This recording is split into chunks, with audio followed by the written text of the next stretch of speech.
cameras and lights, both crew will start translating down the Strela booms from Poisk to the Nuka module, where they'll begin their worksite setup.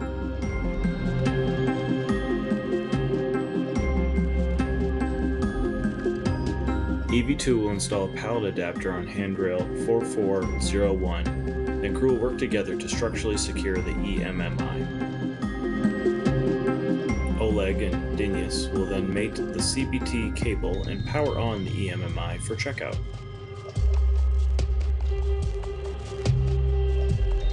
While Oleg works the EMMI checkout, Denis will translate to the base point worksite, where he'll remove a total of 4 protective covers and take imagery of the interfaces.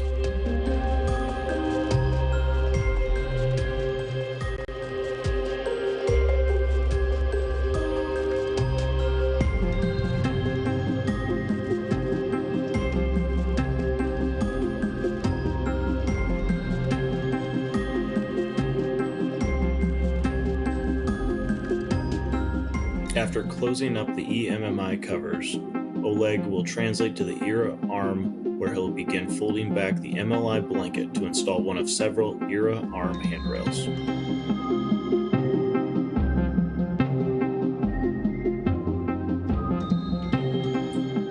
Denis will translate over to the ERA arm, where he'll assist with the handrail installs.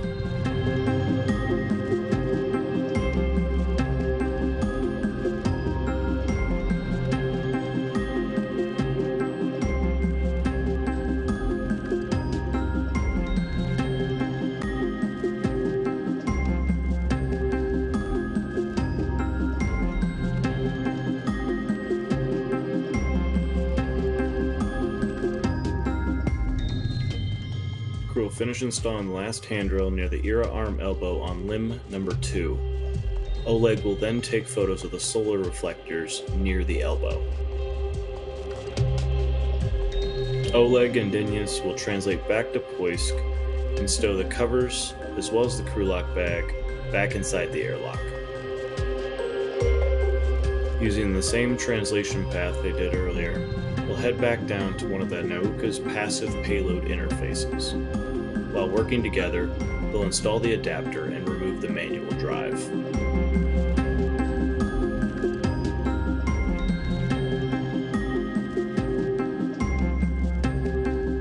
EV1 and EV2 will translate back to the airlock, stow the manual drive.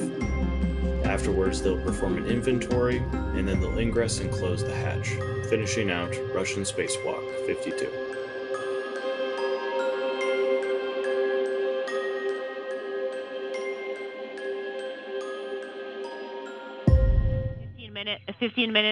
An overview of today's spacewalk activities upcoming for Oleg Artemyev and Denis Matveyev as they are in the Poisk airlock, ready to depressurize the airlock down to vacuum, conduct systems and communications checks with the Russian flight controllers at the Russian Mission Control Center in Korolyov before they get the go-ahead to open the hatch. That will mark the official start of today's spacewalk. While this activity is ongoing, a busy week is kicking off aboard the International Outpost. The Axiom 1 quartet that has been aboard the station for more than a week, they are preparing for their scheduled undocking from the International Space Station on Tuesday morning, weather permitting. And later in the week, the arrival of the Crew 4 astronauts who are scheduled to launch on Saturday on a Crew Dragon vehicle from the Kennedy Space Center. The Crew 4 astronauts that you see in this picture from left to right, Bob Hines, Samantha Cristoforetti of the European Space Agency, Jessica Watkins, and Crew 4 Commander Kjell Lindgren are flying down to the Kennedy Space Center today. Their arrival at the Kennedy Space Center to begin their final pre-launch preparations will be broadcast on NASA TV's media channel only, starting at about 11:30 a.m. Central Time, 12:30 p.m. Eastern Time, while we continue our EVA coverage on the public channel. The departure of the Axiom 1 crew is dependent on the weather at the splashdown opportunities that are available. Their current undocking time is 9:35 a.m. Central Time on Tuesday morning. However, the weather may be iffy. There is a weather briefing scheduled for later today by SpaceX and the various other organizations involved in overseeing the departure of Axiom and their crew members and the crew Dragon Endeavour that they are flying on. That weather briefing will determine whether or not they actually have an opportunity to depart tomorrow or move on to a later undocking opportunity. We shall see. Meanwhile, again, as mentioned, the spacewalk today being conducted by Russian flight controllers at the Russian Mission Control Center in Korolyov on the outskirts of Moscow. You see a live view from a balcony camera. Those flight controllers will be overseeing all of the activities of Artemyev and Matveyev outside of the Russian segment as they work in the vicinity of the European Robotic Arm on the Naoka Multipurpose Laboratory module. Again, today's activities primarily involving the installation and connection of a control panel box near the base point to which the European Robotic Arm is anchored. Here in Mission Control in Houston, the Orbit 2 team of flight controllers is on console at this hour. They took a handover about an hour or so ago. They're led by Flight Director Greg Whitney at the bottom of your screen. To his right, Japan Aerospace Exploration Agency astronaut Koichi Wakata, a member of the Crew 5 crew that is scheduled to launch this September on the same vehicle, Endeavour, that the Axiom 1 crew is departing and coming home on later this week.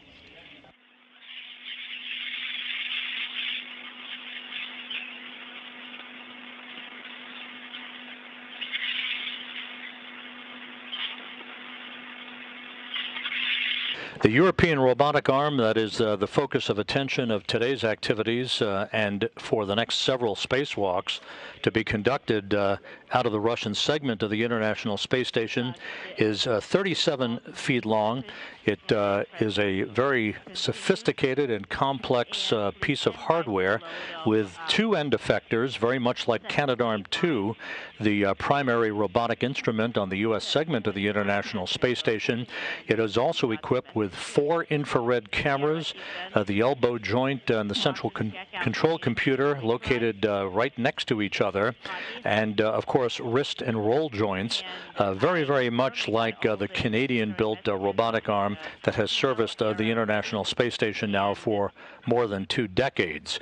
Because the Canadarm2 and the Japanese robotic arm cannot reach all the way to the Russian segment of the International Space Station, this robotic arm will greatly augment the capability to move payloads and spacewalkers around in the conduct of experimental and other maintenance activities outside of the Russian segment of the International Space Station.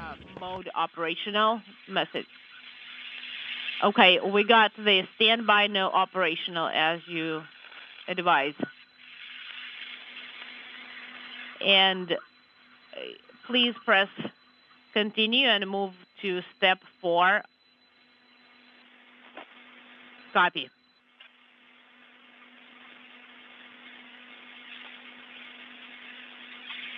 The next in the series of spacewalks for cosmonauts Artemyev and Matveyev is scheduled for Thursday, April 28th. During that spacewalk, assuming everything goes as planned today, they will be removing and jettisoning a series of thermal blankets covering the European robotic arm. They will be releasing a series of launch locks on the grappling mechanisms, or the 2 ends of the European robotic arm where the grapple fixtures are located. They will be also verifying the operation of the roll joints. They'll be deblocking, as they call it, basically enabling the torque and force sensor rigidization mechanism on the robotic arm, and it will actually take its first movement away from its base point. The arm will, to move a few inches away just to verify that it actually is receiving the commands through the control panel that will be installed by Artemyev and Matveyev during today's spacewalk. That second in the series of these European Robotic Arm outfitting spacewalks is scheduled on Thursday, April 28th, and again, we'll be providing live coverage of that here on NASA television, again beginning at 9 a.m. Central Time, 10 a.m. Eastern Time on NASA television. Please set it to 1 for your heat settings. Well, it was pretty chilly here, so I set it to 1. Okay, it's set to 1 now.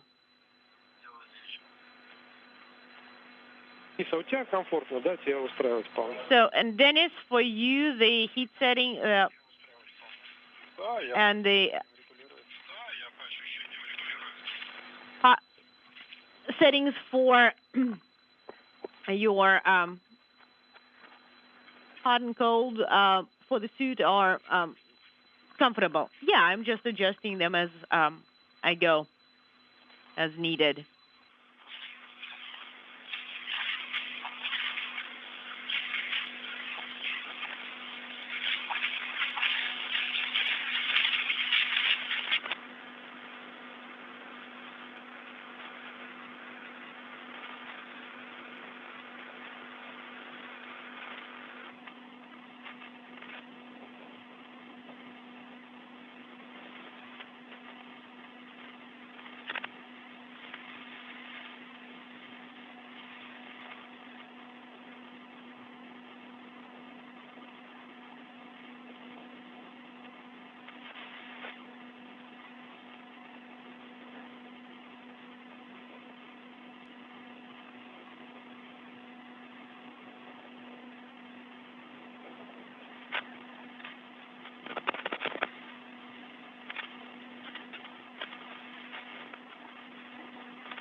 Олег, по счетчикам что у нас по шлюзованию? Окончание деспирации. 5 минут 20. What do you see on the counter?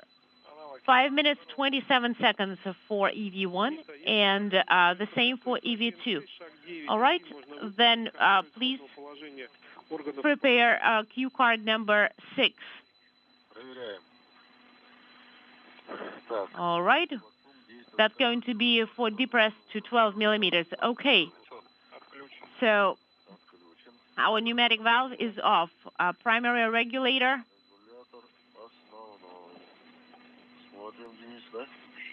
Primary regulator, what's its status for you, Dennis?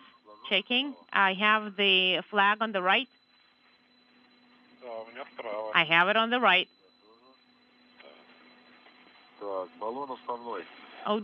O2 primary tank. I have the flag on the right as well, and for me too.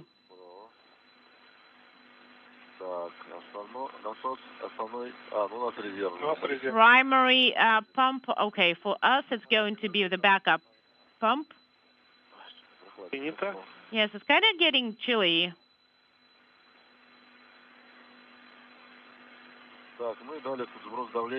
All right, and we are standing by for the depress. Do you have O2 open? Set? Yes. Now stand by till the counter gets all to zeros, and then you'll proceed with a step 9.2 MRM2 depress.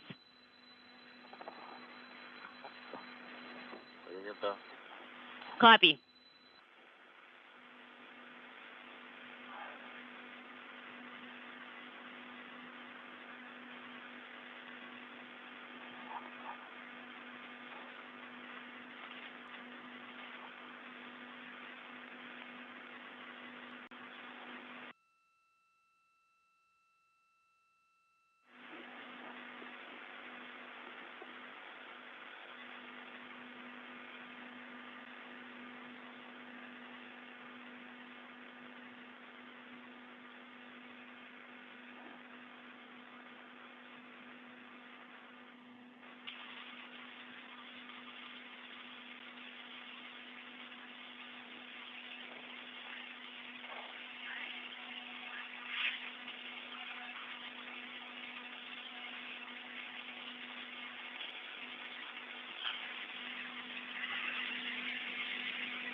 Station Moscow on space to ground 1 for Sergey.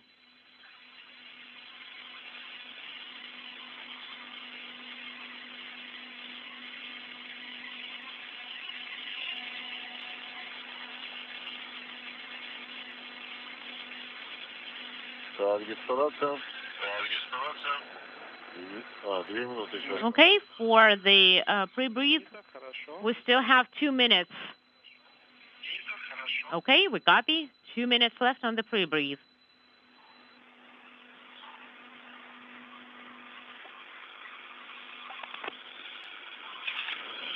Station Moscow on space to ground 1 for Sergey.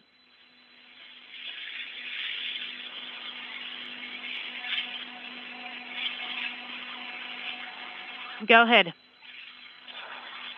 Sergey, we got CSS, and you can start with procedure 2.5. So, please check what are your settings for hot and cold.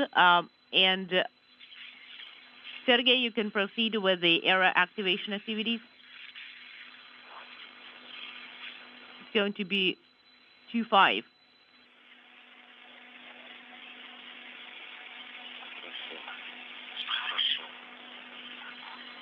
That's good.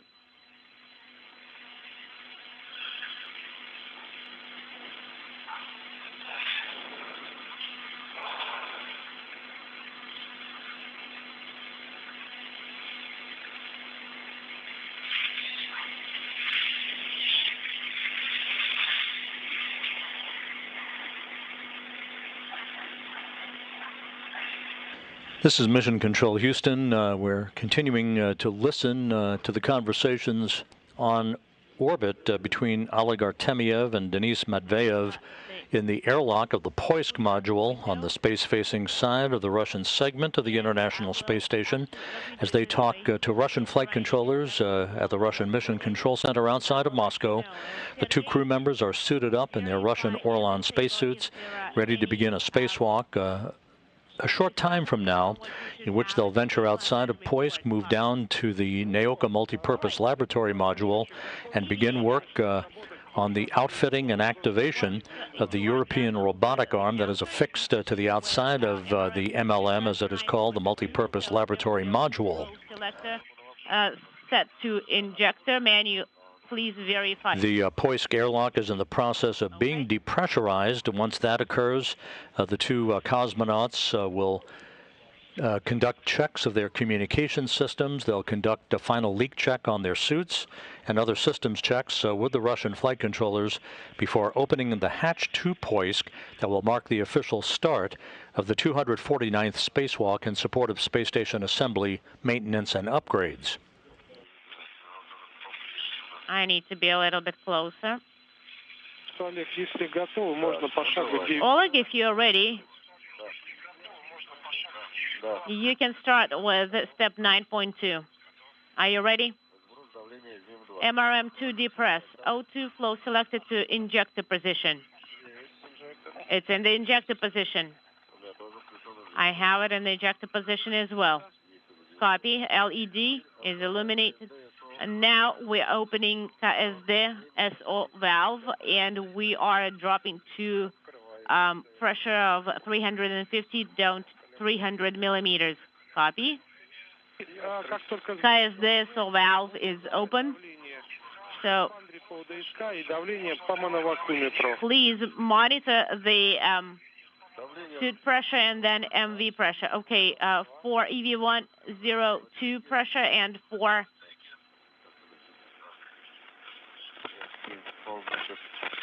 the module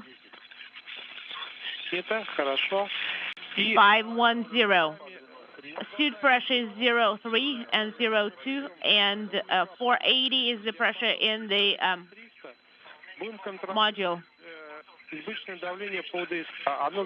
in MRM2. Please monitor if the pressure is within the range, and if it is in the range, then we will open as the SO. All right, pressure is 420, and for 0.38 for EV1 and 0.39 for EV2 suit pressures. 400 is for the module depress, 380 and 0.39 is for the suit. All right. And for space to ground 1, all the settings are correct. Okay, please switch to 2.6 for the aero operations. And then please close the window. Copy. 320 is the pressure. 0.38 is the EV1 pressure. 0.39 is EV2 pressure. And Oleg, you can open the KSD 2. KSD so. The pressure is 380.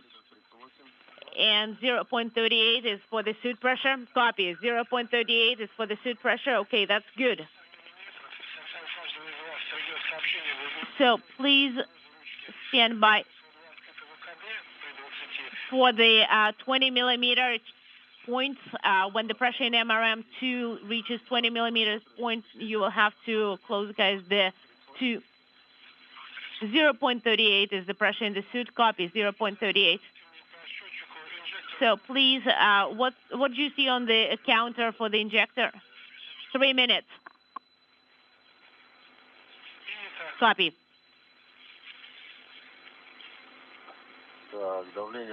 All right. MRM2 pressure is 200. 0.38 is for EV. 2 cosmonauts are reporting on pressure readings inside the Poisk module airlock, which is being depressurized down to vacuum in a multi-step fashion.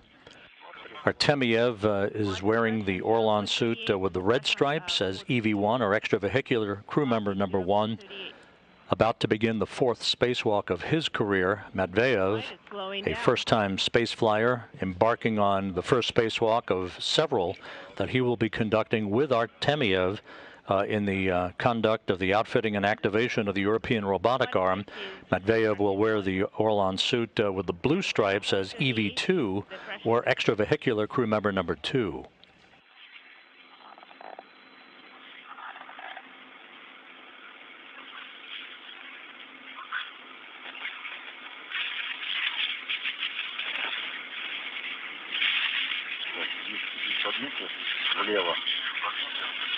To the left. Shift to the left. Okay.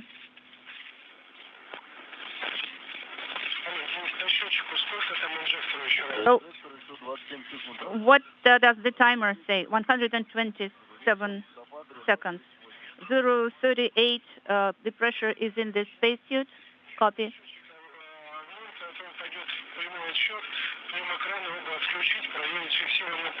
All right, so when the timer starts the direct countdown, so please switch off both switches. So the module pressure is 100 and 038 is in the spacesuit, so the direct countdown has started. Copy. And the LEDs are not illuminated. No. So the module pressure is 90 and spacesuit 037.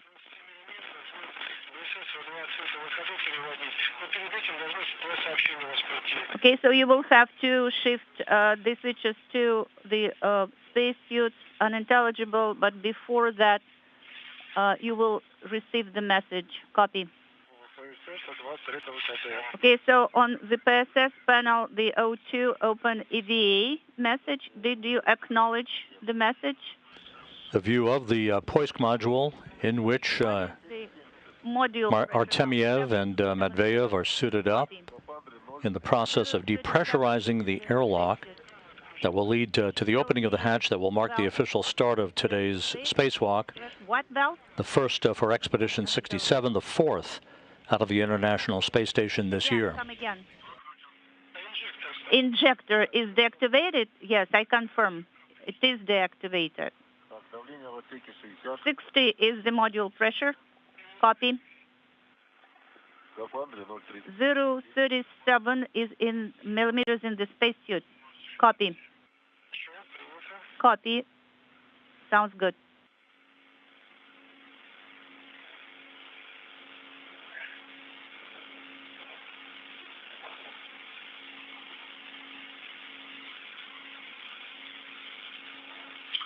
$50. 50 is in the module. Copy.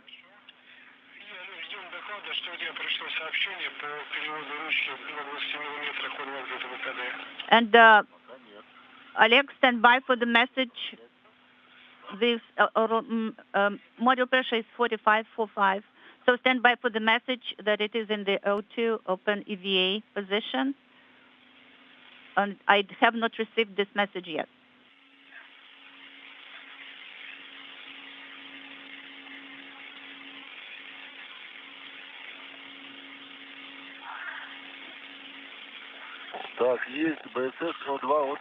I have the message.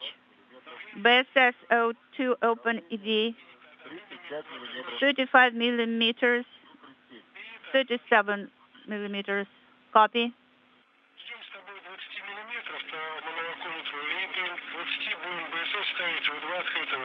Okay, so once there is 20 millimeters, then you will switch the BSS O2 open EVA. Copy.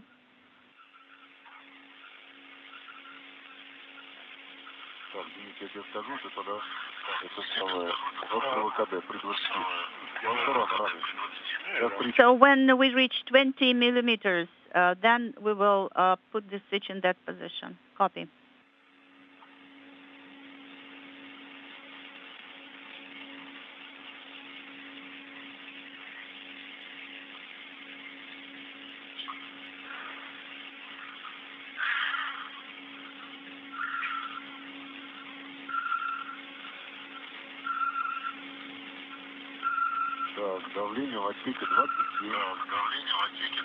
The module pressure is 27 millimeters.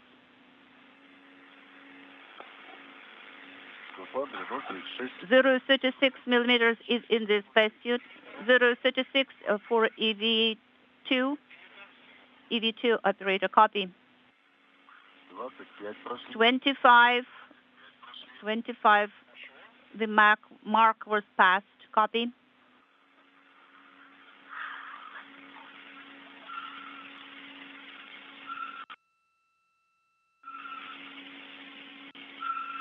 Так, есть 20 миллиметров. 20 millimeters, so put it in the O2 VA position. And at 12 millimeters, we will close the KSD depress valve. Copy. Yes, so first that valve KSD, and then the another valve KSD SO also should be closed at 12 millimeters. Copy.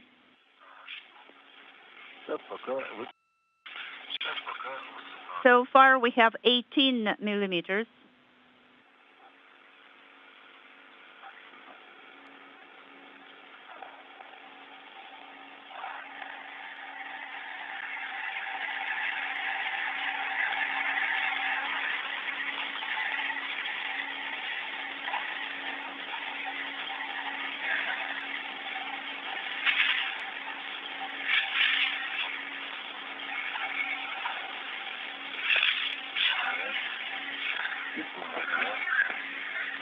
Unintelligible.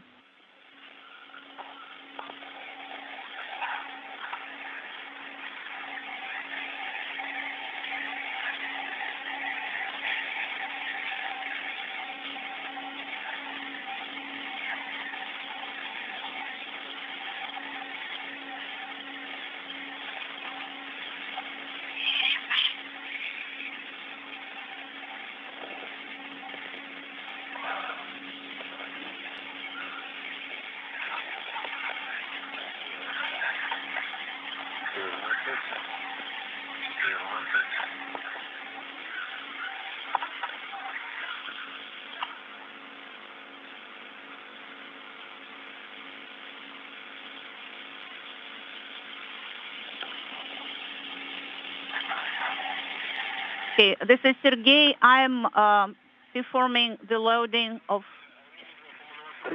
the database. What is the pressure on MV? It is 13 millimeters now. Copy.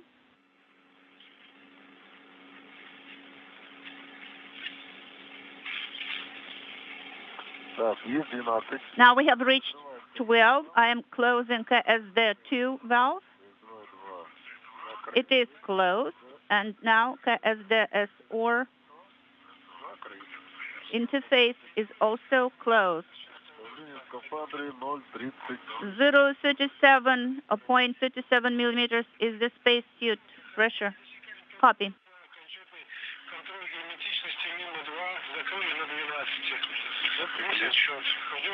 Now you will have to perform MRM2 final leak check. Copy.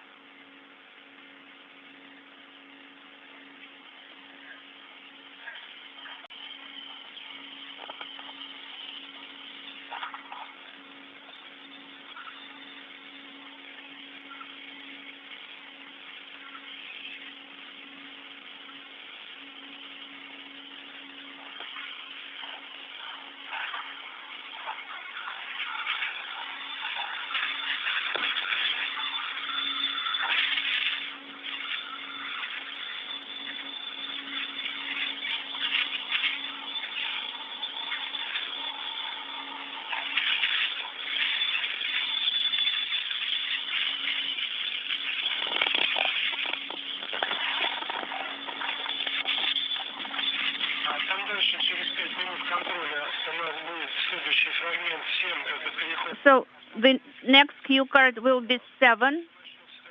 Number 7 is Orlan transition to autonomous power.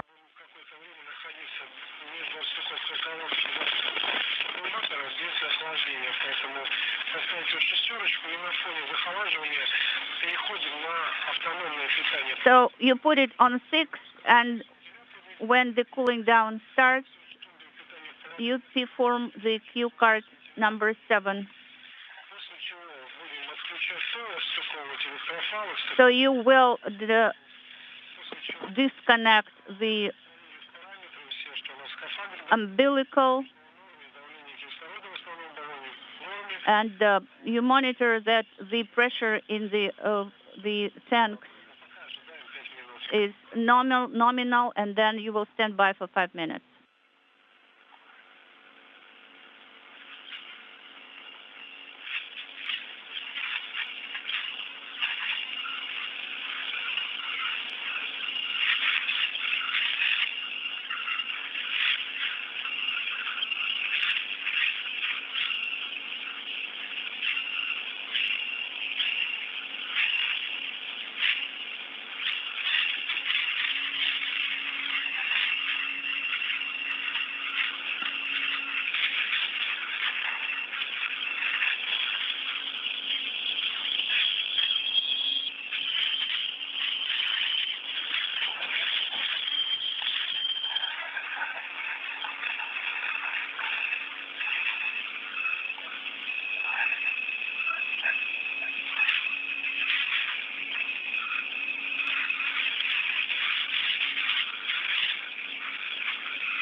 It is 10.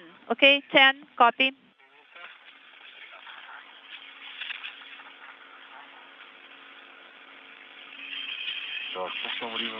How much time has passed already? 4 minutes. Sounds good. Copy.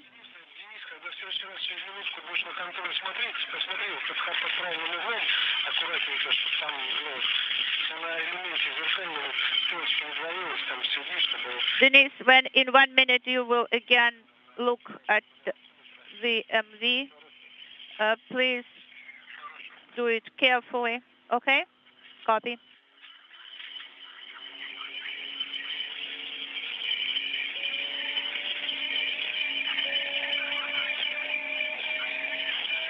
This is Mission Control Houston, the depressurization of the Poisk airlock.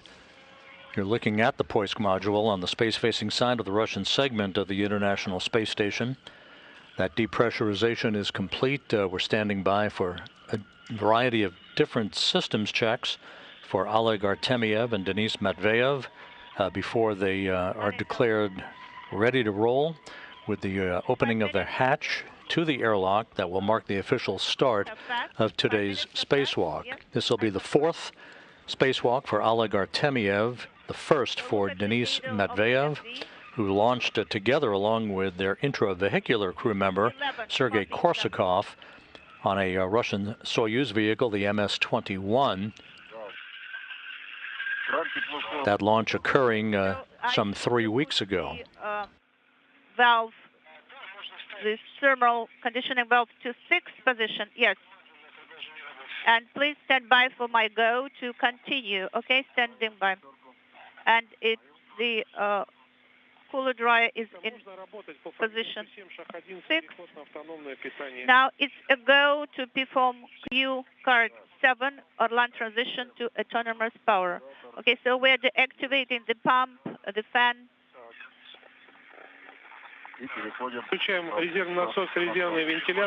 And activate the backup pump and backup fan. Copy. In work. And the transmitter unintelligible. So the power switch should be in autonomous position. So now the EV1 is on autonomous power, and the time 14:44 to be more exact. EV2 also transitioned at the same time. Copy. And Oleg Artemyev confirming that both he and Matveyev have switched their Orlan spacesuits to battery power. For a U.S.-based spacewalk, that would mark the official start of a spacewalk, but for the Russians, it is marked from hatch open to hatch close. Mode is being deactivated right now. Yes, the LED is not illuminated now. And so the electrical umbilical is demated from Orlan. Yes, and please cover Orlan electrical connector with MLI.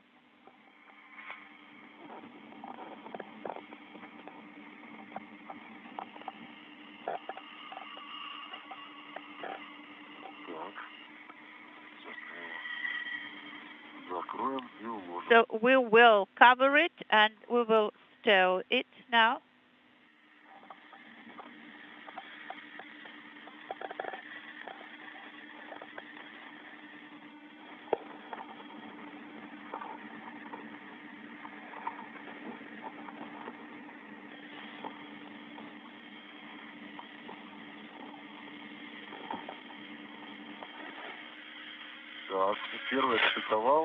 EV1 demated the electrical umbilical. Copy. And what about electrical connector? It should be covered with a... And the two cosmonauts reporting good leak checks on their suits, so we are on the verge of them being given the green light to open the hatch. Did you demate? That will mark the official start of today's spacewalk. There are a number of spacewalks that lie ahead over the next several months to activate and operate the European Robotic Arm in its infantile state of operation at the International Space Station. This will include the next spacewalk, in which a number of launch locks will be released, and the arm itself will take some baby steps away from its respective grapple fixtures on both ends of the 37-foot-long arm. The arm will be used to transfer a radiator that is mounted on the multi-purpose laboratory module to its fixture point, its final point of operation, to unfurl and be used for heat dissipation, and then also to move an airlock around from its stowed position on the NAOKA module to its deployed position. That is where most of the Russian spacewalks will be mounted in the years ahead. NAOKA having replaced the Pirs docking compartment when it was launched last July, and then added to it the Prishal node module, to which a Soyuz is currently docked. That is a multi-port docking node for a number of Russian vehicles that will be arriving at the International Space Station in the months and years ahead. Copy. And what about fluid umbilical? It should be placed in its place location, correct?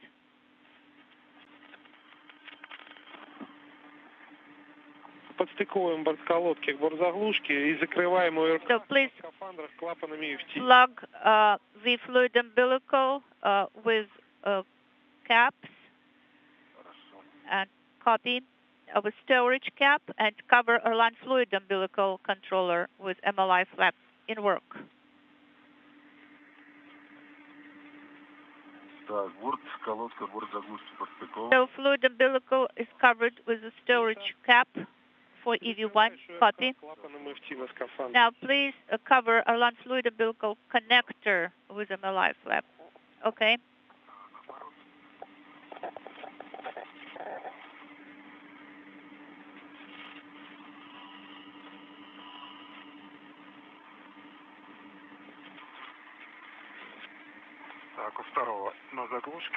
EV1 has kept the fluid umbilical. Copy, Dennis. Now, please cover Erlang fluid umbilical connector with flap. Yes, it is closed with MLI flap. Oleg, what about your connector? It is closed. Okay, so BSS MRM2 should be in position EV closed, O2 closed.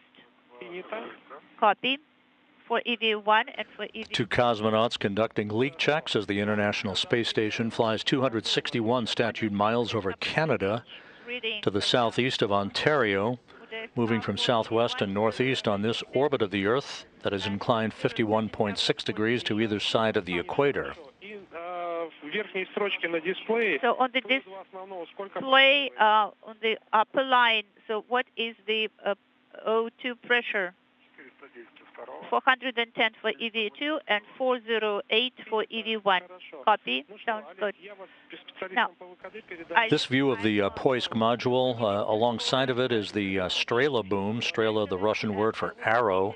This is a 50-foot-long telescoping boom that the cosmonauts and other spacewalkers in the past have used to basically maneuver to various work sites along the Russian segment of the International Space Station. MV pressure reading, please, before we part.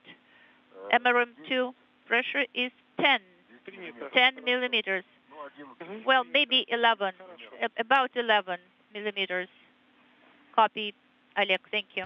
In this orientation, in this view, the cosmonauts, once they emerge from the Poisk airlock, they'll move from the bottom of the Strela boom to the top of your screen, where they will begin to set up their tools, their tethers, and other equipment that they'll be using during the course of today's spacewalk.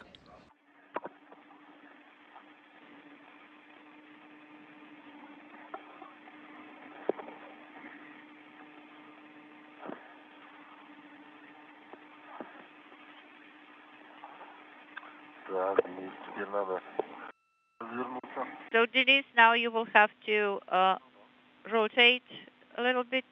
Денис, добрый день. Это Сергей. Я на связи. Oh, Oleg, Dennis, this is Sergey. I'm greeting you. Hello, Sergey. We are happy to hear your voice. Очень вас рад слышать. Надеюсь, мы все настроены. I hope everything is nominal with you. Самое главное. You're in good mood. Yes, that's the most important thing, to be ready for work. Okay, so we are standing by for your commands and goes. Now, please check that all the hardware is secured and the tools are secured as well.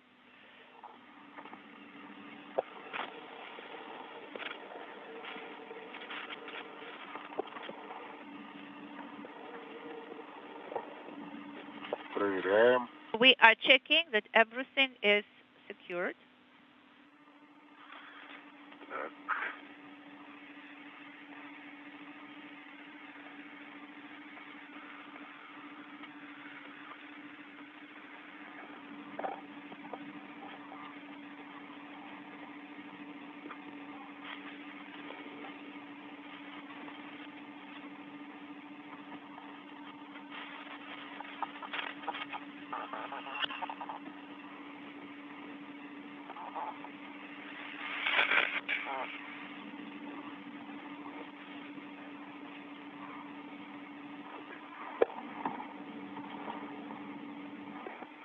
Так, Денис, посмотрел, да?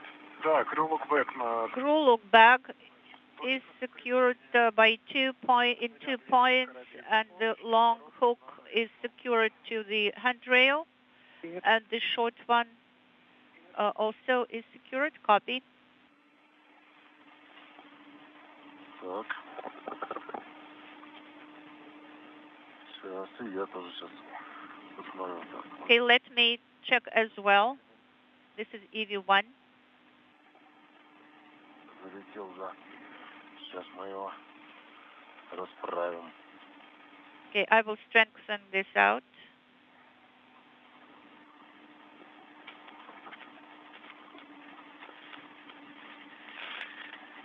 Денис, Олег, у нас сейчас прогнозируется прерывание связи минут на 5-7. Олег, we will have a 5-minute LOS Устойчивой связи. soon. Немного подождем, So как мы пройдем эту зону, и let us wait until the comm is reliable, and then I will give you go to proceed. And in the meantime, please prepare the hatch tool, to work with it, and check all the tethers and all the hardware. All right, sounds good. So please stand by. After the LOS, we will give you a go. Copy.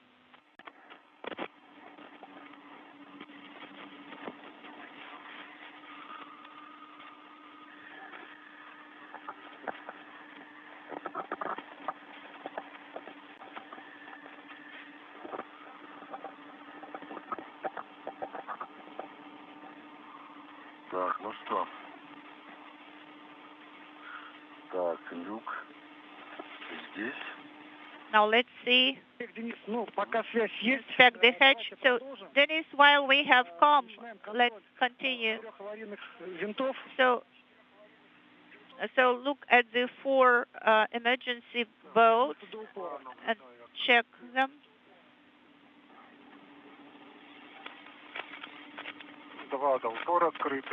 Emergency valves. So 2 are open, and I actually checked them before the depress. So all 4 are open, correct? Yes, that's correct. Copy. Контролируем ручки на осях поворота крышки в положении закрытом. So the handles on ручки смотрят друг на друга. The covers should be in the position closed, and they should be directed towards each other.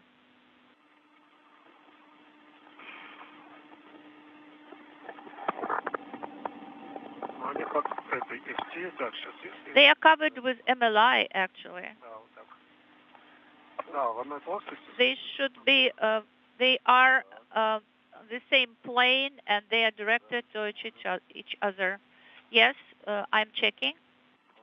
Ручки смотрят, все хорошо, правильно? So everything is nominal with the handles.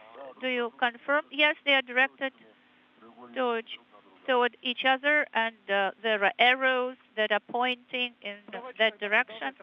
Copy. Now let's continue. So we will, the com might break any time, but let's continue in the meantime. So should we start opening? All right. So the adjustable tether.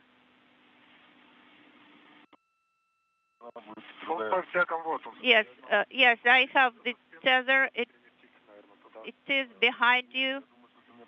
I think maybe you should disconnect it for me. All right, will do.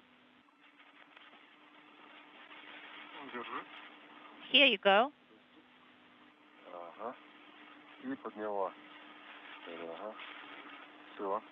And in such a manner, so don't hurry up. Okay, now let us start the opening of the EV hatch. So use the hatch tool, and please make sure that all the rollers are moving in the right direction along the guidelines.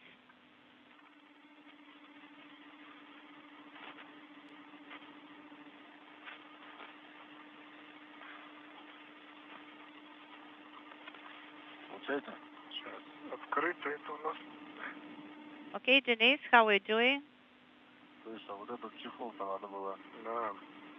So this cover should have been. Yes, that's correct. Stand by, Dennis. Stand by. Let me secure it here. With the depressurization of the Poisk airlock and other systems checks out of the way, Artemiev and Matveyev about to open up the hatch to the Poisk module to mark the start of today's spacewalk. I'm not doing anything. Copy.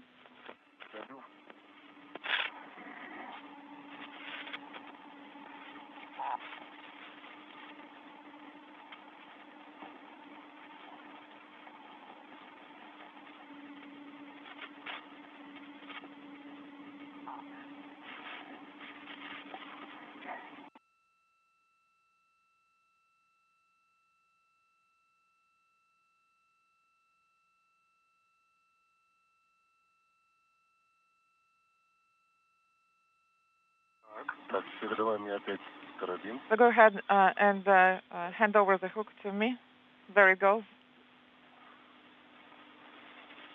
Денис, как там ситуация по поводу люка? Удалось? Oleg, Denise, how is it going with the hatch? Have you been able to open it? It's in the process of being opened. And we're coming up on a loss of signal.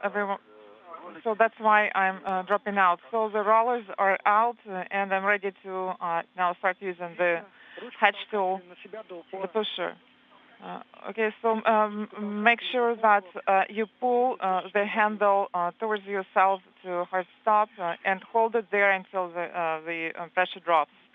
All right, it's in work.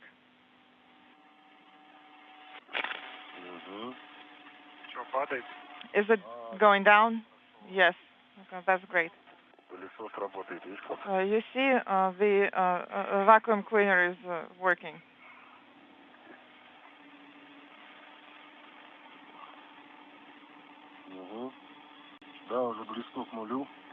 And we're getting close to zero.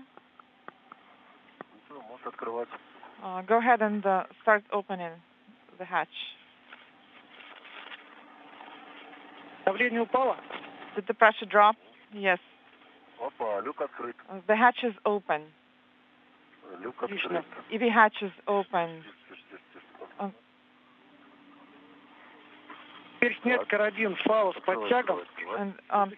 And now remove the hooks from the tethers and secure it on the ring. Yes, it is already done.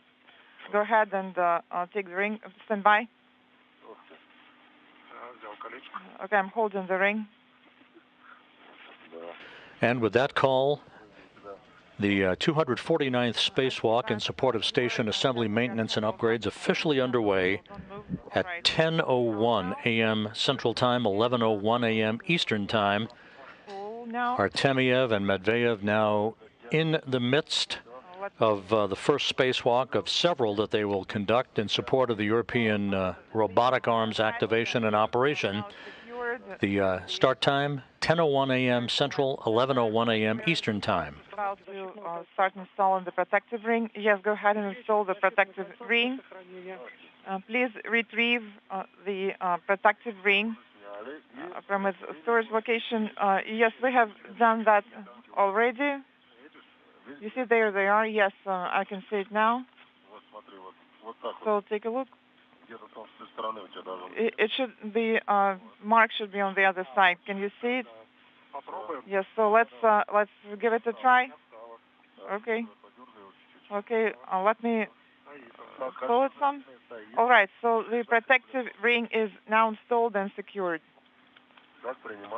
And the first task having been completed quickly, Artemyev and Medvedev installing a protective ring around the hatch to the Poisk airlock. This designed to ensure that no impacts from any micrometeoroid debris particles impinge on the integrity of the airlock seal. I can see the launch test. Medvedev will be the first to leave the Poisk airlock. Again, he'll be wearing the suit with the blue stripes, helmet camera number 20. Artemyev will follow, wearing the suit with the red stripes, helmet camera number 16. Let me check where, in what direction we should translate. Okay, so I have installed the short one on the outside. And let me get the long one. Олег, Денис, как вы? Oleg, Denis. Саша с кольцом?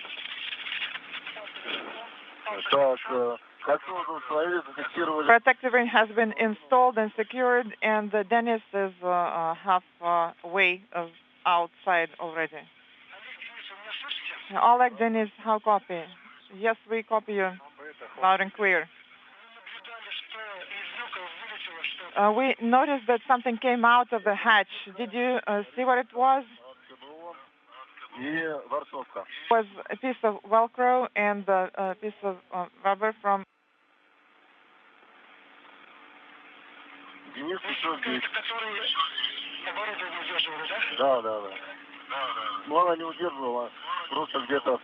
Well, it wasn't holding anything. It was just sitting there somewhere. Go ahead and turn on the sublimator. Yes, it is indeed getting hot. Oleg, did you install the ring? Yes, just to repeat, the ring has been installed and Denis is halfway outside. We're standing by for the sublimator activation.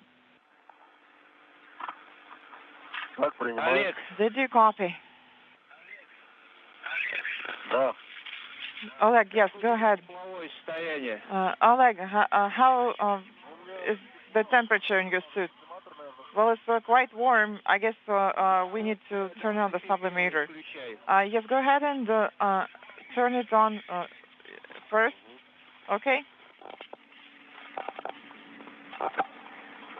Так, включил сублиматор. The sublimator is on. And put it on 3 to begin with. Поставил. Okay, it is set on 3. Okay, so let's just wait now, and please report when you feel that it has begun cooling down. Yes, we'll do.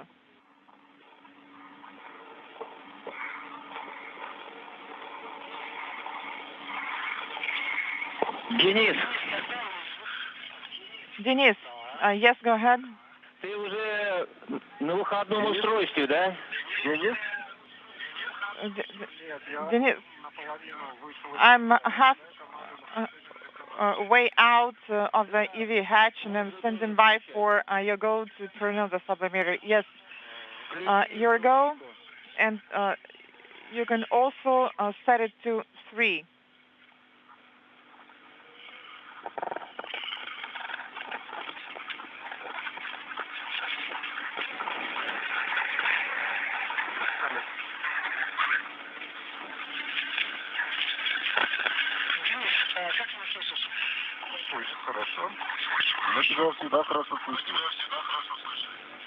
Okay, you said 3.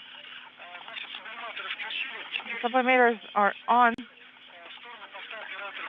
And now we will start translating towards the operator post. Copy. Flying over western Algeria from northwest to southeast. A view of Denis Medvedev outside of the Poisk module, beginning the first spacewalk of his career. Less than a month after arriving at the International Space Station, along with Oleg Artemyev, who will be joining him outside momentarily, and Sergei Korsakov, who is inside, who helped the 2 cosmonauts suit up today. Very reliably, and it is locked with 2 locks. So it's all well and good. Excellent.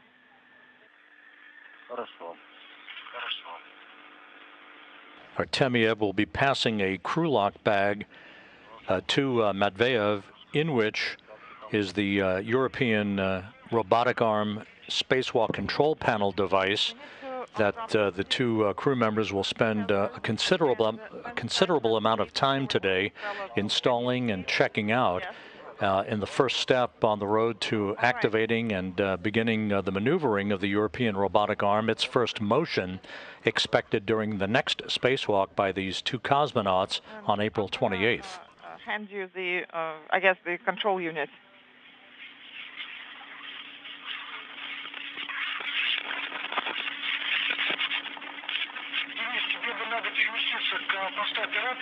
Denis, you need to move closer to the operator post because Oleg will start translating there as well. Okay, sounds good.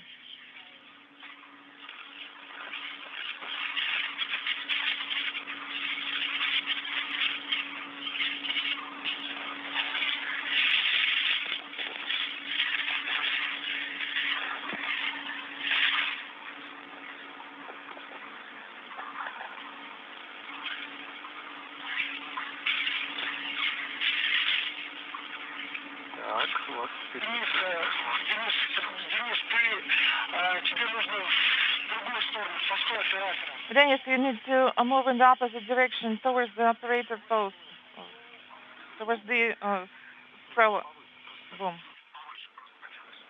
Just move up.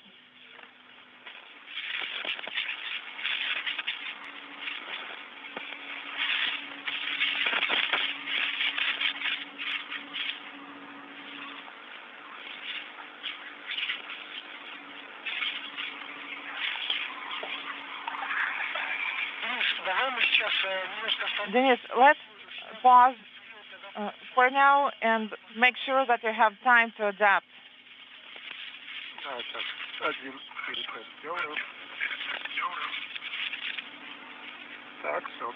All right, I'm ready now.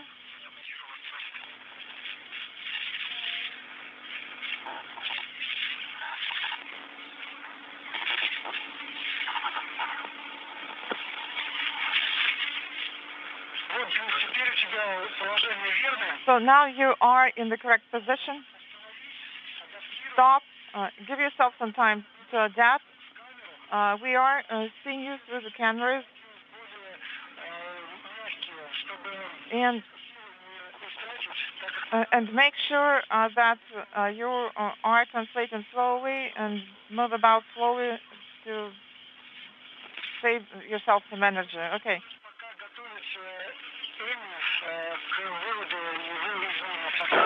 And Oleg, you can start setting up Inaudible. It is already outside. I have already taken it out. Excellent. So give yourself some time to adapt to the environment, and we'll take it from there. Okay, sounds good.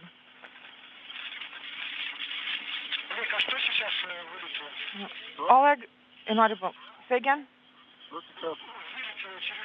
What came out through the hatch just now? I wasn't looking there.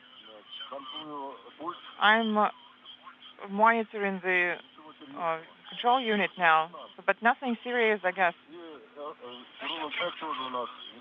Because we have everything we need, and nothing for now has floated away.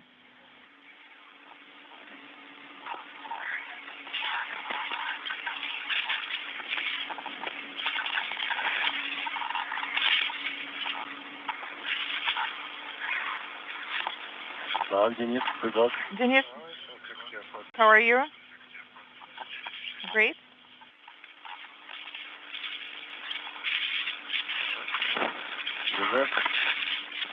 Are you hot? Denis, have you adapted to the environment?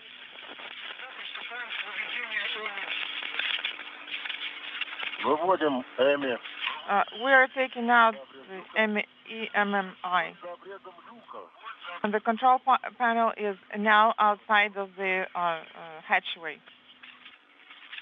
And Oleg Artemyev now outside of the Poisk airlock, having joined Matveyev, along with the crew lock bag in which are tools, other equipment to support today's spacewalk, and most importantly, the European Robotic Arm Spacewalk control panel box.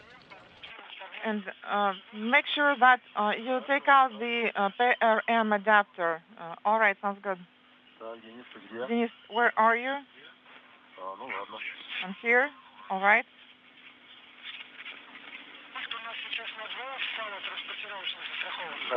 And your equipment tether is now secured. Yes, it is secured. Both are secured.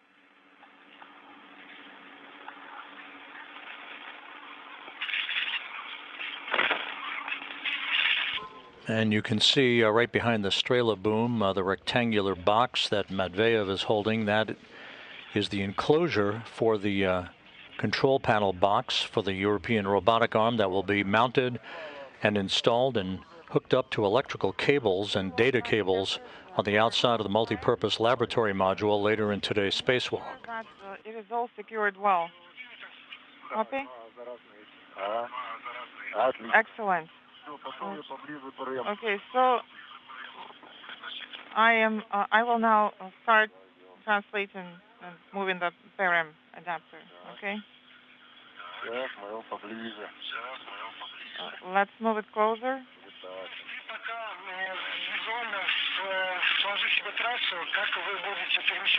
And also, guys, make sure that you visually build the path, the translation path that you're going to use. Okay.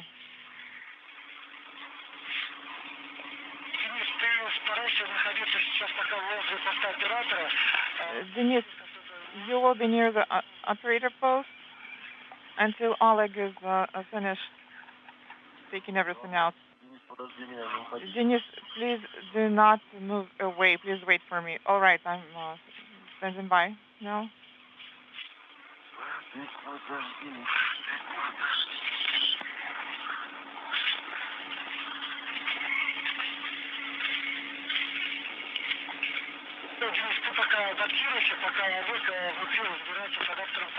And so, Denis, take this time to adapt to the environment while Oleg is working with the PRM adapter. So how does it feel? How do you feel? Can you share?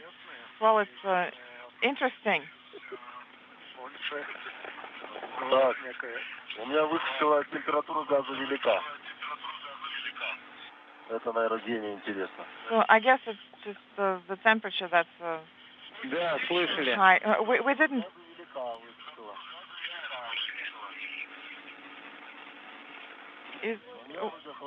We did not copy Oleg, but I think that it is already cooling down.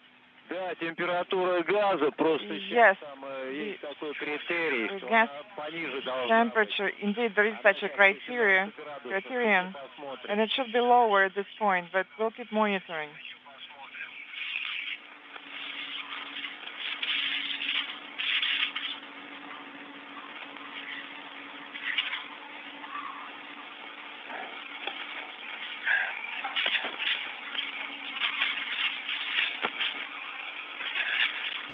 The International Space Station flying over Western Africa at an altitude of 261 statute miles. On the left side of your screen is the Northrop Grumman Cygnus cargo vehicle. в принципе, по телеметрии температура... Overall, In the middle is the Rosviet module on the Earth-facing side of the Russian segment of the station, and on the right is the Naoka multipurpose laboratory module, enough for, atop which is the bulbous Prishal node module, and docked to it, the Soyuz MS-21 that transported Oleg Artemyev, Denis Matveyev, and Sergei Korsakov to the International Space Station about a month ago. Regulator, it should be in the central position and set to 3. Also, you can both activate automated thermal control system. All right, activating ISR automated thermal control system. Mine is also on copy.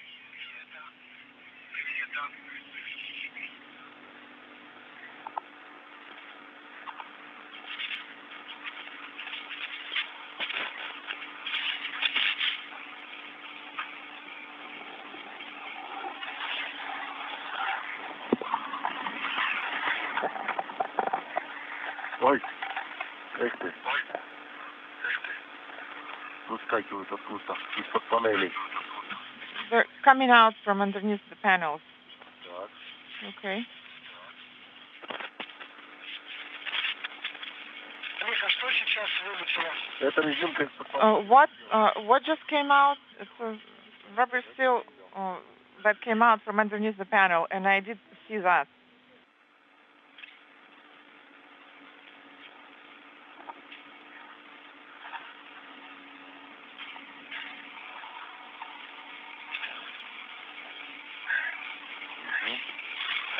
Так, ну все, я...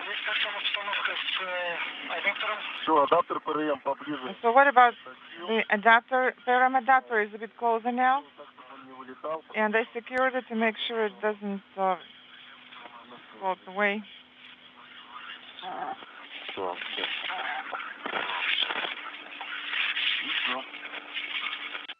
Будем выходить. We'll start moving now. Yes, you can start translating now. It's beautiful out here. Закрываю. Так, свет надо выключить. Okay, I need to turn this off. We don't need it.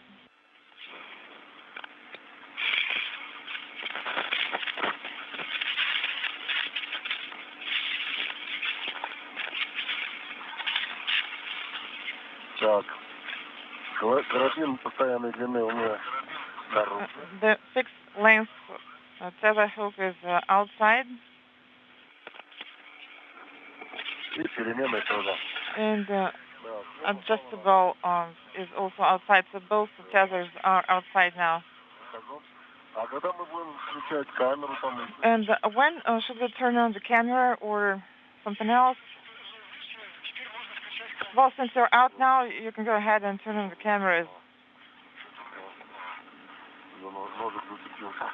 I got tangled up somehow. Okay, stand by.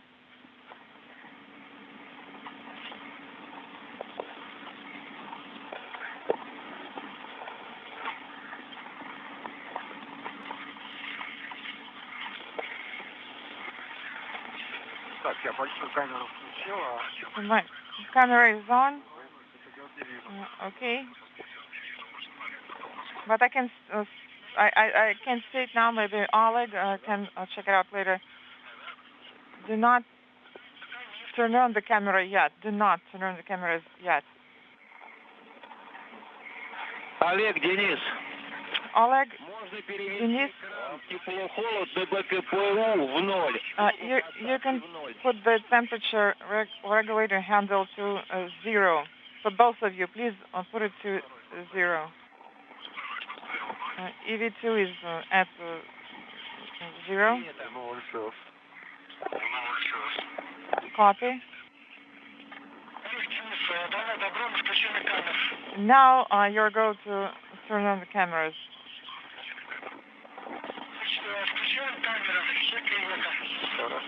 Activating the cameras now. Okay. My sublimator is now at 0. I mean the heat exchanger handle. Copy.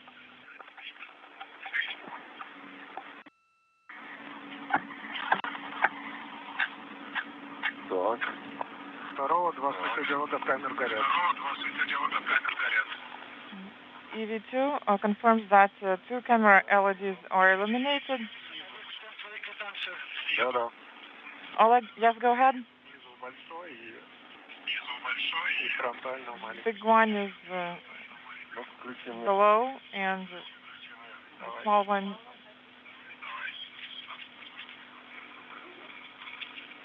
is audible. I just can't see it here. Are they illuminated? Yes, so both cameras are on. Is that correct? Yes, cameras for EV1 and EV2 are on. All right, so start securing the equipment, and please secure crew lock bags on your tethers. The oxygen flow rate is 80, inaudible. Gena, go ahead.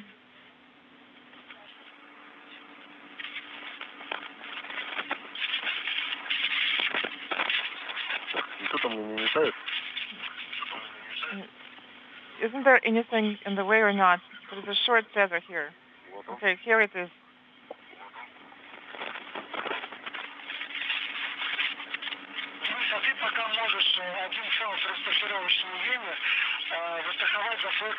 And you can also secure EMI on your short tether as well.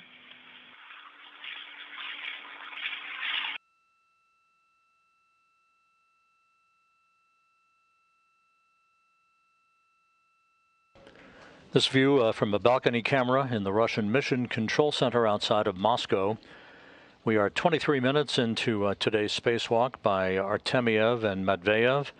Artemyev still passing equipment out of the Poisk airlock to Matveyev as they stage all of their equipment, including the enclosure box in which the European Robotic Arm Spacewalk control panel is located.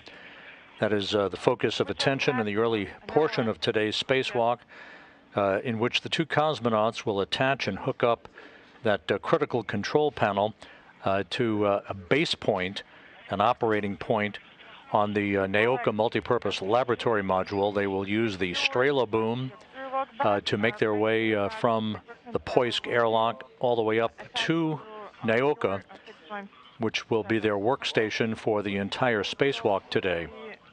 Tether with the large hook is installed, is secured on the suit tether, and then the other one is now secured on swing arm. Will it work?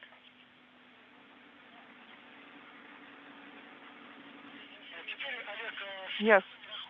And Oleg, install the EMMI equipment tether on your tether. Yes, I can see it. It's right here. And also make sure that you check the adapter on the outside. Yes, I can see it now.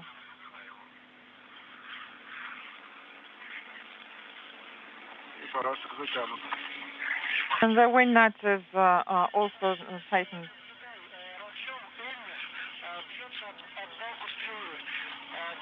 And Oleg, inaudible, please monitor the EMMI position. Yes, I'm holding it.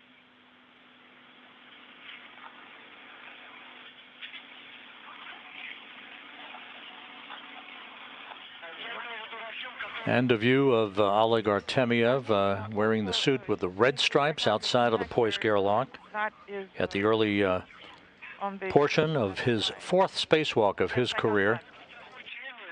The two cosmonauts will soon make their way up that Strela-boom that you see between them to the workstation, the work site on the Naoka Multipurpose Laboratory Module that arrived at the International Space Station with the European Robotic Arm last July. tether hook is now secured on the fixed-length tether. Copy, and EV2 confirms the same config. Copy. Copy, Oleg. And Denise, are you holding it? Do you have it? Yes, I do. And if you're ready, please start moving towards the STU. So start moving towards the MLM on STU. Сейчас пока денег.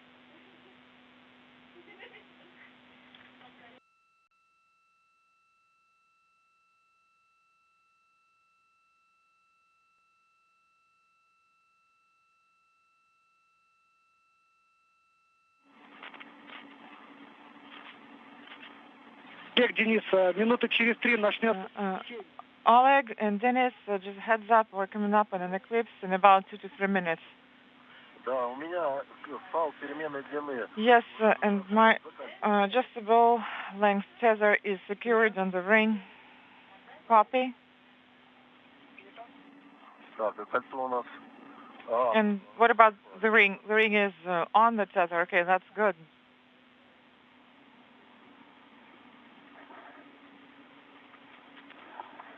This is Mission Control Houston. As is often the case with the Russian spacewalk, the start time of today's spacewalk has been slightly adjusted.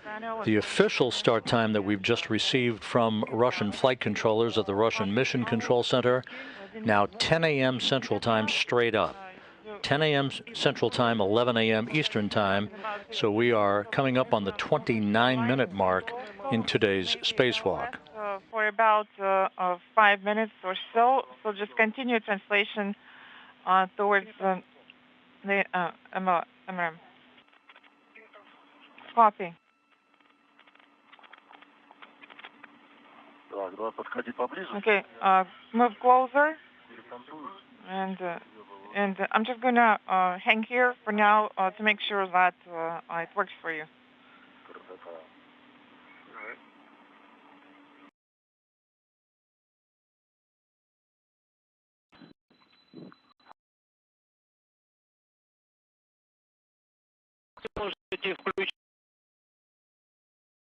To turn on Orlan or U.S. lights for better illumination. Well, thank you, Moscow, for that. The two cosmonauts about to turn on their helmet cameras and then begin to make their way up the Strela-boom to the Naoka Multipurpose Laboratory Module now that they've collected all of their equipment, including the European Robotic Arm control panel box that will be installed on a equipment point, a base point on the multipurpose laboratory module and hooked up electrically with data cables and electrical cables so that the Russian flight controllers can conduct a systems check and a health check of that new equipment. Again, the start time of today's spacewalk slightly adjusted. We are now officially marking the start time with hatch open at 10 a.m. Central, 11 a.m. Eastern Time. There you go. Where are you? I'm right here. Don't push it. Don't push it. Okay. I've got the French hook. Stand by. And I have it attached to the ring. Great, and let me give you my small short tether. Are you? You've got the EMMI? Yes. Hold it. Holding it.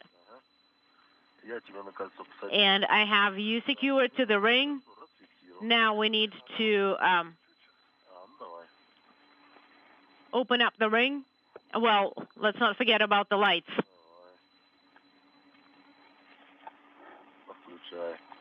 I turn them on then, meanwhile.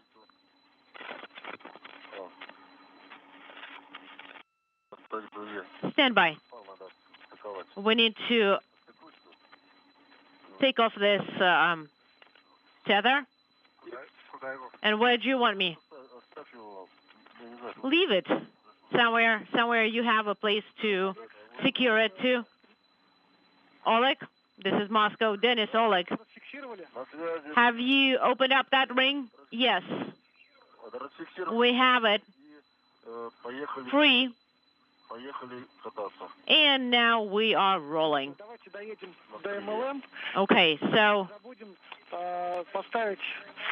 you're moving on to MLM. Please do not forget to secure your safety tether to the ring.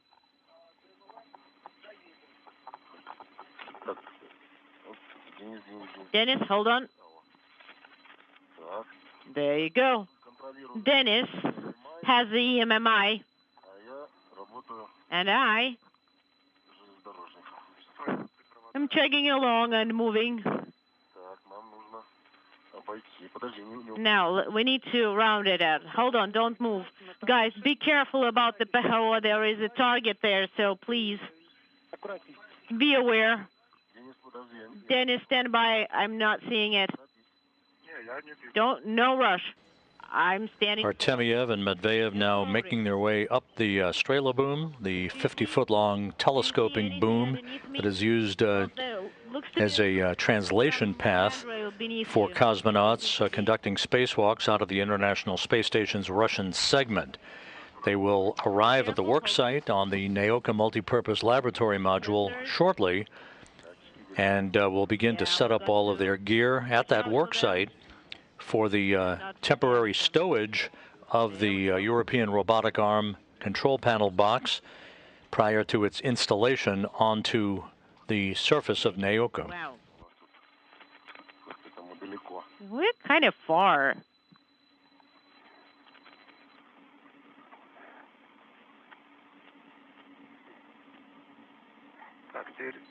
Now, move up a little bit. Hold on. Why do I don't need to go all the way up. And that very top is pretty far away. Okay, guys, we've got the video back. When you get to the Strela, boom. And we see that you are almost at MLM. Yes, we're almost there. We're almost there, and we are receiving video from your cameras. Right, and we have the lights on. And the first view from the helmet camera of Oleg Artemyev, who soon will become the commander of the International Space Station. The day prior to the Crew 3 undocking, he'll be taking over command of the station from NASA astronaut Tom Marshburn. You need to unsecure the tether from the crew lock bag and secure it to the MLM handrail. Well, I'm thinking that first we need to kind of dock here. Right, of course. You need to stop till full stop and then secure the tether. Right. So I am secured with one tether to the MLM module.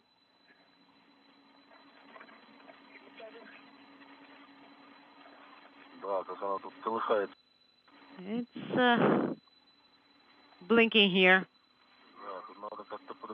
We should probably secure it in some other way. Hold on. Hold the EMMI. Oleg, if you have the time available, let's think how we can secure it better. And now, please continue moving. We are on the same page. I'm not saying anything here. I'm just securing the crew lock bag a little bit better so that I can take the adjustable tether. Copy, Oleg.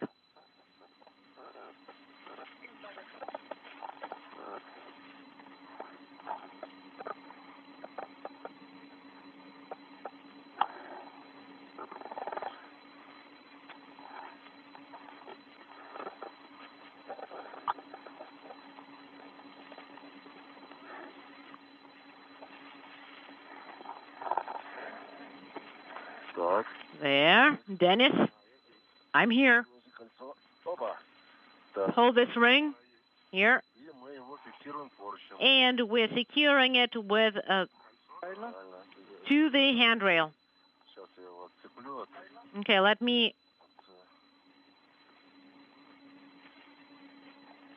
hook it right here. Now we've got it all secure. And I'm thinking, should I leave it here or to the handrail over there, or should we stick to just one handrail? Well, just make sure that the ring doesn't slide. Okay, we have the ring secured. Perfect, Oleg. Okay, we got one less thing to worry about. And now,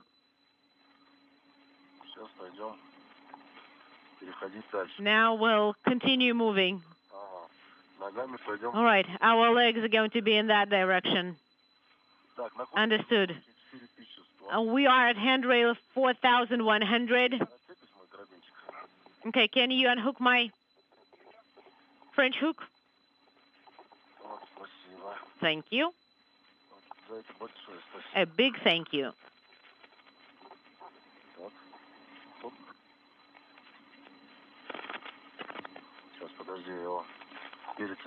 Now, let me secure it a little bit further, and I'll come back to you.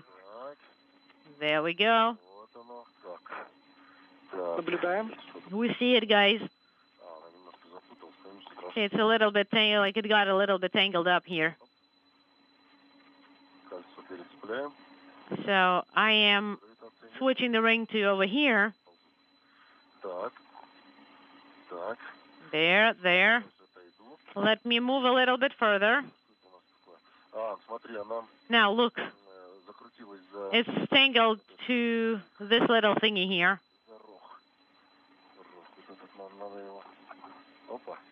There. And that's really convenient with 0G. Do you have the EMMI? Here's the EMMI.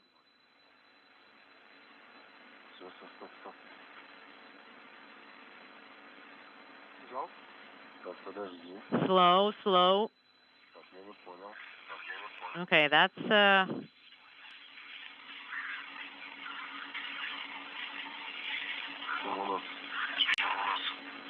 let me see.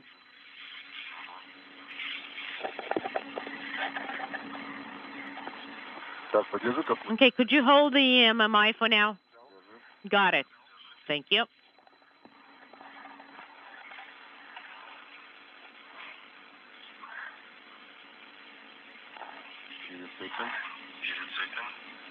Unintelligible. And we'll hook it right here.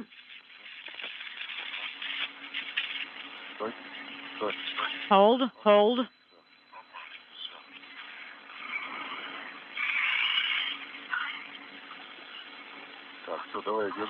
Okay, I'm holding it, and you start translating. So, Oleg, both of you are on MLM right now. Is that correct? No. I am currently handling the EMMI, and Dennis is switching to the handrails. And once he's there, he will be able to take over, and I will translate as well. Go ahead. And Oleg, please don't forget about the safety, and that you need to be secured.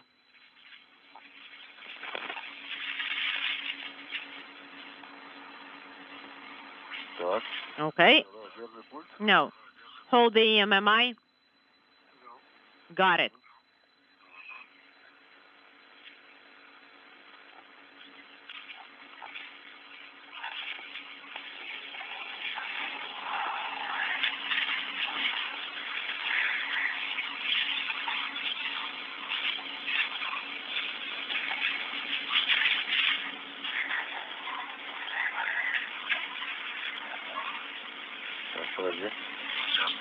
Hold on.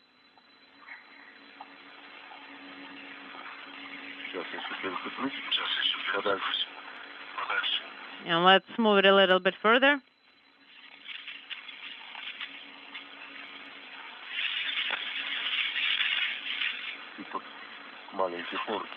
And let's use this little handrail. Teeny. There. Okay, I got it.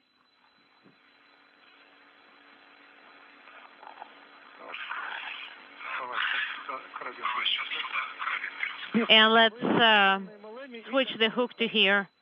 Okay, so Oleg, you are on MLM and you are ready to translate. Yes, we're taking it slow and steady. I'm on 4103 and Dennis is 4101. That's where he's secured. Copy.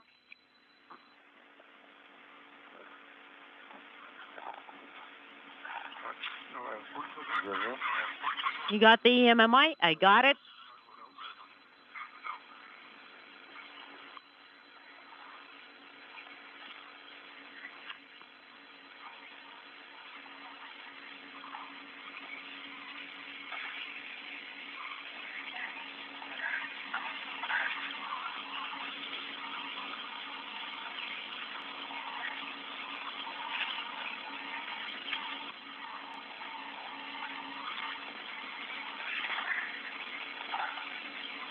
Денис, как твои ощущения? Dennis, Oleg, how are you?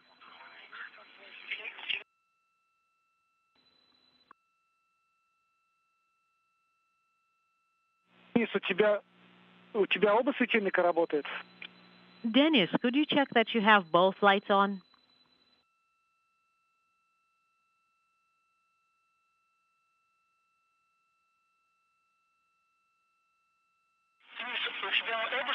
Dennis, please check that you've got both lights on.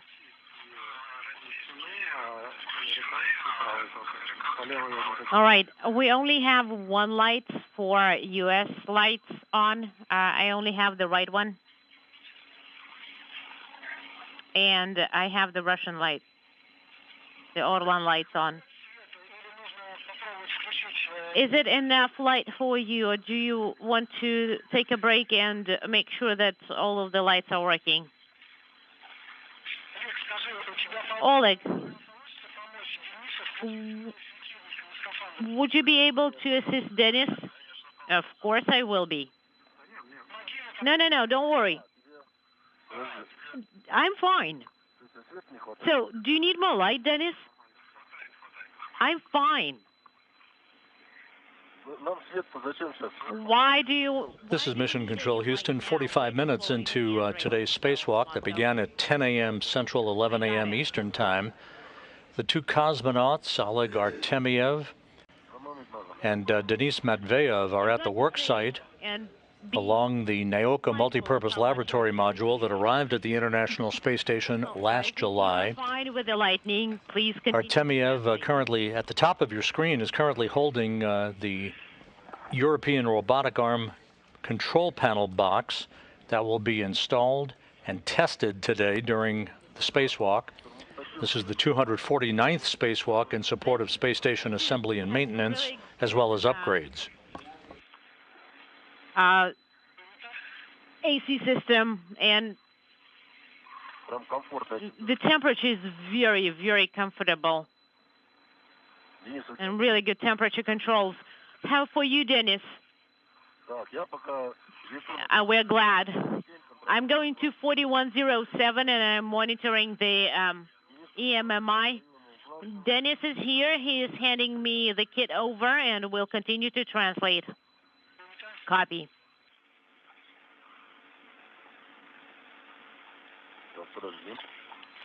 Hold on.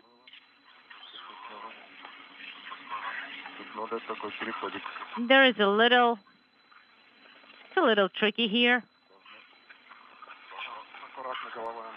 Be careful, don't touch the antenna with your head.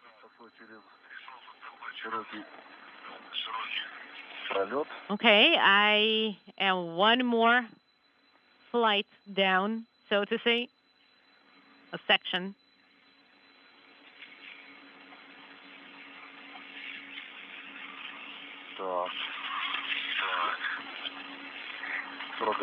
All right, 4110. And we copy Oleg. And 4109. That's where I am. I am here next to BL 3, Aero Base Point 3. Oleg, be mindful how much you are spending the battery. I'm 4111 and 4112, and I'm monitoring the whole process. Okay, I got it. The EMMI. Now here, be careful. This path here is pretty challenging, so mind the tethers.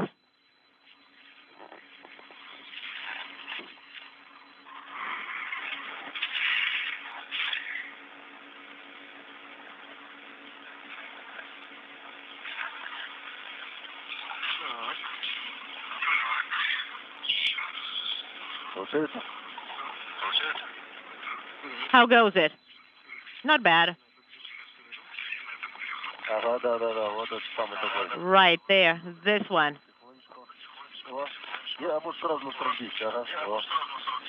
And we can just move there straight away.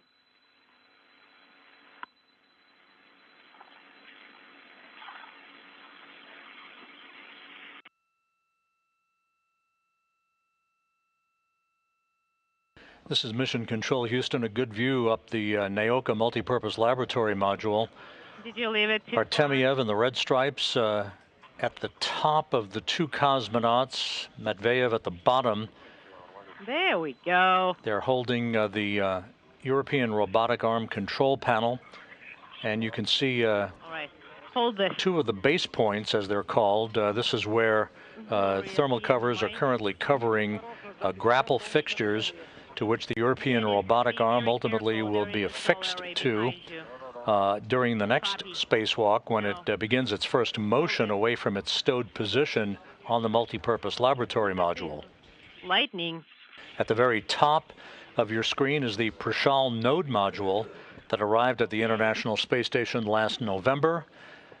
And out of the field of view, but docked to Prishal, is the Soyuz MS-21 that transported Artemiev, Matveyev, and Sergei Korsakov to the station about a month ago. Take it over from you. Dennis, while Oleg is translating, please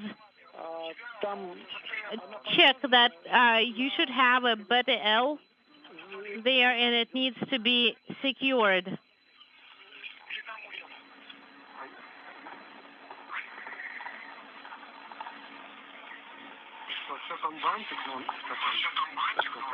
Yes, there is this like a bow tie that's securing it, so I can just untie it if need be.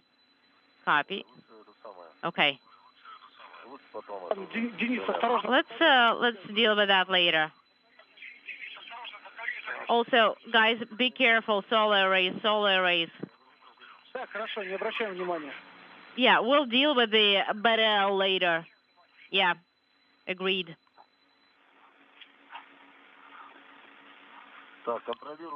Now, I've got the EMMI 4114 and 4559, and we are at UFP payload interface 2. And we are almost at the pressurized adapter. And Dennis is translating, and I am monitoring the EMMI kit. The reference that you're hearing through the interpreter to EMMI is the acronym that is attached to the European Robotic Arm Spacewalk control panel.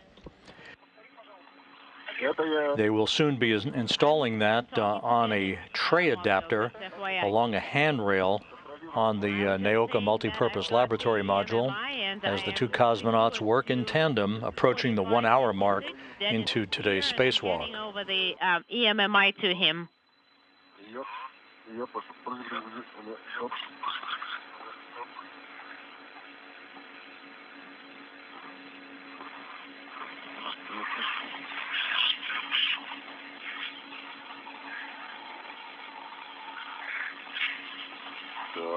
There we go.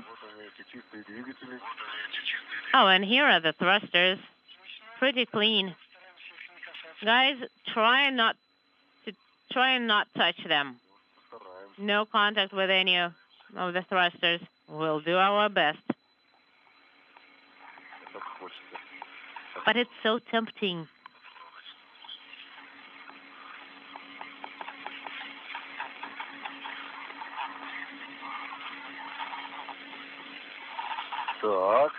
Okay. Now, I'm at 4400, 4562, and 4562. And give me the EMMI. Hold on.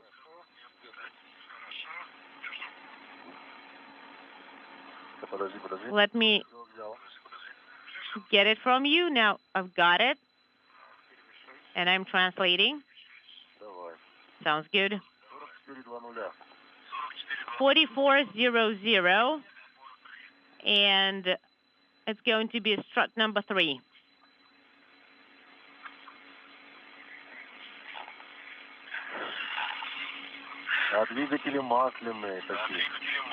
And the thrusters are so shiny and like so tempting to touch them.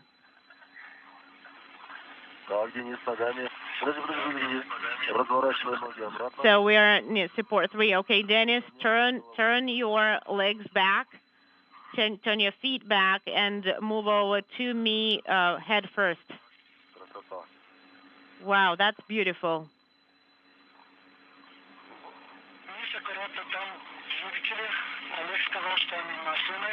Dennis, be mindful of the thrusters. Oleg just told us that there is some lubricating oil on them.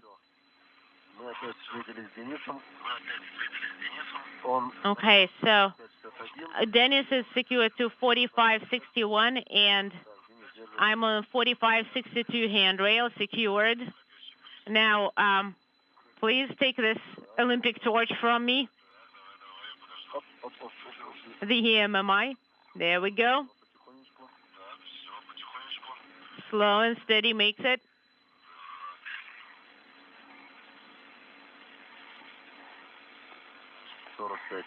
$45.64.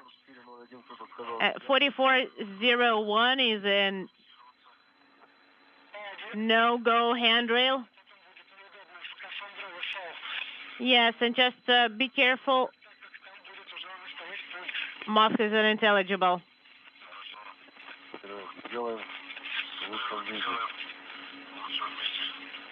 Okay. Oleg. All right, I'm at this handrail 4401.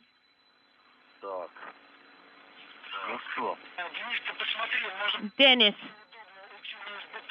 maybe it's best if you switch to S-beta. So ahead of Oleg. No, hold on, and don't let the EMMI go. And don't leave.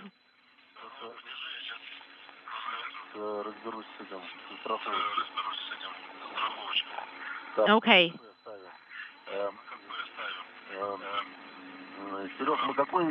Sergey, which tether do we leave? Do we leave the adjustable tether or just the red? You leave a safety tether on handrail 4401. So 2 locks that are securing the cover, the top of the cover. Okay. All right, let's turn it towards me. And where is the handrail? Okay, we're getting to the handrail. Here is the handrail. Hold it. Stop. Turn it in such a way that both locks of the top of the cover are towards PHO. Copy Moscow. So let's switch to 4400 meanwhile.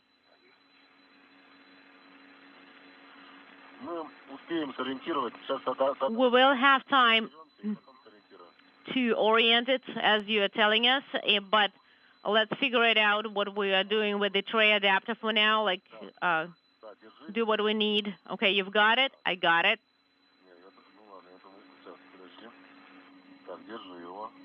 Hold it. Oleg, Dennis. So there is about 5 minutes left in the eclipse, and then you will be in the sunrise.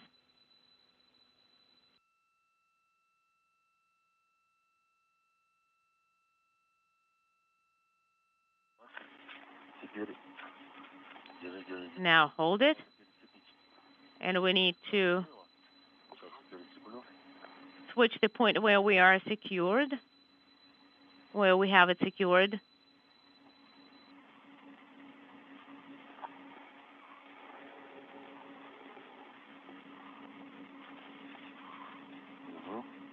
Okay.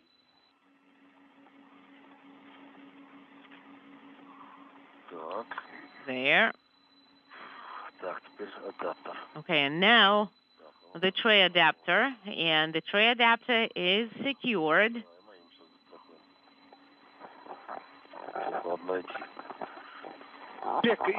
Okay. Oleg, you have it secured, right? Of course. We have the EMMI secured to 4401. And now we are looking for something to secure the...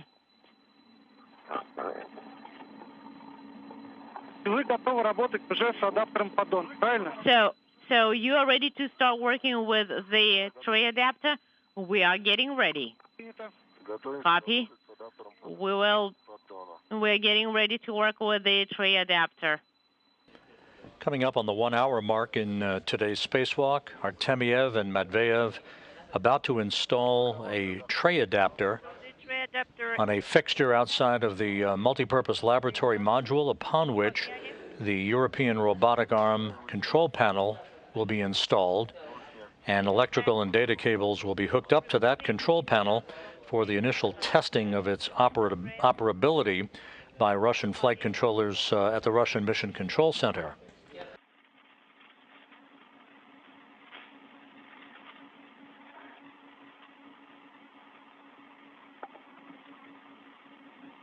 Так, адаптер поддона с поручня снят. So the adapter, tray adapter is removed from the handrail. Copy, Oleg.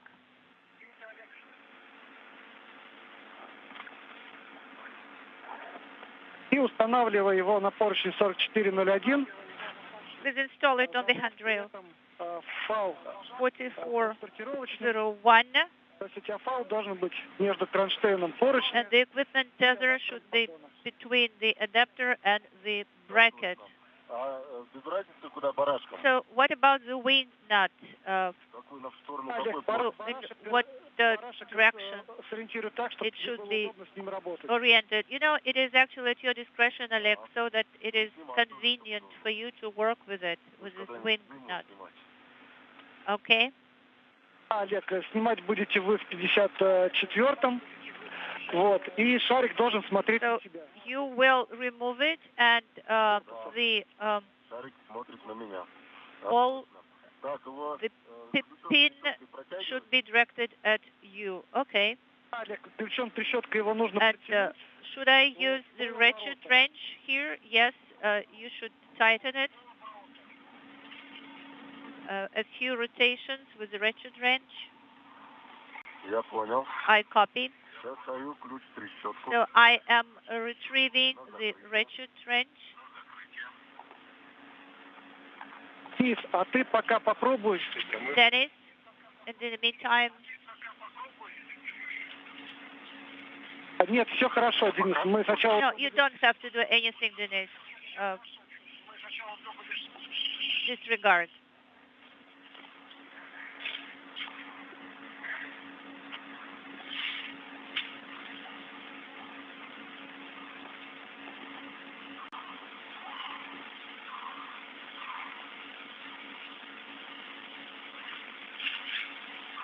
выхода из тени у нас осталась минута. Okay, just 1 minute before the sunrise, so I am removing the ratchet wrench. It is removed. Copy, Oleg.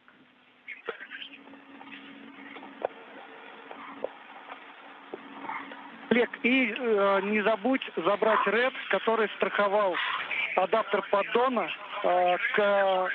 Oleg, don't forget to retrieve also the red tether that used to secure the tray adapter.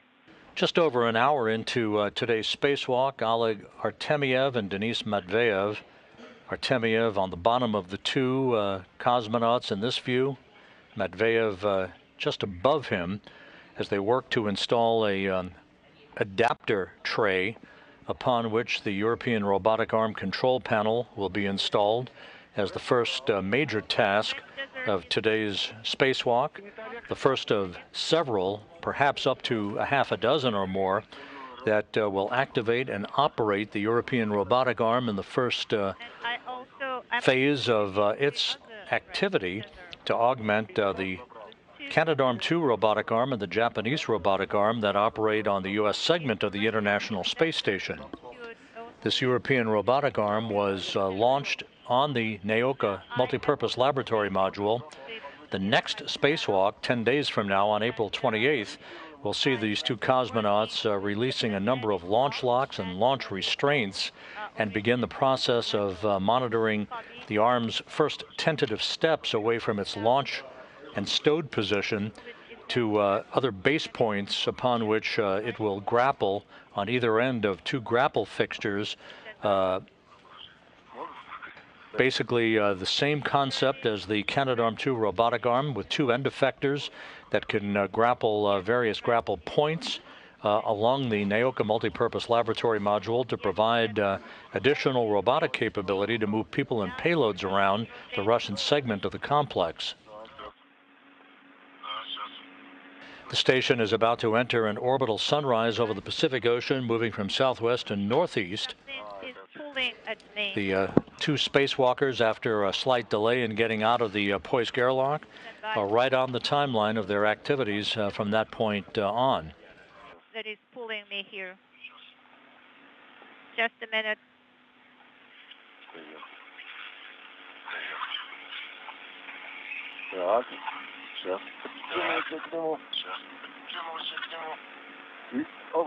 Unintelligible. It is secured with a magnetic lock. Good. Now we will connect it.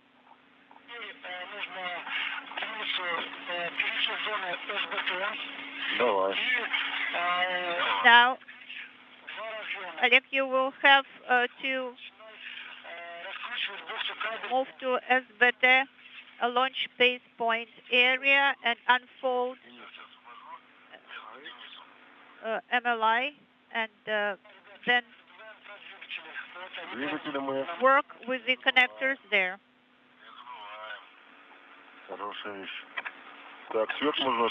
Okay, I guess we don't need the lights here. The light is off, OFF.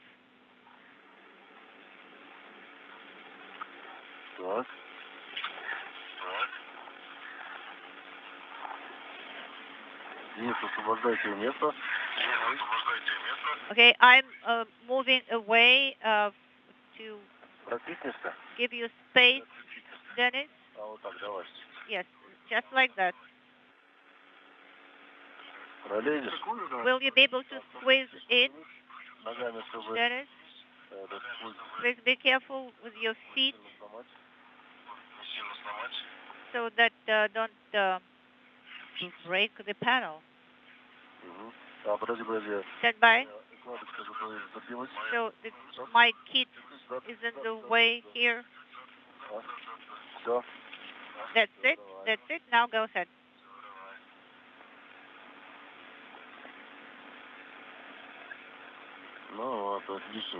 Here you go. Excellent. Отлично, Олег, посмотри, имеет ли смысл выдать следовую фау с подтягом?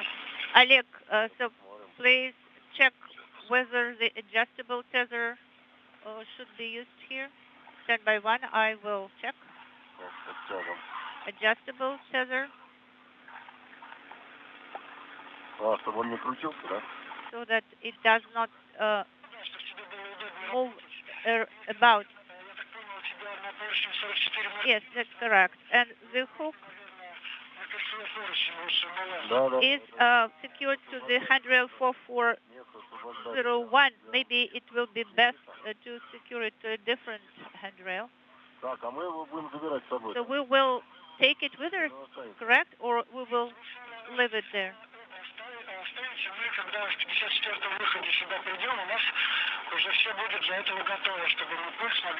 No, you will leave it there. Actually, both tethers should be left there. Of course, during the EVA number 54, we will need those in order to move the panel. But it will be later on, much later. All right. So I am leaving these tethers in place.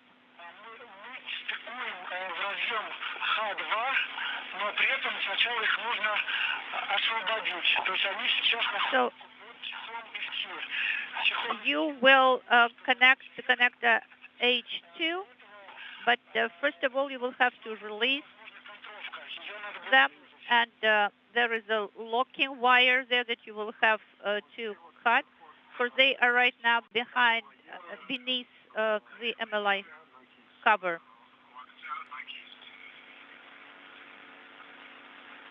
Unintelligible. Dennis, you will have to translate to S-beta launch base point area.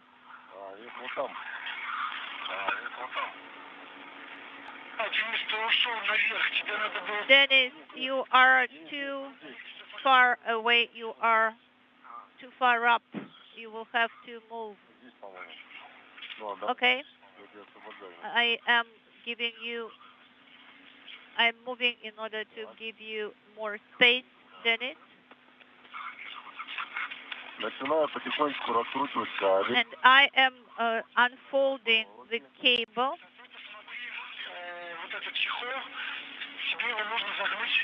Dennis, so this MLI flap should be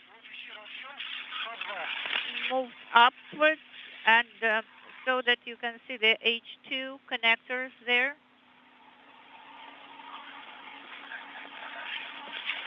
One hour, 10 minutes into today's spacewalk. Matveyev and Artemyev working at what is called the launch base point, where the European Robotic Arm was stowed during its launch, affixed to the Naoka Multi-Purpose Laboratory Module when it took off on a Proton M rocket from the Baikonur Cosmodrome in Kazakhstan last July. They're in the process of opening up thermal covers and the cover to the European Robotic Arm control panel box, so that they can begin to hook up the first of several connectors that will provide electrical and data capability to the box for commanding from the Russian Mission Control Center outside of Korolyov. The commanding capability also is routed so that cosmonauts working inside the Russian segment of the station can maneuver that arm around once its outfitting is completed over the course of several spacewalks.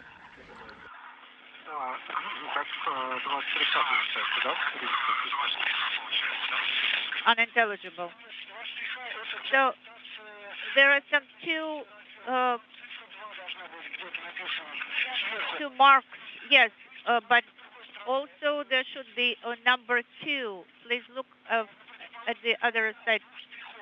And on the opposite side, there is the barcode. And the view you're seeing of Artemyev and Matveyev working on the Naoka Multipurpose Laboratory Module is from a camcorder set up inside the Zvezda service module by cosmonaut Sergei Korsakov, who is acting as an intravehicular crew member supporting the spacewalk from inside the Russian segment of the station.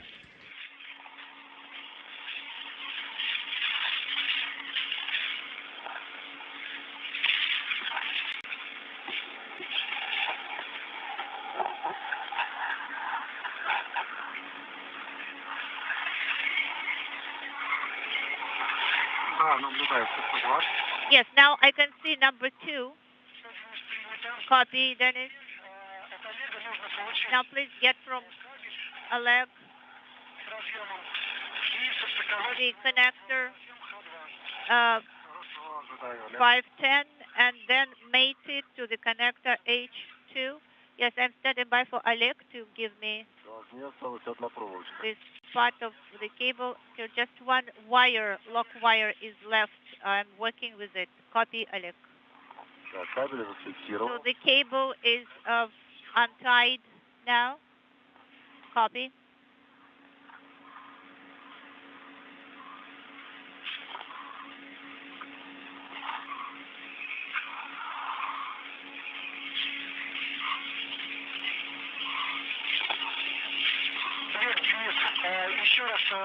Oleg, a reminder. You are in the area of these thrusters, and please, under no circumstances, touch these thrusters. Dennis, hold it. Don't pull it.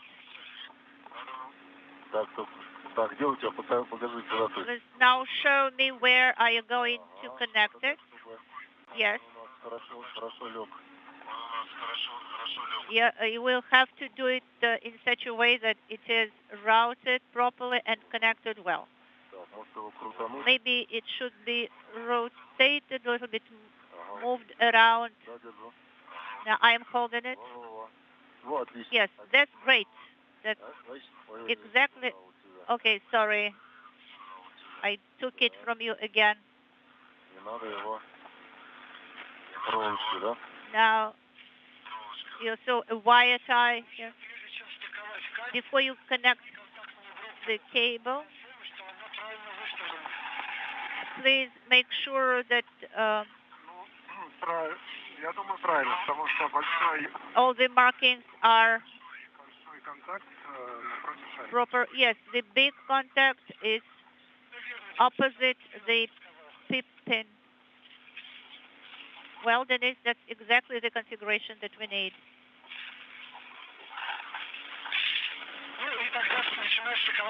All right, Dennis, it's a go to mate the connectors.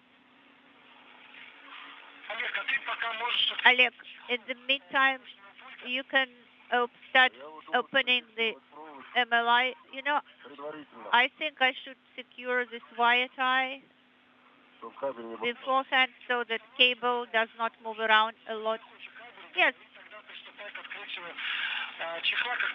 You can do that, and after you are done with that, you can start opening the outer cover. So I secured it with the hook. Yes, Dennis, you're doing everything correctly. I'm opening the outer cover. Unintelligible. 1 hour, 15 minutes into the spacewalk by Artemyev and Matveyev. Artemyev at the bottom, Matveyev at the top, as they are in the process of now opening the suitcase-like EMMI, that's the acronym for the European Robotic Arm Spacewalk Control Panel box that will be mounted on a tray adapter they're in the process of installing on the outside of the NAOCA multipurpose laboratory module.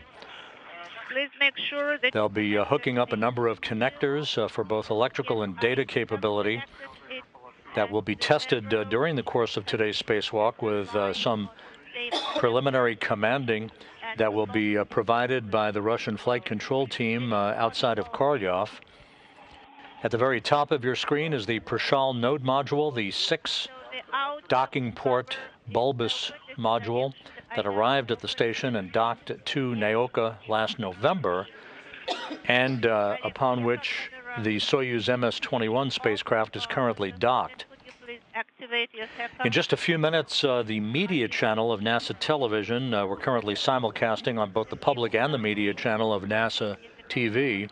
The media channel is going to go down to the Kennedy Space Center in Florida for today's arrival of the Crew 4.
На каком-нибудь свободный карабин.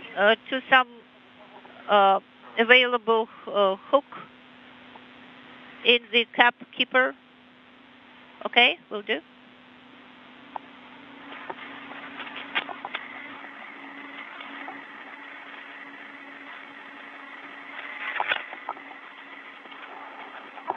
Как, Денис, там получается? So, Denise, how are you doing? So, please go ahead on space to ground 1. Sergey, we ask you to answer on space to ground 1. You know, they are looking for Sergey, maybe somewhere doing in the mess room or in the kitchen.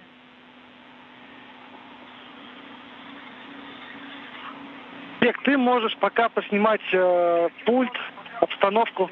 Okay, you can, in the meantime, you can take pictures of the panel. We are flying over Canada. This is Oleg.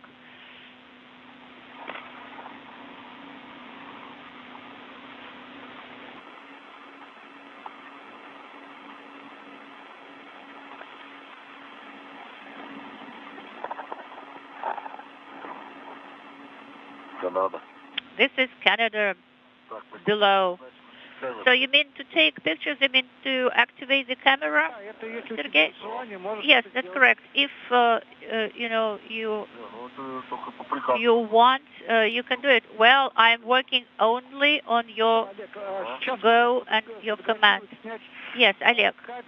We give you a go also to take pictures of the cable, and also we would like to see how the external panel is installed, the installation configuration.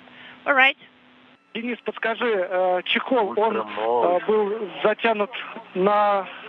все, наблюдаю. Денис, okay, never mind, I can see it now. В общем, он был завязан на бантик, а под бантиком узел. Well, it was... Ты этот узел срезал, правильно? Tightened in a knot, and did you cut it off? Yes. Отлично. Теперь смотри, как тебе удобнее. Или на Aviation Keeper. And now в трэшбэк. You can do what works best for you. You can either use the cap keeper or you can stow in the trash bag. Погода хорошая сегодня. The weather is so nice today. Есть, я тебя снимаю. Денис, I'm filming you. Так, эту с БТЛ-3 снял. Okay, this is Denise. I have removed it from the SBT launch base point. Okay. Move to the second point, and you please remove 2 covers there.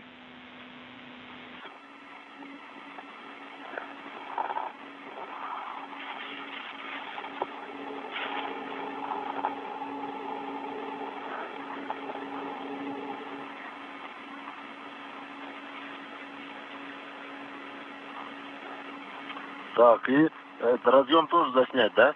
Should I film the connector as well? Да, Олег, засними. Yes, Oleg, please go ahead and do that too. Это чехол открою. So let me open up the cover then. Ага. There it goes. Вернусь, этот забыл пофотать. Okay, let me go back there. I forgot to take pictures of the connector. Well, actually, I'm doing that already. Okay, so I'm going to proceed with the second one then. Хорошо пристыковал прям. Okay, it is very well connected.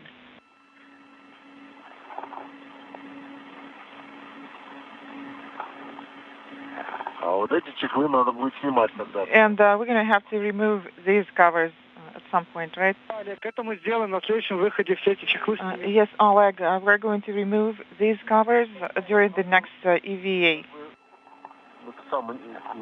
Подвязок-то особо нету, да? Well, I see that there are no ties or anything else here. Ну, хорошо, открою. Okay, yes, we'll be able to open it up easily. Хорошо, Олег. All right, Oleg.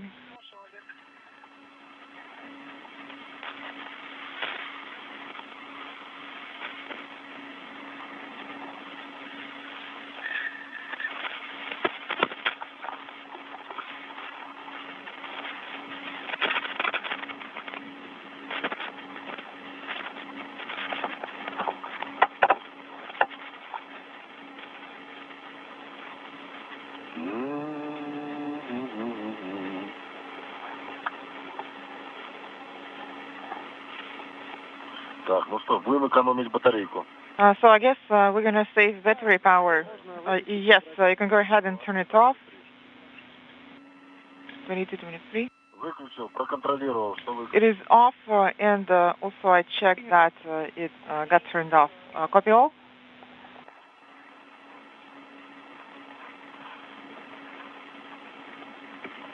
Так.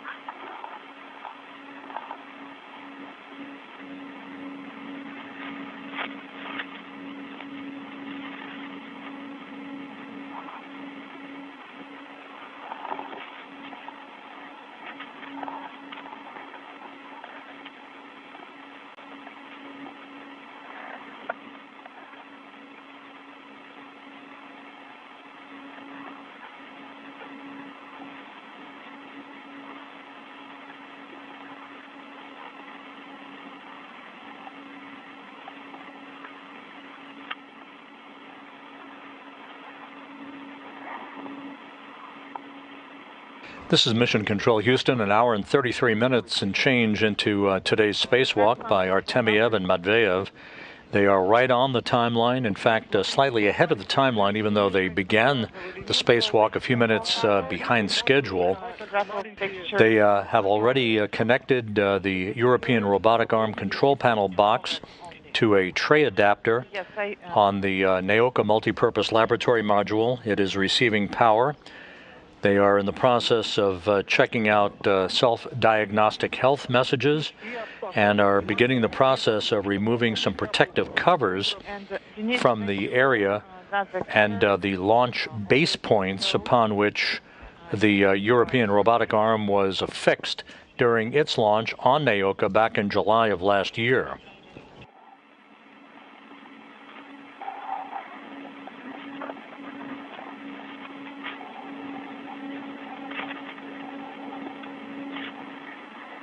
Давай сначала нож уберем в toolkit, потому что... Go ahead and stow the cutter in the toolkit.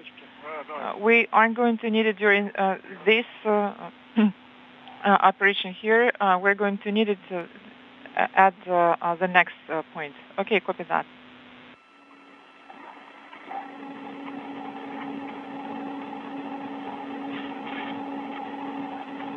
Денис, посмотри, может быть, имеет смысл сразу... Денис, would it make sense to... Yes, go ahead. Застраховать за чехол. Maybe it would make sense to drop the small hook on the capkeeper case. Yes, I guess that would work. Otherwise, it's just not that convenient here. And did you have a question about the hatch?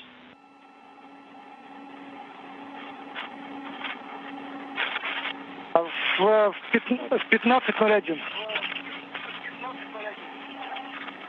The time of hatch opening was 15:01. So we've been outside 1.5 hours. Yes, and to be exact, it's been 1 hour and 35 minutes outside. Денис, теперь нужно сделать фотографирование. All right, Denise. And now please proceed with taking photographs. It's some work.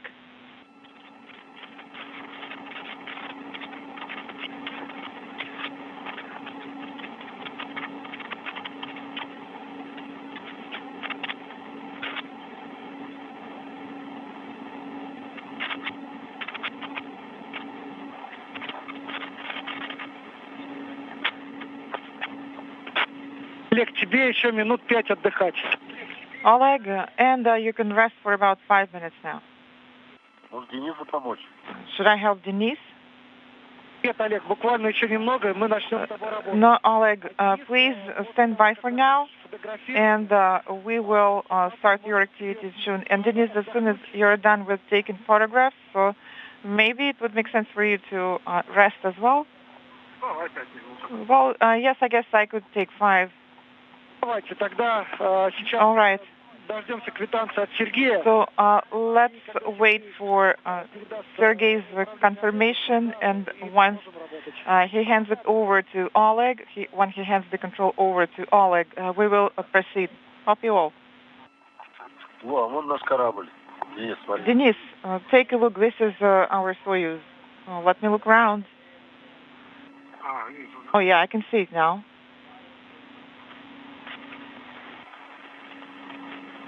Посмотри, как раз ты сейчас держишься за тот поручень, Denis, you're holding onto the rail that you will use for translation to the parallel handrail near the base point 2. So just take a look around now to make sure that you know in what direction you will be translating. Yes, I can see it from here. They are across from me. Yes, that is correct. They're in front of you.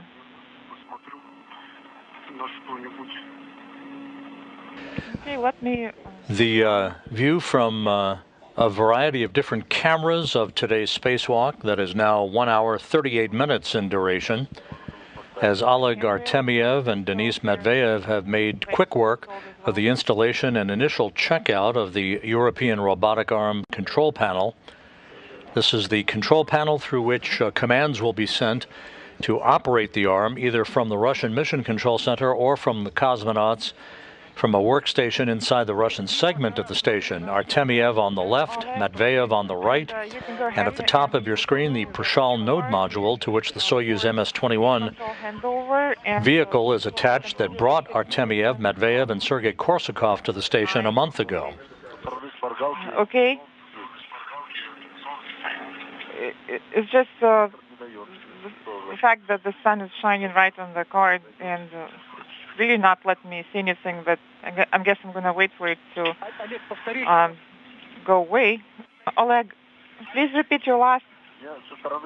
What I'm saying is that the sun is shining right on the cue card, and the filter is not sufficient. Well, we follow the activities by the two cosmonauts in today's spacewalk, the 249th, in support of space station assembly, maintenance, and upgrades on the NASA TV media channel. The crew 4 astronauts, Kjell Lindgren, Bob Hines, Jessica Watkins, and Samantha Cristoforetti have arrived at the Kennedy Space Center for final pre-launch preparations. You can follow that activity on the NASA TV media channel. You can start the exact same actions that you just did, and then we will be also working with Oleg at that point.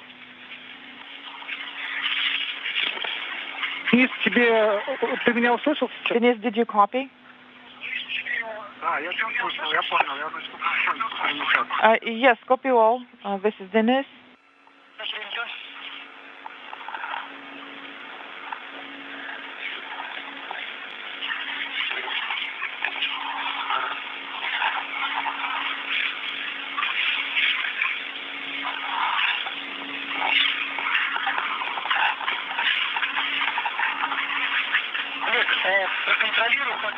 Oleg, make sure that the external control unit is in the manual mode. Yes, I confirm that it is in manual mode. Manual mode, excellent copy. And Russian flight controllers instructing the two cosmonauts to configure that robotic arm control box into what is called the manual mode so it can transfer to an automated sequence from Korolyov, part of the diagnostic testing of the control box and its functionality. Meanwhile, the International Space Station is flying from northwest to southeast, approaching the coast of Africa over Senegal.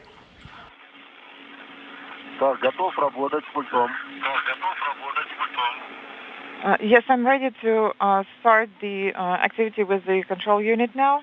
Okay, copy. Oh, okay, Oleg, we'll put it in work now. Please confirm again that the unit is in manual mode.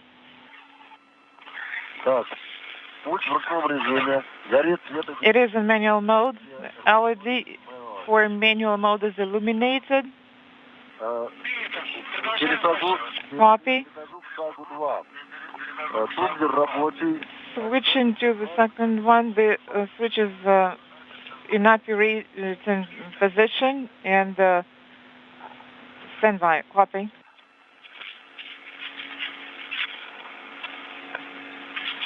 Так, замигал светодиод. The LED is blinking, and I'm now waiting for the standby mode and inaudible. And did you get the message? Yes, I just got the message. Message inaudible. Copy. I pressed on start, and the LED is now illuminated solid. And also, Denise, be careful with the cutter cord. Okay. Oleg, go ahead, please. Это шестой шаг. Теперь седьмой. После 1 минуты на дисплее режим... Now number 7. I should get the SB OPGR message after 1 minute from when I first got the message on the display. Yes, we're standing by for that. Сообщение, режим ERA. I see the message about the ERA mode, RP OPGR. И на панели рабочий operation, ожидание, standby. And also I see operation, standby.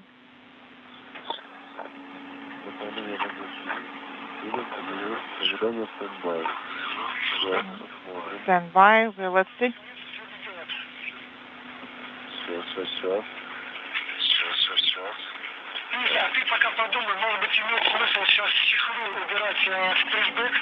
And Dennis, please assess if it would make sense now to stow the crew log bag, the covers in the crew log bag.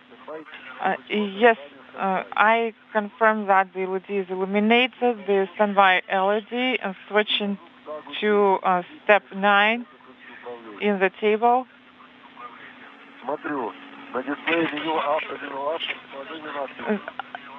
Inaudible. I should see the messages in the middle window, but they're not. Oleg, please repeat your last. What are you seeing? In step 9, 5, 10 should be in the middle window. And now it says step 4, 10. Yes, it should be 4, 10. Okay, so is there an error then? We updated it prior to the EVA. Okay, so I will press on the right, and it just switched to the left window. The selected task should be in the left field. So this is done. Step 11 is done. Switching to 12. Okay. The LED is blinking. Pressing on start.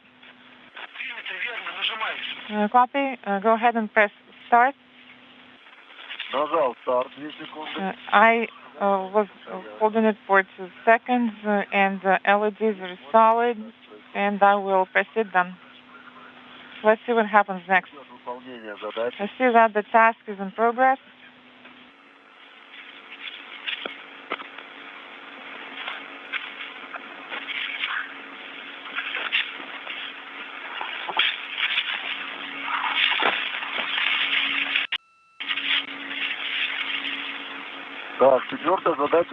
Task 4 is complete now.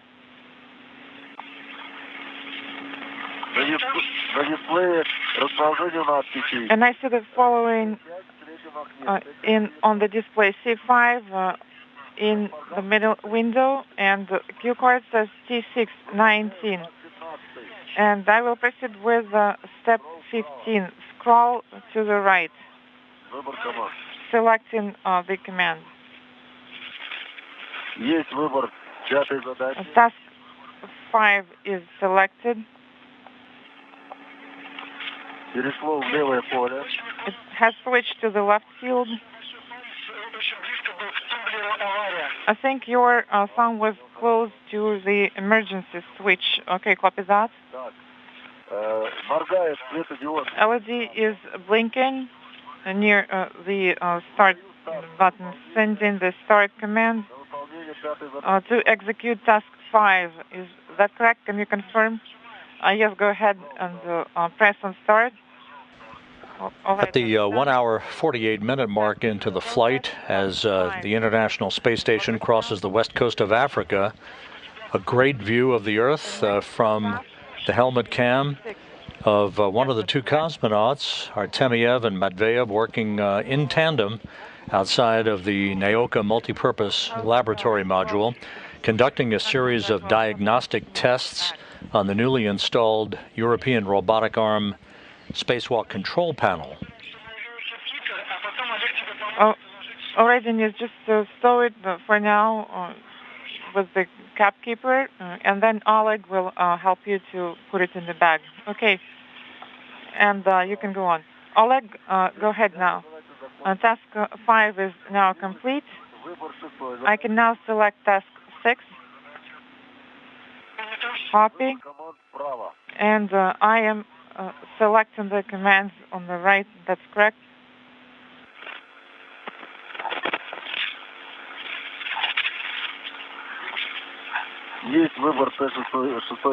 Task 6 is selected, and I should now press start.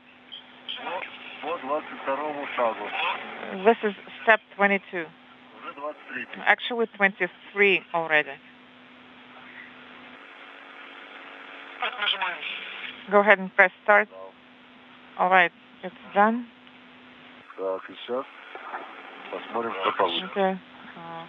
Well, let's see what we get now. The two cosmonauts are in the process of pushing a series of buttons on that control panel that you see here in the field of view.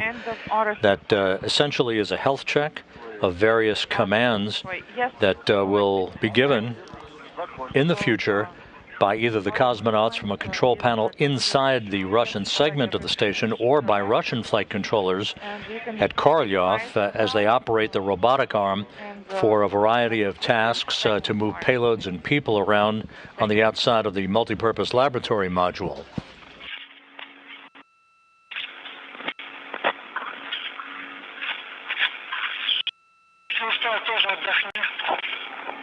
Denis, you can also take 5.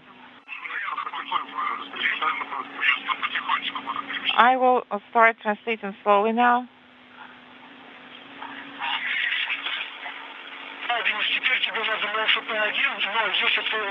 Well, Denis, if you feel tired, you should pause and rest.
Denis, how is it going?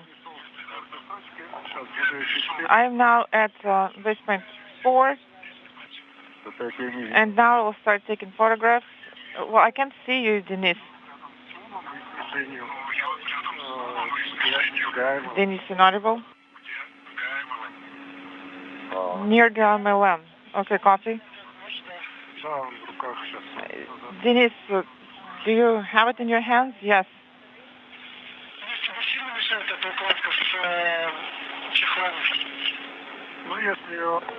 So, What about the kit with the covers? Is it in the way? No, not really, if I move it slightly. I think you should push it away from yourself while translating. Okay, Denis. So to make sure it works better for you, try removing the small cap first. Well, it doesn't really make much difference. Anyways, proceed per your discretion, whatever works best for you, but make sure you take pauses to rest.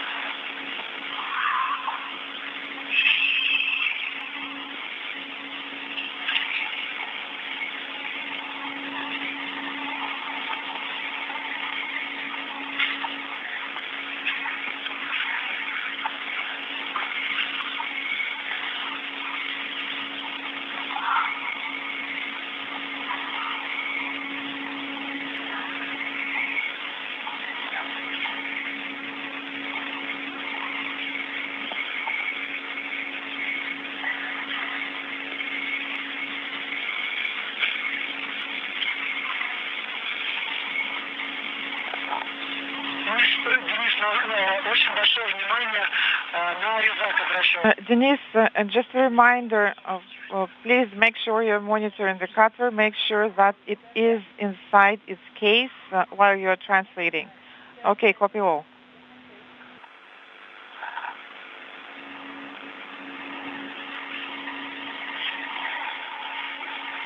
One hour, 54 minutes into the spacewalk. The reports continue to come in from the Russian Mission Control Center, and they're all good with the diagnostic tests all so far having been completed successfully in testing out the health and responsiveness of the newly installed European Robotic Arm control panel box.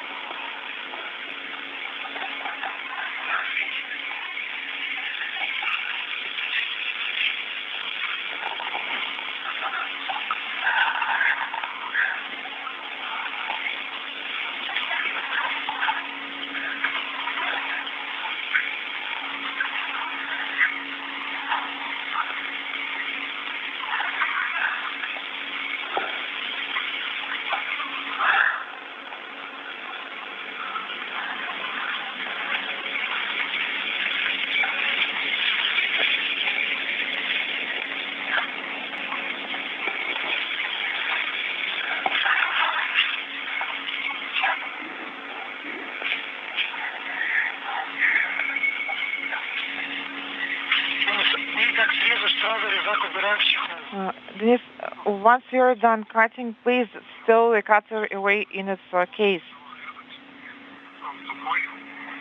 Well, it's not that easy to cut it with it. It's sort of blunt. Well, we're going to sharpen when we get back.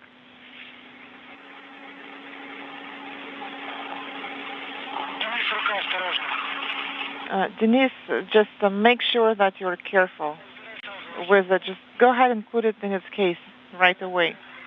Okay.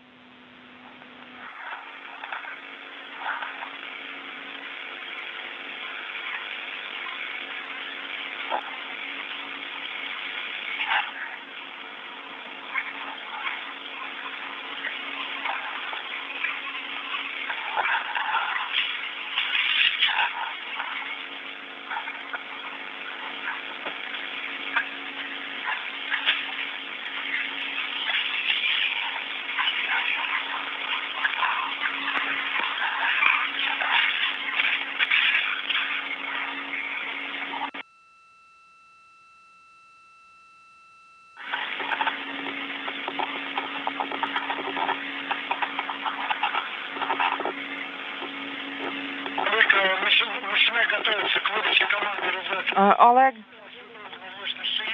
get ready to start sending the commands. Copy. Готовлюсь. Getting ready. Moscow is inaudible.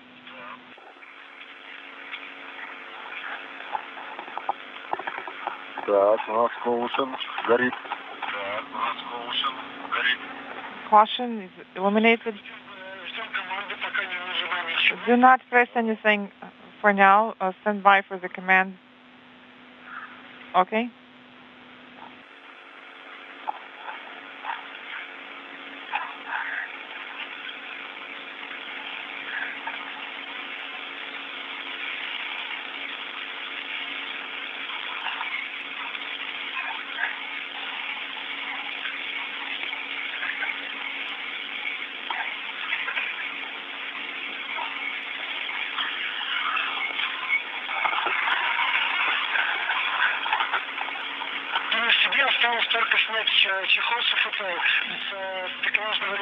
And Dennis, what we have left to do is just remove the cover and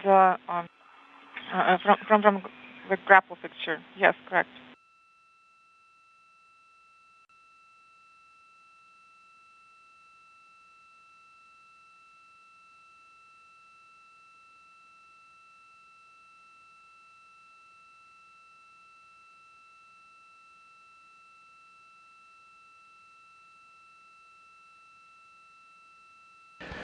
We're about to hit the 2-hour mark in today's spacewalk. Denis Matveyev is removing protective covers from a variety of payload interfaces on the outside of the Naoka Multipurpose Laboratory Module. The European Robotic Arm, once it's fully operational, yes, which will unfold over the course of the next several spacewalks by these two cosmonauts, 4555 and will move various payloads to and from their deployment points on the Russian segment of the International Space Station over to these payload interfaces to affix them to the outside of Naoka so that they can gather data. To continue with the EMMI starts using the internal bus. The moment you are ready, please let us know.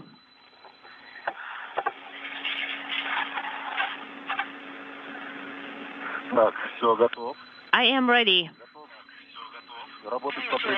And I'm working per card 3. Dennis, please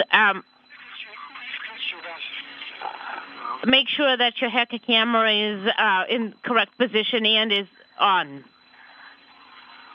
The little one, yes.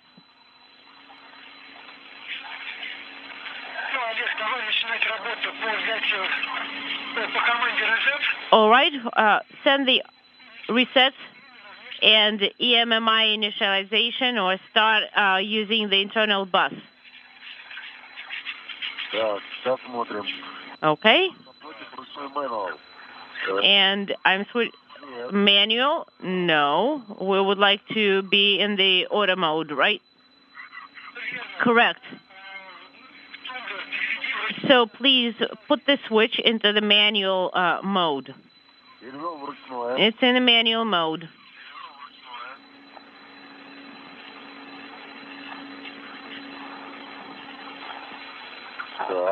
Okay.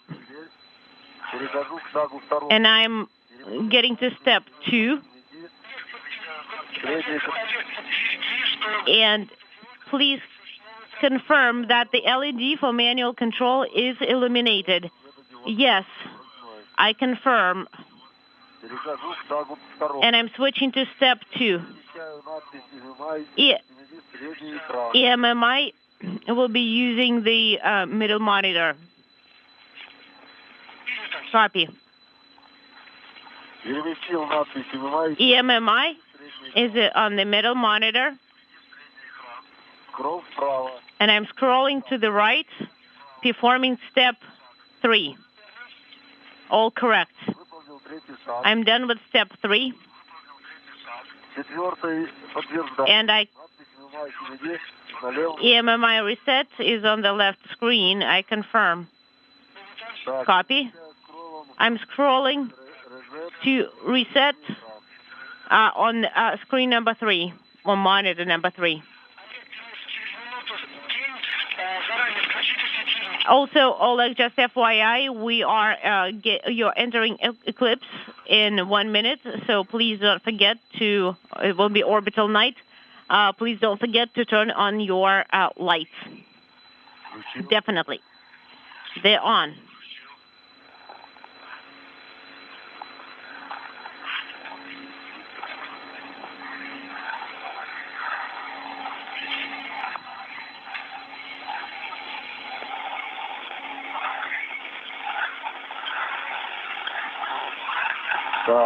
Okay. So RSS is in middle position, and I'm putting it on the left screen, scrolling over there. Affirmative. And the switch is on the right. Correct.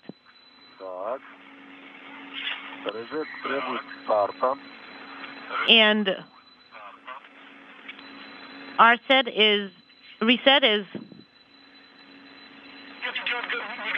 it blinking? Is the LED blinking? Yes, the LED is blinking. And I'm pressing start. And that's going to be for step 9. And I'm done with step 9. Nothing is illuminated anymore. We just see the power LED. And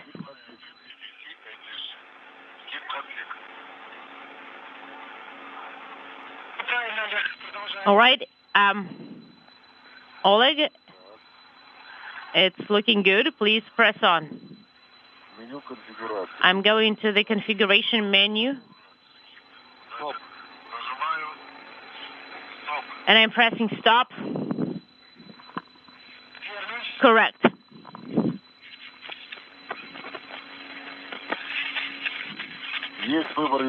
And I can select the language. I'm pressing start.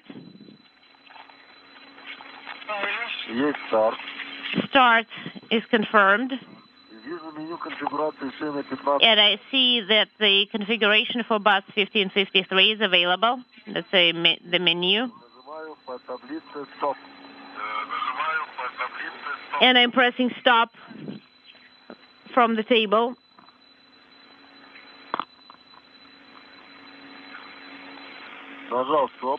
Done.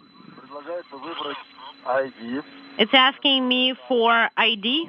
I'm pressing start for step 17. All correct, Oleg. All right, start has been pressed. I see the update menu for EMMI, and I'm pressing start. All correct. Press start.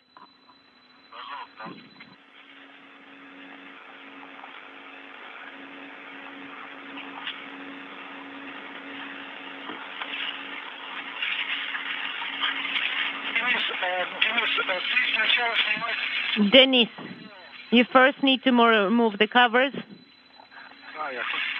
And I checked if it's correct or not. Oleg, please continue.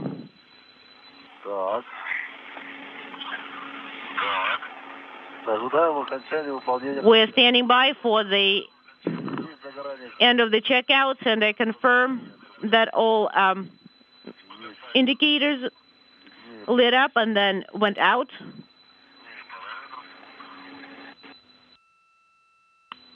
And I'm selecting display parameters.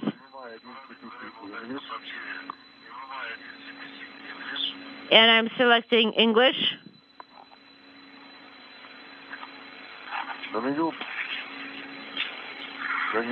And on the menu, CPC English, and then on the checkout menu,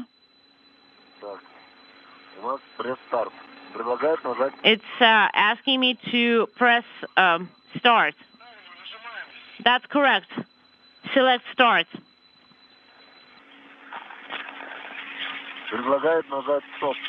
And now it's asking me to press stop.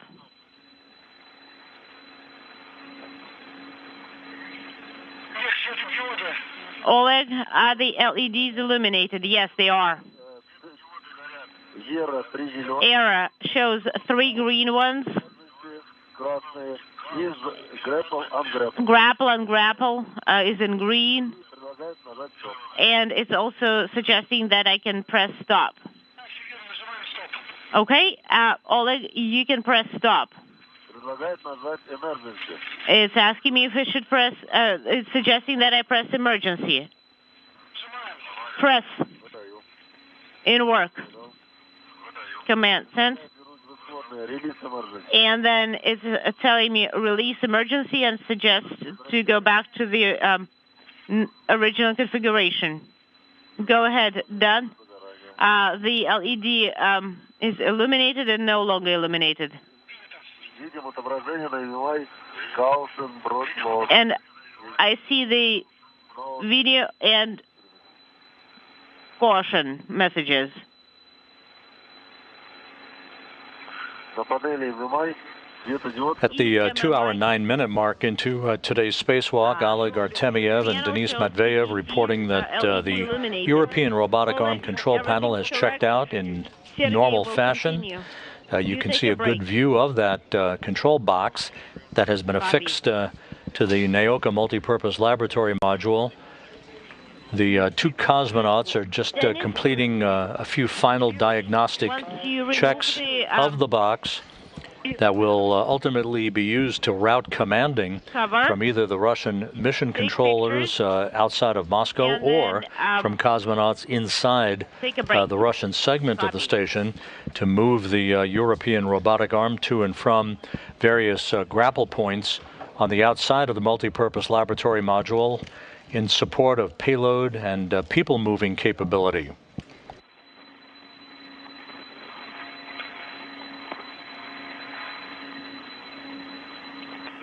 Oleg, you should have a message on SPSS red in the error mode. Come again?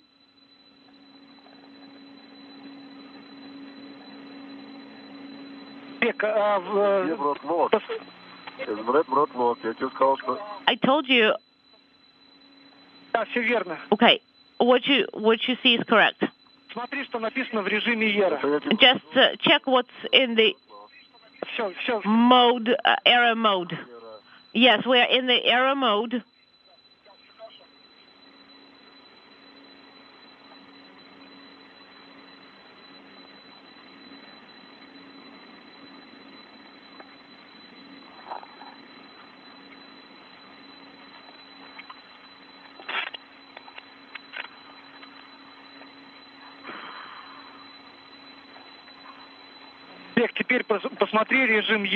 And Oleg, please check what you see in the error mode.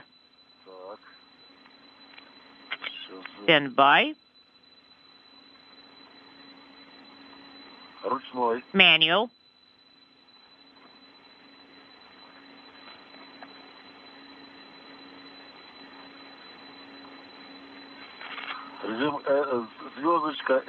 There is a star SB,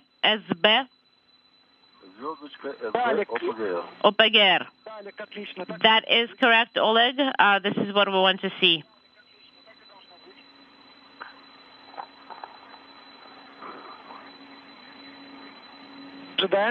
Stand by.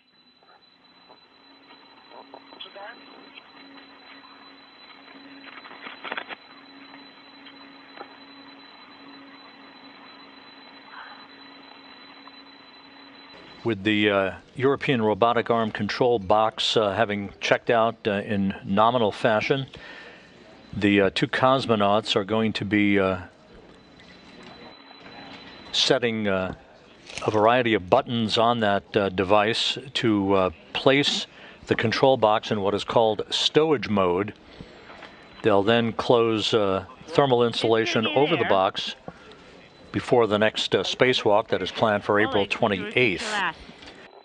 Next up for the cosmonauts, once they complete this work, will be the start of the installation of 3 handrails on the robotic arm itself. There will be a number of handrails that will be installed to facilitate spacewalkers in the future moving about the robotic arm itself, and to temporarily house some payload equipment that will be used for the robotic arm to move payloads around the Russian segment of the International Space Station.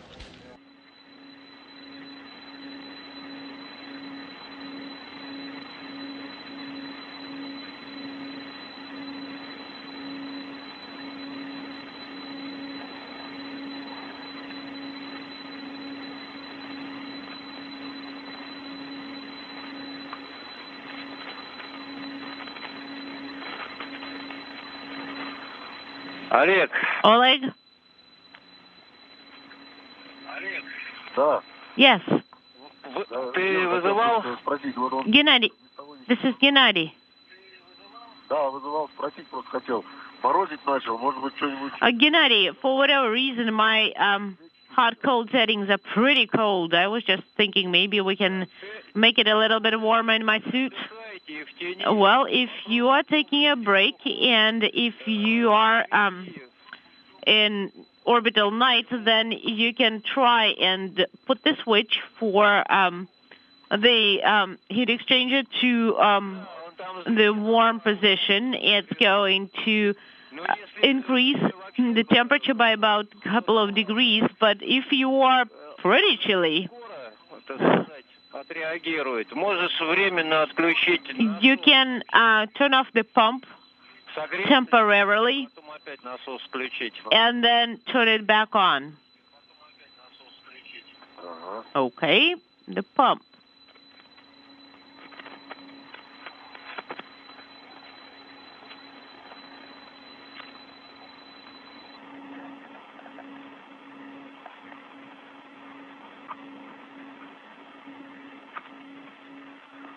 Отключил насос.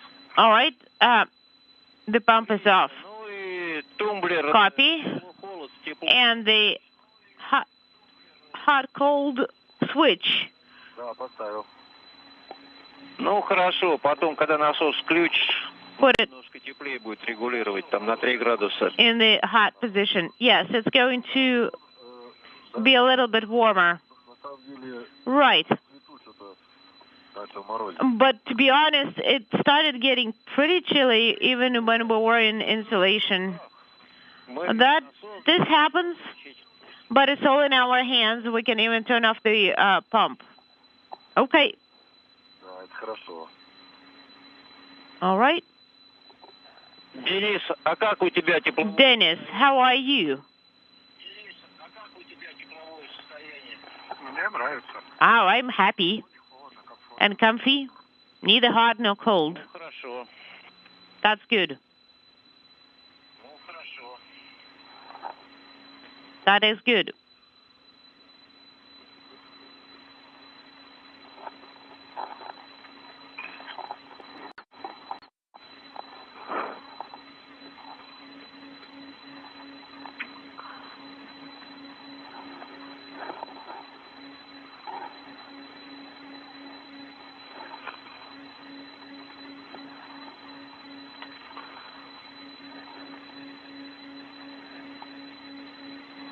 Денис, как у тебя состояние? Dennis, how are you? Are you tired? Ну, подустал немного. Just a little bit. Логично. But it's no surprise. Well, you can take a break. Отдыхаю. All right, taking a break. Вы пока в графике, Серег? Are we sticking to our timeline, Sergey? Мы идем прямо в графике, по циклограмме. You are absolutely like on time, per the timeline.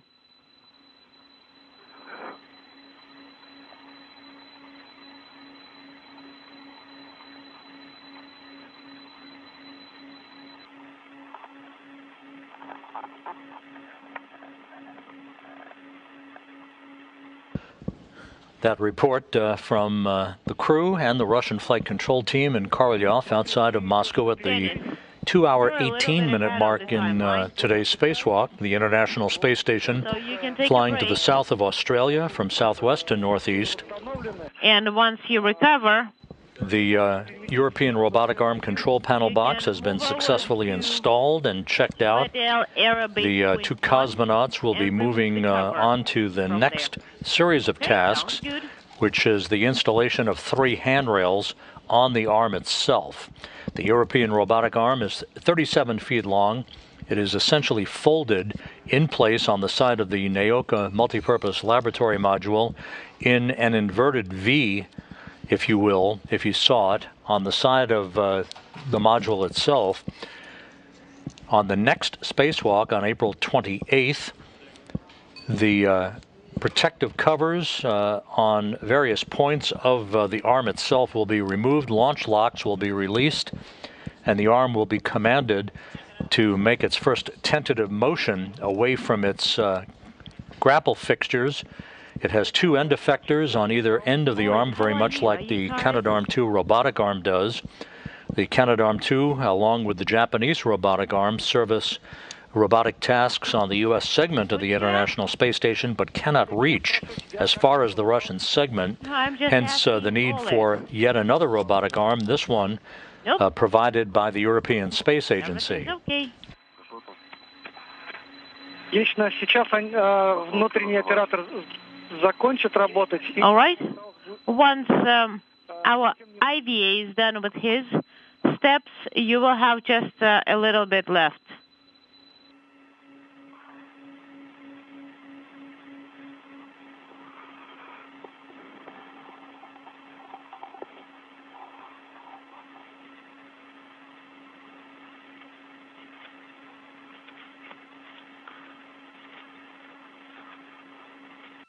Олег, приготовься, сейчас будем пульт в режим хранения. Приготовься. Get ready. We are going to put the EMMI in the stowage mode or stowed mode. Get ready.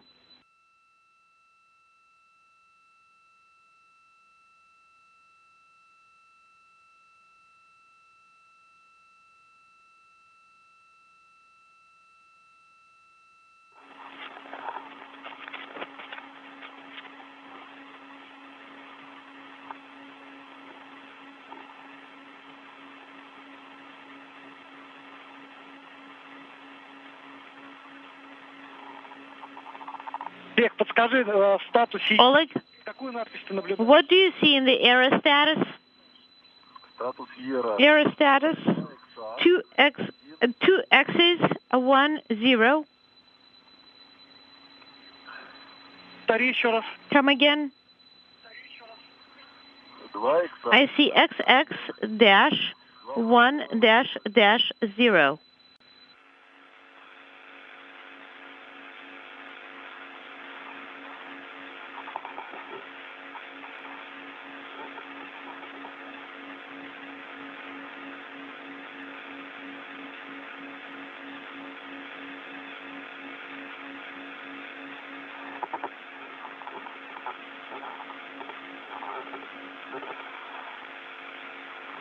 Олег, режим NowThis ты не наблюдаешь?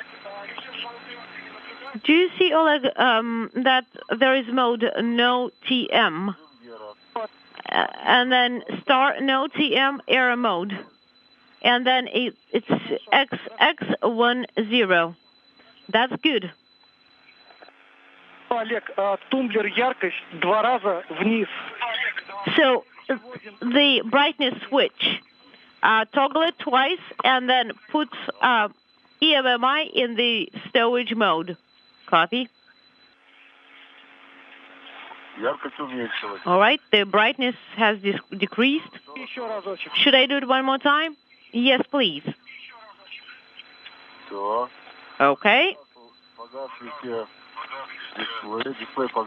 The displays are off, and we only see the power on indicator. Copy, Oleg. Now we will get the confirmation, and we'll be installing the protective cover. And Oleg, you have a go to close the protective cover, close the lid. Copy.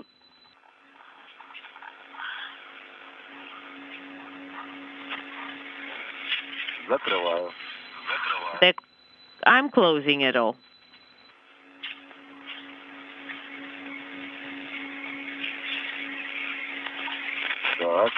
Okay. We have it closed. The cover. And the lid. So the lid is closed, the cover is closed. And we see that.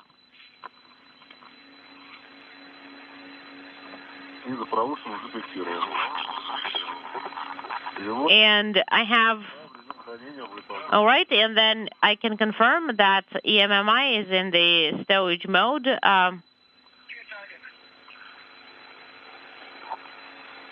We copy, Oleg.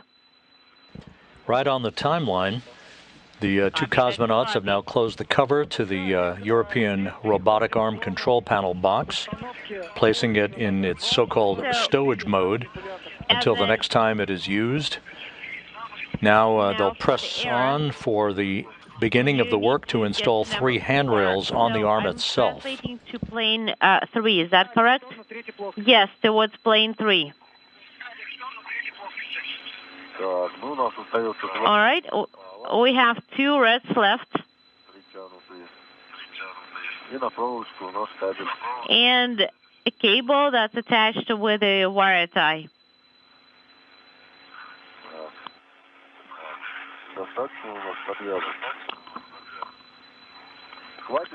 So, do you think it's enough to install that handrail on the ear arm? Just with 1 wire tie? Yes, 1 wire tie will be sufficient. Okay.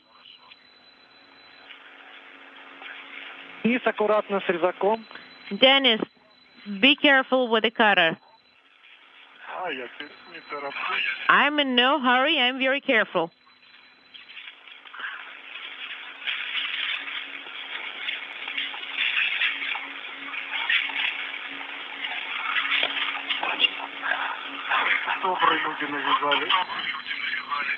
What geniuses has tied it all up like this here?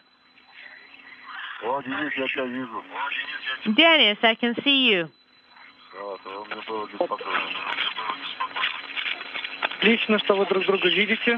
Oh, we see that you can see each other. Is it so? I am translating to 43. So what handrail should I be looking? 4336. So which handrail do we need? It's 4336. And this is where I am. I've been traveling, and now here I am at 4336. So now,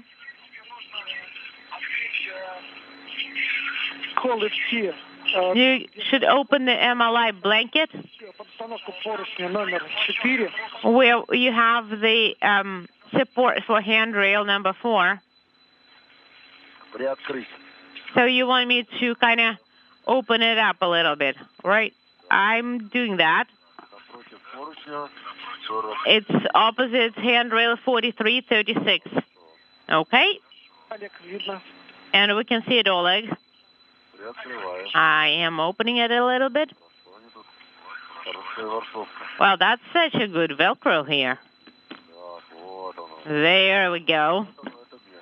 This is the spot. It's number 4. So completely free and empty and ready. Great. That's the location for the handrail. Now, Oleg, once you are ready, retrieve the handrail, and that's where we want you to install it. And Dennis, I can see you again.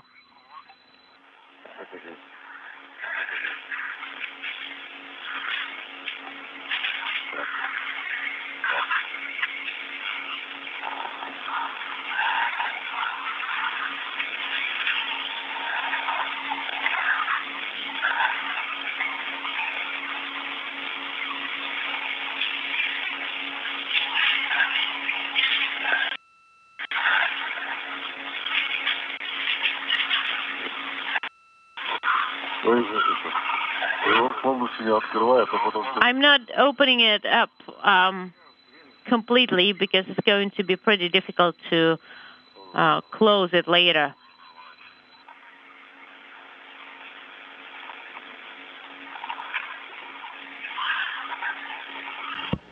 2 hours, 28 minutes in the spacewalk. You're looking at the first view of one of the two limbs of the 37-foot-long European Robotic Arm, which is folded in place as Denis Matveyev removes thermal covers in advance of the installation of the first of 3 handrails on the 2 limbs of the arm. Yes, I did. That's good.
Okay, so I installed handrail number 4 on the locks. Great, Oleg. Now, put back the safety and retrieve number 6. So the locks are just locked by themselves automatically. Yes, there should be an indicator. The indicator should crop up. Yes, I can see it. So everything is nominal. All right, now what handrail is next? So and what? Which ones do you have? I have number 1 and 6. Okay, right. Let's retrieve 6.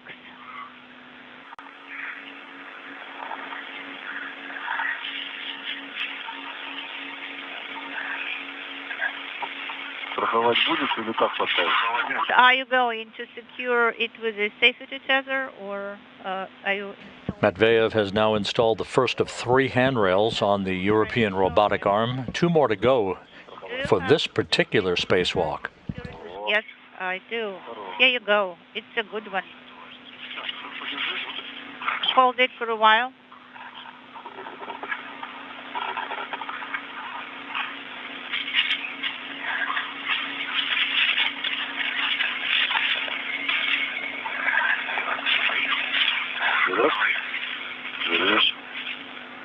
No, go ahead and take it.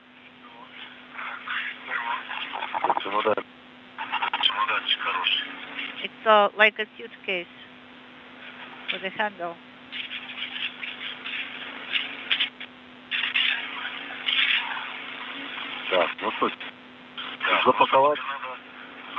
Okay, so should I show it, Oleg? So if the cover is holding, you don't have to put MLI over it, because during the next EVA we will work with it. So again, the indicators should be visible on the locks, and the handrail should be installed tightly. You know, the locks are locked, but the indicators are not visible. No, look carefully.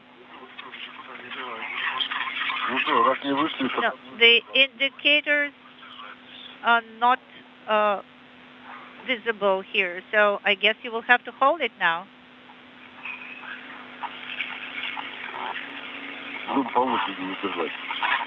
So let us take turns in holding it.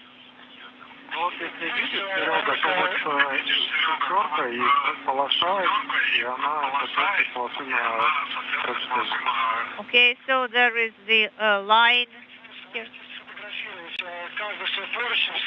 Would you take pictures of each handrail with the indicators? Yes, yeah, we'll do that. You know, there is a space for handrail number 5. We did not take it with us. Well, it's not time to install it yet.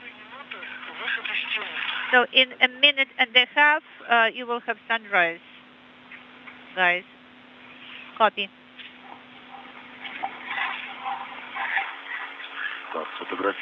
All right, take a picture of handrails.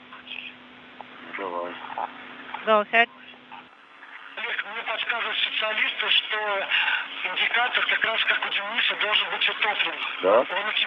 You know, Oleg, the specialists are telling me that the indicators should be in the sunk position, like Dennis had.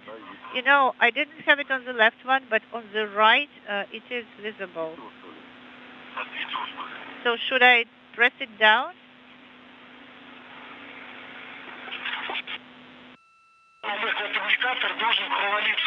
You know, Oleg, actually the indicator should be in the sunk position, in the press down position. So well, then what should I do with mine? Well, as far as we can see, the marks are aligned. You know, they are aligned on one side, but not aligned on the other.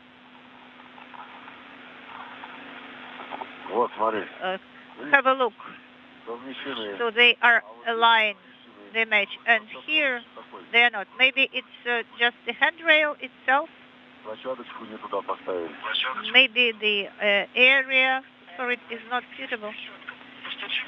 Alia, could you please retrieve the ratchet wrench and just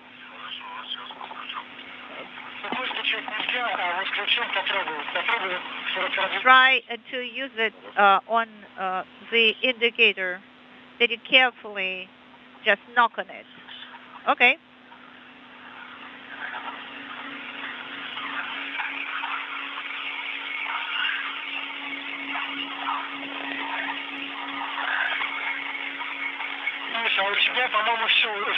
Dennis, and your indicators are in the sunk position. Yes, all 4 of them.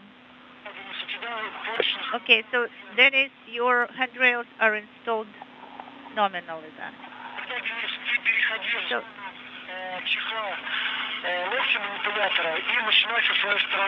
Dennis, you have a go to the area of the ERA elbow and start working there. You know, this is, Oleg, I think that the mounting plate is not even here, because on the right, the matches are, the marks are aligned and the lock is sunk, but on the left, There is the misalignment here. That's why the handrail was not correctly installed. But I'm taking video right now, so you will see, hopefully. By the way, can you see it via the cameras? You mean number 4? Yes, number 4. I guess, the fitting was missed for that one. Copy, Oleg. All right, so let's complete handrail activities. Retrieve the ratchet wrench and translate to the ERA elbow joint. You will remove the cover. Yes, I can see on handrail number 6 that the marks, the lines are matching on both ends. And on mine, they are not matching on one end. But you have taken pictures of everything. Yes, that's correct. So I'm retrieving, I'm putting back the ratchet wrench. All right, Oleg, let's not waste our time. We will analyze the pictures. And this locking wire, is not visible for you yet. You cannot see it. No, we can see it, but not in detail, unfortunately. All right. I will can actually do a close-up for you. Can you see it now? Yes, we can see it, that that it is sticking out. And again, on this bracket, the lines are aligned, and on that are not. Yes, I can see that the bracket is the culprit. Actually, the mounting plate is culprit. So maybe it should be on to the left, more to the left. I copy all. Let's complete this activity with the handrail. Демонтажа чехла FT с локтя. And translate to the elbow joint to start the removal of the cover from the joint. All right, in work. Let me close it with the MLI first.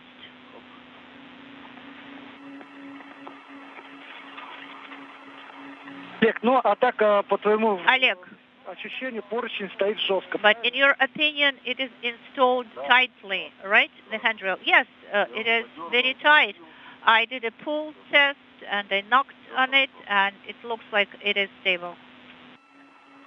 I guess I should deactivate the camera, right, Moscow, so that I can save some battery juice. Yes, Oleg, that's right. And please translate to the elbow joint location. Okay, the camera. So good. Okay, Denis, what about the cover? Are there any issues? Okay, there are ties there that need to be cut. Okay, Dennis. And could you please secure the cover to the big red hook? I will do that, but it is actually quite tight here. All right, and unintelligible. Yeah, when you put back the cutter, yes, I'm putting back the cutter. This is Mission Control Houston, 2 hours, 41 minutes into the spacewalk. Just to recap, the cover. First spacewalk of Expedition 67, the fourth of the year out of the International Space Station. The fourth for Oleg Artemyev and the first for Denis Matveyev got underway at 10 a.m. Central Time, 11 a.m. Eastern Time. Cover. The two cosmonauts working very efficiently outside of the Naoka Multipurpose Laboratory Module, installed and successfully checked out the European Robotic Arm control panel box. It's up and running in good shape for future commanding of the robotic arm in the tasks that we'll undertake in the months and years ahead to move people and payloads around the Russian segment of the International Space Station. The first of three handrails today have been installed on the arm itself, the second in the process of being installed by Artemyev and Matveyev. Medvedev also in the process of removing protective thermal covers from launch base points and payload interfaces. Soon we'll be removing a thermal cover from the elbow of the robotic arm itself. The next spacewalk these two will conduct is just 10 days away on April 28th, when they will also release launch locks and other constraints that held the arm securely in place during its launch from the Baikonur Cosmodrome in Kazakhstan last July, affixed to the Naoka module so that it can take its first tentative steps away from its grapple points. There are two limbs to this arm. Once unfurled, can reach 37 feet in distance, with a pair of end effectors, just like the Canadarm2 robotic arm that services the U.S. segment of the International Space Station. Okay, do you have a tie there? Yes, I do. And there is a handrail on the ERA arm that you can use.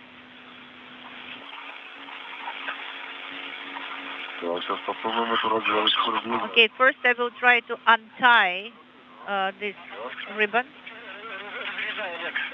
Oleg, don't waste your time, cut it.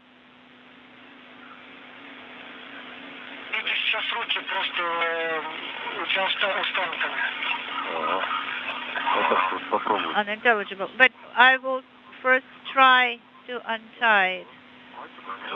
Yes, actually, I succeeded. I untied it. Okay, you know, the guy who tied it was a very conscientious guy and industrious. All right, so please, again, be careful with the reflectors. Now I can see the first wire tie here. Okay.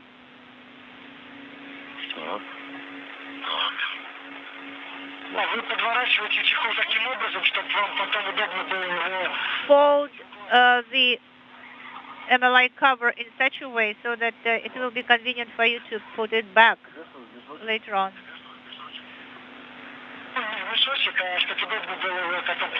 Well, so maybe we should bag it. All right, so, you know, do it in such a way that it is convenient for you to tie and untie it. Right, I will have to rehook my tether here.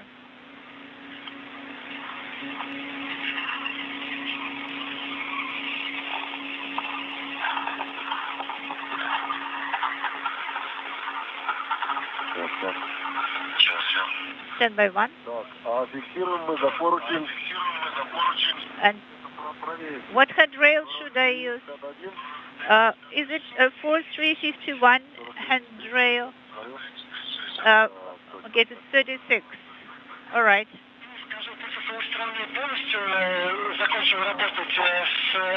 Okay, so have you completed your MLI activity?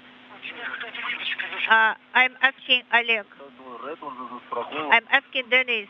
So Oleg, so what about the cover? The cover is secured. This is Dennis. I'm not done yet. We are doing it simultaneously with Oleg. Oleg, there is some kind of a thread there, so please make sure that it is not just moving about there. All right, we will do that right now. Don't worry. Here you go.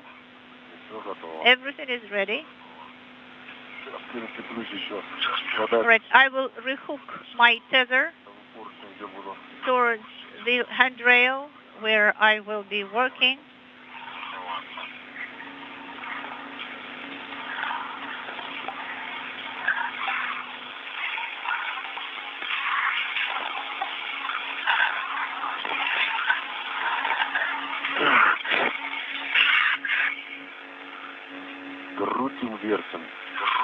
Right, so we are rotating it here and turning it and rotating it, folding it up. So what is the best way to fold it?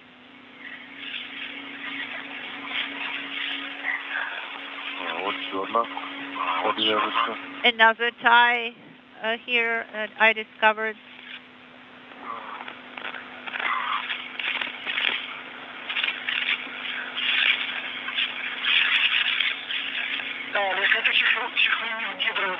And a good view from a camcorder that's mounted in a window in the Zvezda service module.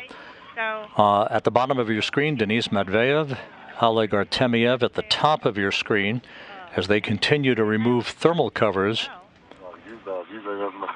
from the European Robotic Arm and its two limbs.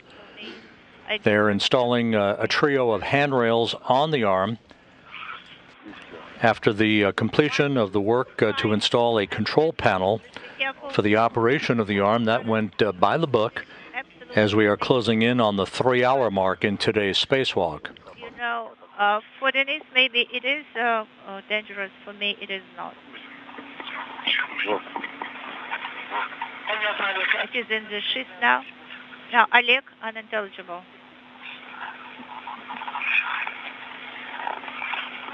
Да. Ну что? All right. Там у него внизу еще какой-то чехол. Okay, you know he has some kind of MRI cover beneath there as well. So below there we have another cover.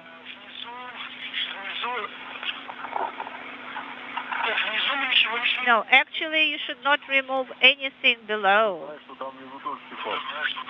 Only, you know, the one that you have already folded. But I just want to tell you that there is another cover below. Yes, this actually is sewed to the hull. Well, it is tied. Oleg, do not cut anything else. Yes, that's important. I know, and I don't know anything without, I don't do anything without your command, Moscow.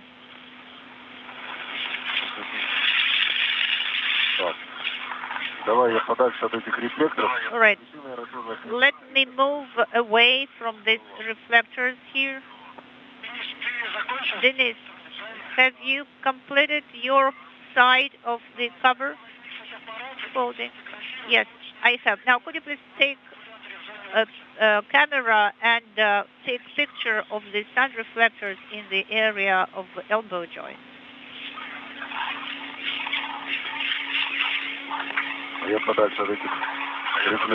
And I'm moving away from those reflectors. This is EV1.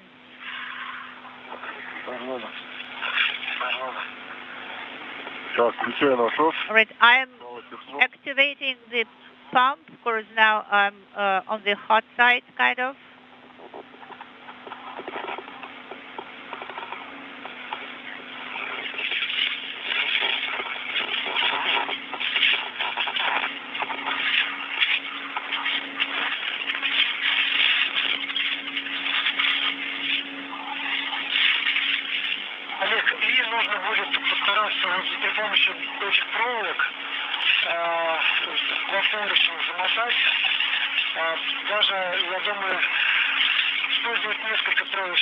And Oleg, I'm giving you advice to use a few wire ties to tie that up.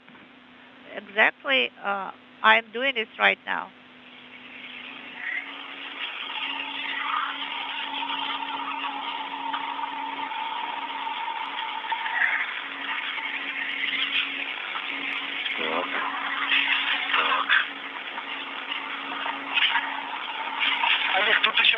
Предложение, ты когда чехол застрахуешь, попробуй еще раз поручень четвертый. Oleg, another suggestion for you. Пошатать его в кронштейнах, вдруг сейчас на солнышке всплывет. After you have secured the cover, could you please translate to handrail number 4 and see. Look at the brackets and try to do a pull test. Maybe, you know, during the installation, it got heated, and please check whether it is still installed tightly. Of course, after you complete with the cover removal and folding up. Well, I can do it, both at the same time. All right, it's up to you, Alex.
A good view of the two limbs of the European Robotic Arm, flanked by Denis Matveyev on the bottom of your screen and Oleg Artemyev at the top, as they continue to remove thermal covers You can take a breather. and install handrails on the arm itself to facilitate its future use by spacewalkers in the conduct of payload and people-moving activities.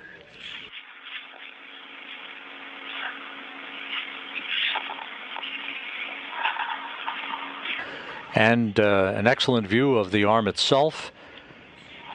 At the very top of the arm is the elbow.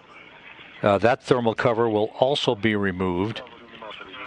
On the next spacewalk on April 28th, Artemyev and Matveyev will be releasing a number of launch constraints and restraints, launch locks if you will, that have held the arm securely in place since it launched on the Naoka Multipurpose Laboratory module last July.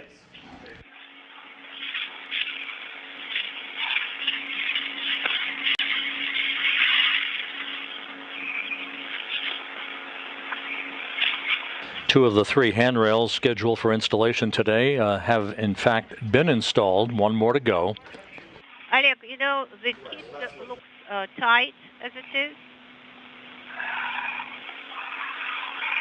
Олег, больше укладку не складывай, потому что там пластиковые панели, вот эти, Oleg, они как будто бы как начали отрываться. don't fold the kit anymore. We're just a few minutes shy of the 3-hour mark in today's spacewalk. A great view of the Earth below, 261 miles below, as the International Space Station approaches British Columbia and the West Coast, just north of Vancouver. Denise, can you please tell me whether Oleg can reach handrail number 1 from where he is right now? Unintelligible. Let me see.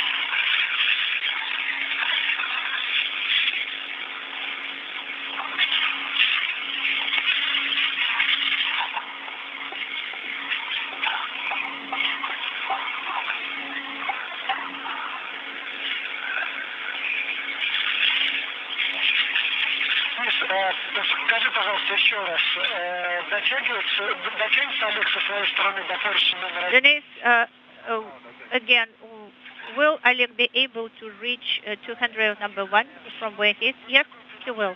And Oleg, we have a suggestion.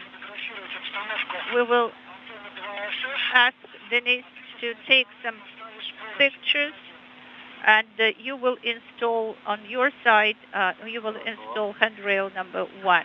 All right, we'll do that. Так, что нужно поставить? Этот? Хорошо. Okay, so И еще положение what should you install? поручень номер 4. That handrail, yes. Попробуй по площадке And постучать ключом. now, as for the handrail number 4, could you please knock with a ratchet wrench on the plate, on the mounting plate? Right? All right, I will do that. And what about the timeline, where we are? Мы идем ровно по циклограмме. You are moving exactly per the timeline, on time.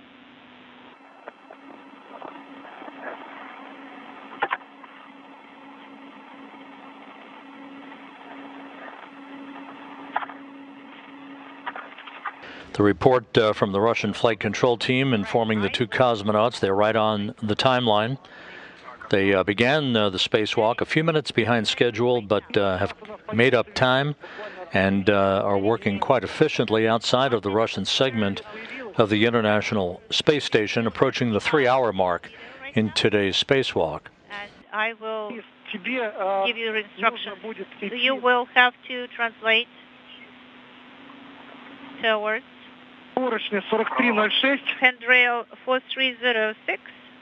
В сторону конуса МЛМ к ПХО. Towards the MLM cone in the direction of PHO. I can see the handrail 4309. And this is Oleg. So, do you think one wire tie will be sufficient? Denis, so please translate towards PHO, towards MLM cone. All right. Поручни 4320. Will do. Дашь квитанцию, что дошел. And once you reach the handrail 4300, you will report it to us. Now, Oleg, regarding the wire ties. So do you have 2 wire ties? Let us try 2. Well, actually, I can use all 15 that I have here. Oleg, no, 15 is not necessary. Just 2 will suffice. All right. And the plates, they are detaching gradually. Okay. You know, I think the 2 wire ties will be quite sufficient. All right. И Ред на камере у тебя лебедка не выбирает слабину. And also I see the red tether on the camera, and yes, I guess it got tangled up somewhere. It's okay now. Так, сейчас мы притянем еще на одну проволочку. And let me wrap another wire tie. So, what should I pick? Какую тебе проволоку затянуть? Вот давай вот на это. What wire tie should I go with? Let's pick this one. Олег, ну, особо не усердствуй, потому что Oleg, нужно будет на 53-м выходе это все и разматывать. don't do too much work at this point because during EVA 53 you're going to have to unwrap it all. Okay.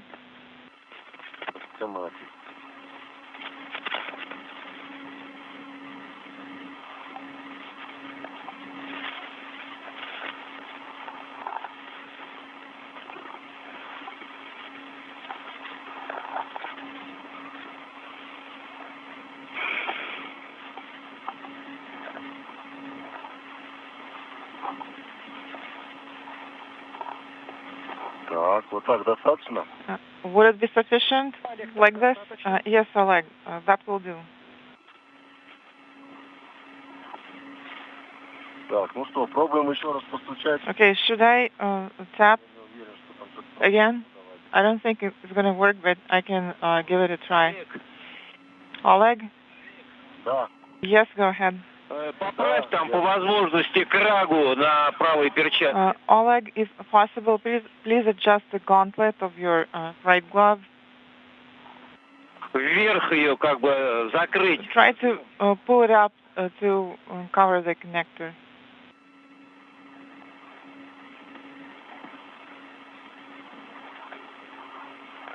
Ага, спасибо. Okay, thanks.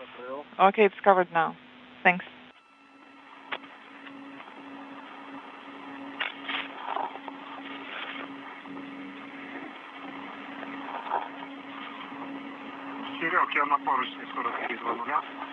Sergey, this is Denise.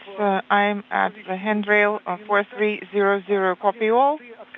And Oleg, go ahead and open up the handrail, tap on the bracket using the wrench, and also you should translate to handrail 4004, which is closer to the PHO.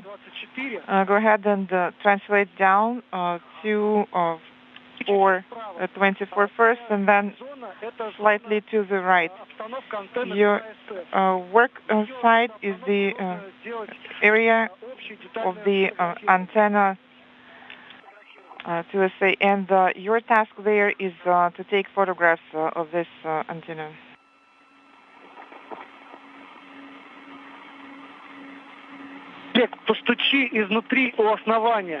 Oleg, please tap at the base from the inside, on the inside of the handrail, in that area where the indicator wouldn't fit. Yes, I found it. So did it pop out? Did it come out? Well, yes, but the handrail came out of its...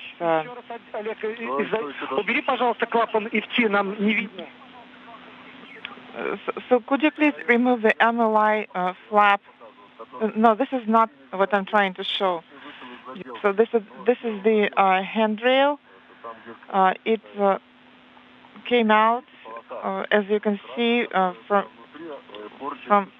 a point where it was secured. As you can see, there is a line here, and that's where it came out from. So, Oleg, could you please photograph this handrail? Okay.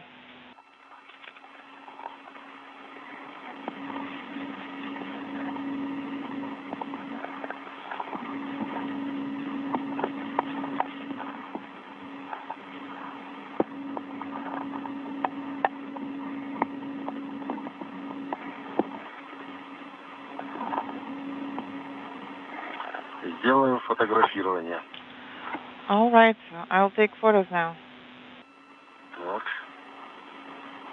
Let's see. Поручень немножко вышел из стойки, правильно?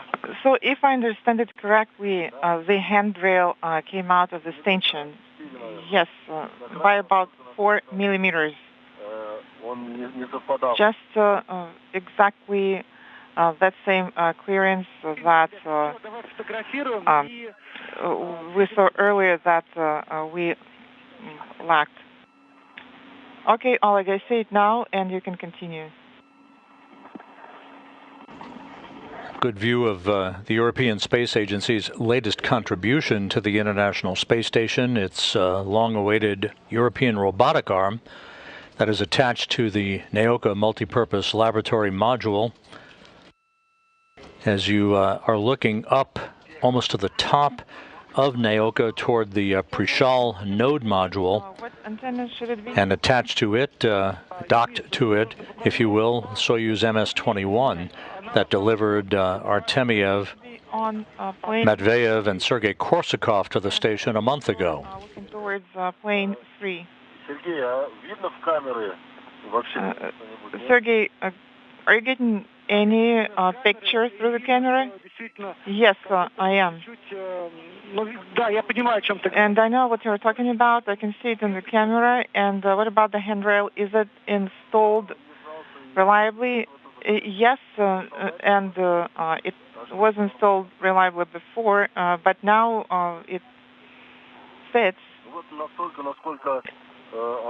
Indicators fit, so it's fine now. So the handrail came out from the stanchion just by the same clearance that we saw that didn't match. Okay, so Oleg, can you confirm that it is installed reliably? Yes, I confirm, and of course you always need the confirmation just in case.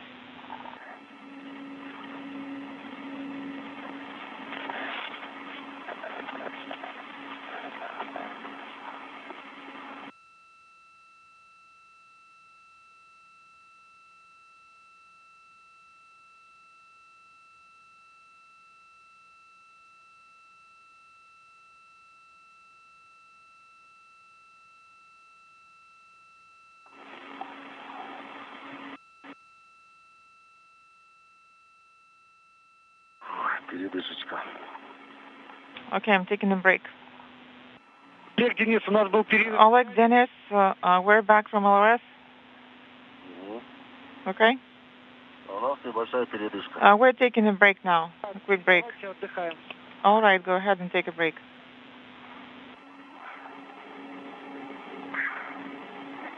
Денис, смотри, под правой рукой у тебя Dennis, look, the MLM. MLM is underneath your right hand, so please make sure that you do not touch anything in that area. Денис, подскажи, ты антенну наблюдаешь? Denise, can you confirm that you see the antenna? Нет, я наблюдаю много антенн. No, I see many antennas. Да, я тебе помогу. This is Oleg. Let me help you, Denise. Please wait for me. I'll get over there. Если возможно, скажи, куда она смотрит. If possible, could you please tell me where it should be oriented? It should be oriented towards the PHO. Могли тоже наблюдать. Denise, please turn to the right to make sure that we can see you as well. Антенна на MLM. This is the antenna on the MLM. Так, сейчас это разверну в сторону МЛМ. Okay. Теперь повыше. Now up. Денис, а ты сфотографировал эти рефлекторы? Denise, did you photograph the reflectors? Надо их фотографировать.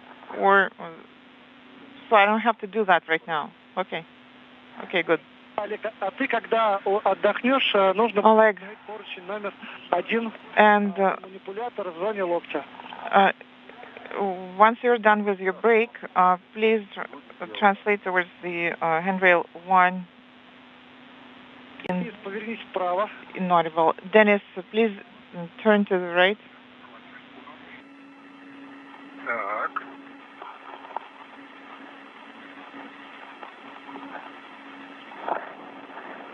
И теперь голову выше. And please turn your head up now. Ты должен на нее как раз смотреть. You should be looking right at it. Такая большая круглая тарелка. Basically, it's a big round dish. Okay, copy that. Okay, let me try that.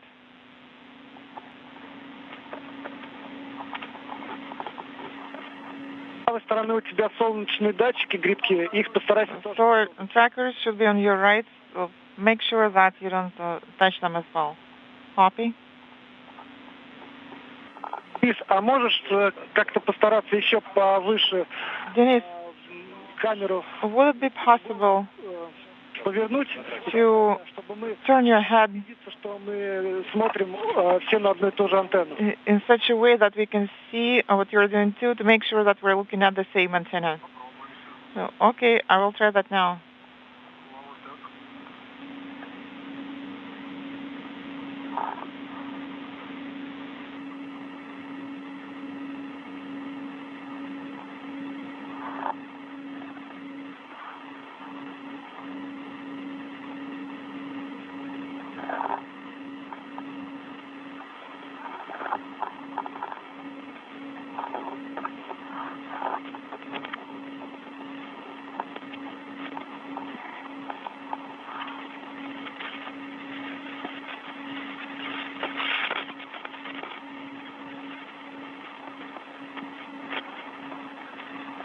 Денис, ну, в принципе, если ты ее...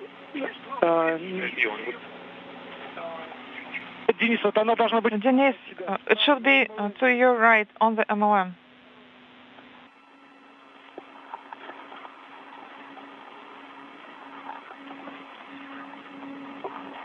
Вот, ты как раз на нее... There it is. You're looking right at it now. Is it this one? The camera was turned towards it. It's not this one, it's the one to the left, and more to the left. Около левой руки. It's next to your left hand. This is the antenna that you're supposed to photograph. Yes, I did take photographs of this antenna from this angle specifically, and while Oleg is installing the handrails, please take detailed photographs from different angles as well as the general view. Okay, copy that. задача вам сильно облегчит выход 55-й. Because if you do this now, it's going to make EV-55 much easier for you.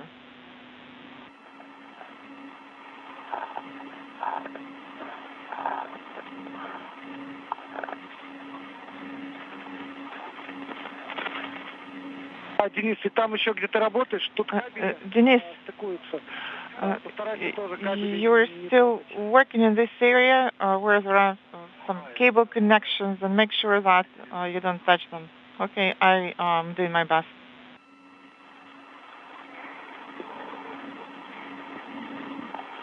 Денис, все хорошо. Денис, сфотографировал все верно. all was going great. Давай тогда перемещаться к I did take the right photograph. 40.05, который... And let's go ahead and start translating towards the handrail 4005, towards the STO translation ring, on the translation ring. And you'll wait for Oleg there. Also, I wanted to tell you that handrail 4005 is named after Pyotr Dubrov. Copy that.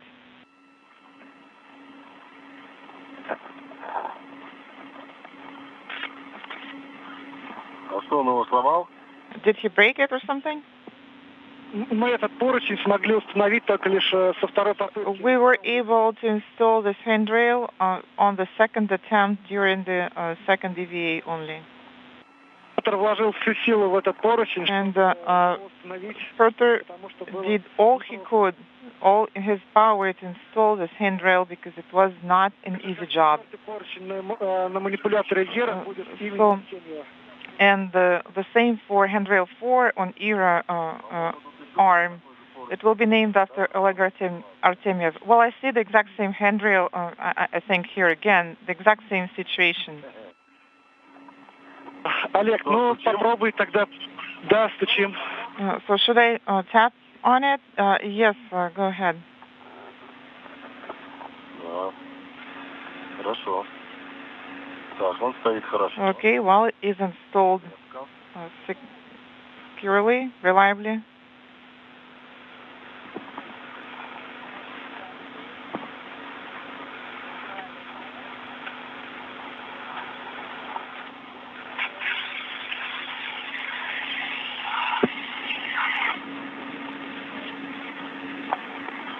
Денис, осторожно по поводу кабелей.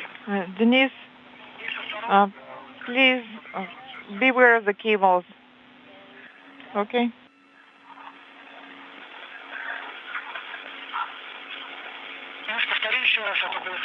Denise, I didn't copy. Please repeat your last. Yes, I was saying that I am careful. So 4005. Yes, 4005. Now, please translate towards handrail 4006. Okay, so I did a couple of taps, and I can only see that it came out by approximately 0.5 millimeters. Excellent, Oleg. So the marks, they're like halfway there, so not fully there. What about the indicator? Is it all the way in? Yes, on both sides. And I can make a video if you'd like. Oleg, just photograph everything. Okay.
This is Mission Control Houston, 3 hours, 19 minutes into today's spacewalk.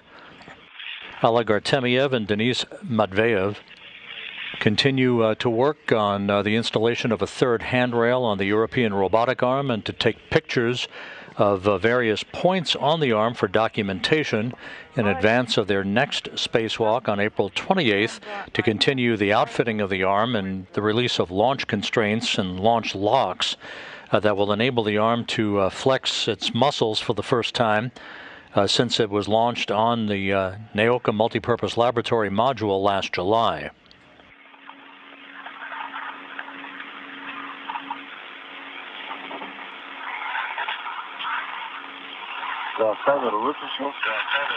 Camera is off. Copy, Oleg. And I checked that it is off.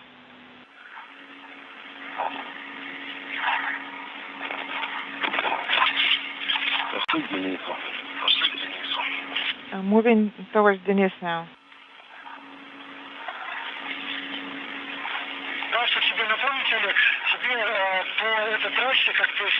Oleg, they need a reminder on the translation path. So once you start moving, you're basically translating towards the PHO. Copy.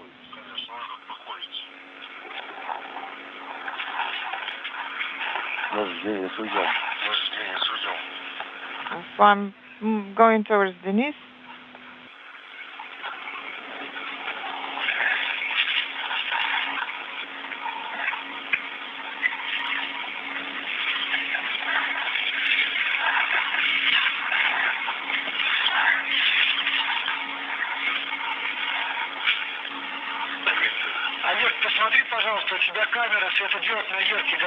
Oleg, could you check if ERCA LED is on?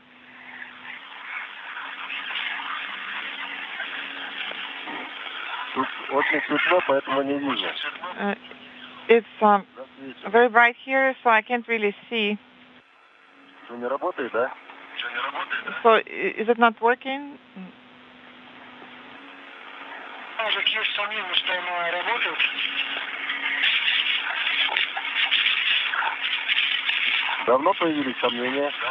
So, do you think it's working? So, how long?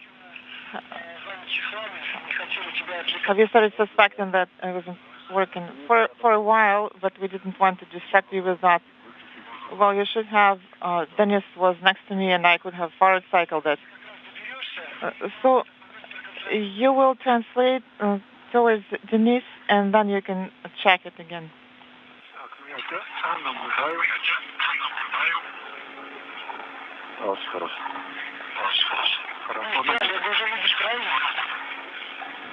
I can see it now. What do you see? Denis, you can see your leg, correct?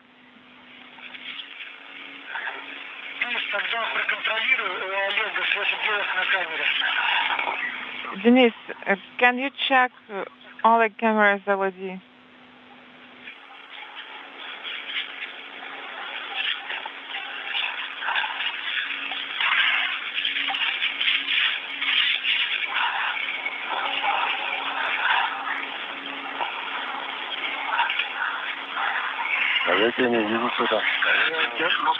I do not see you.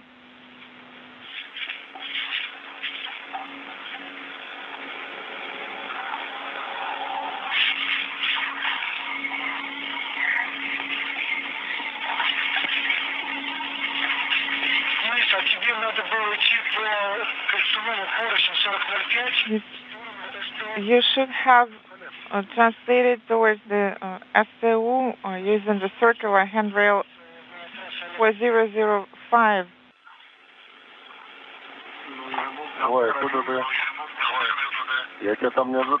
Well, I did not expect to see you there.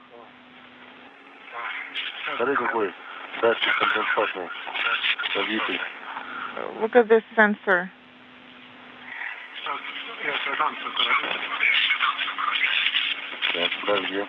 Stand by.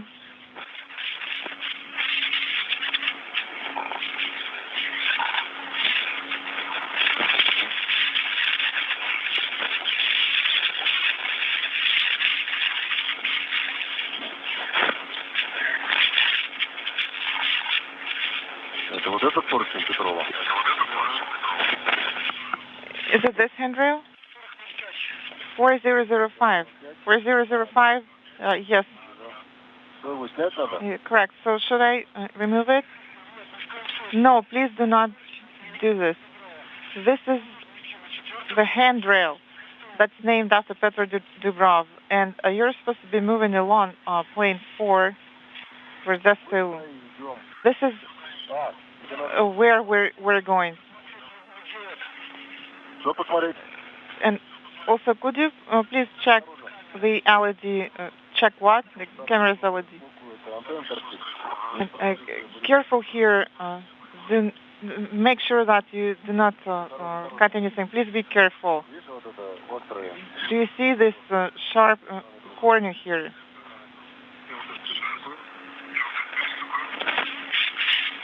Давайте. Ты смотришь? Ну давай от антенны отойдем и потом... Okay, so let's move away from the antenna and then you can check everything.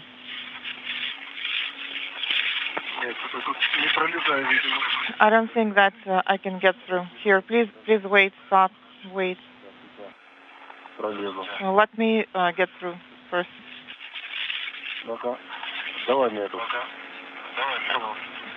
Okay, so go ahead and hand it to me. Slowly.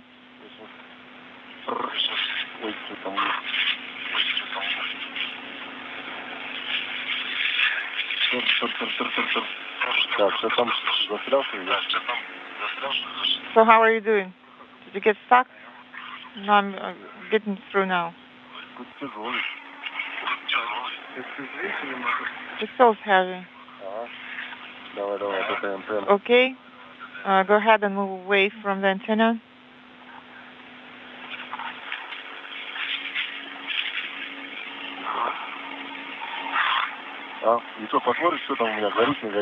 So can you check if my LED is illuminated or not?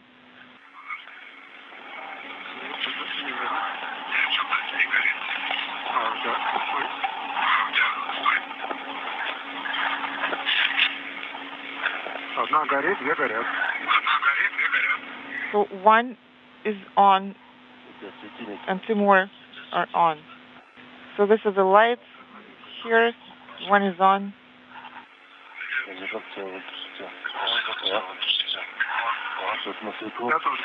Because this one is on.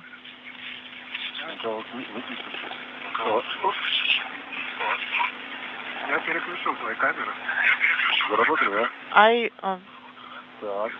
switched to cameras. Is it working now?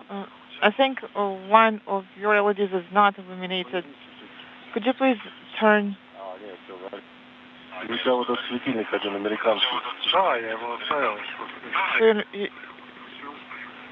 This is the one work light, the US light. Yes, I kept it here.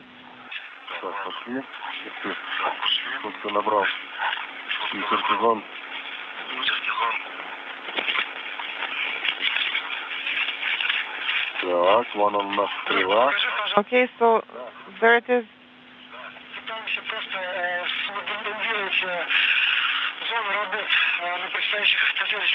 So regarding the work site for the upcoming EVAs, would it be possible? Would it be possible to reach the SM weight 7 from MLM? Okay, place 7, stand by. There it is. Yes, I can see it now. There it is. 1, 2, 3, 4. So are we supposed to work in that area? Yes. This will be in the future. We'll be doing some work there. And so what about the antenna? It's fine. I don't really see any obstacles. So yes, we can reach it, no problem. Or we can go from the handrail named after Petro Dubrov.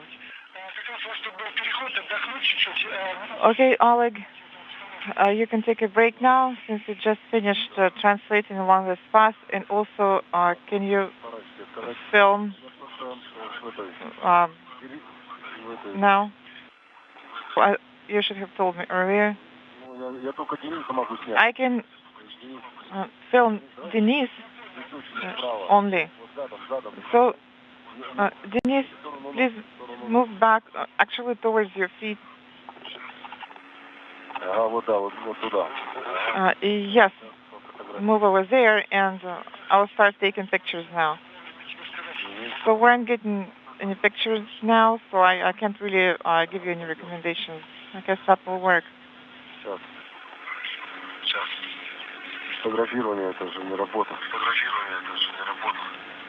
It's not an activity, it's not a task, it's just taking pictures.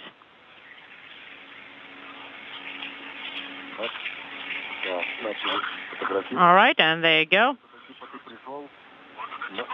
As if you just got here. And you're at plate 7.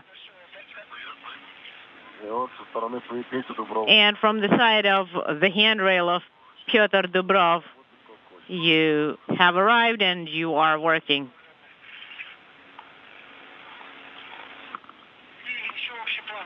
And try and make like a general overview of the whole setup.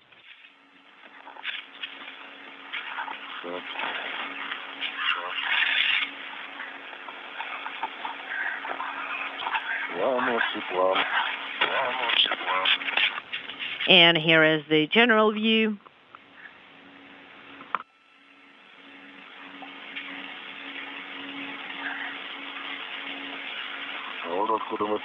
And here is what we came from.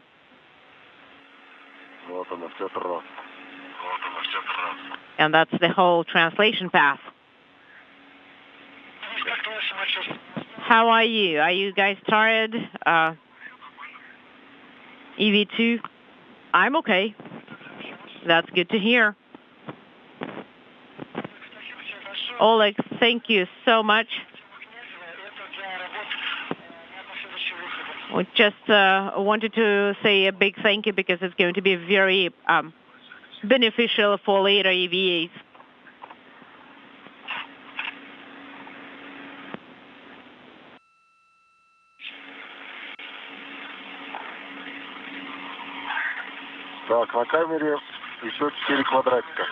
And on the camera, we still have 4 bars. So we've used up only 1/3.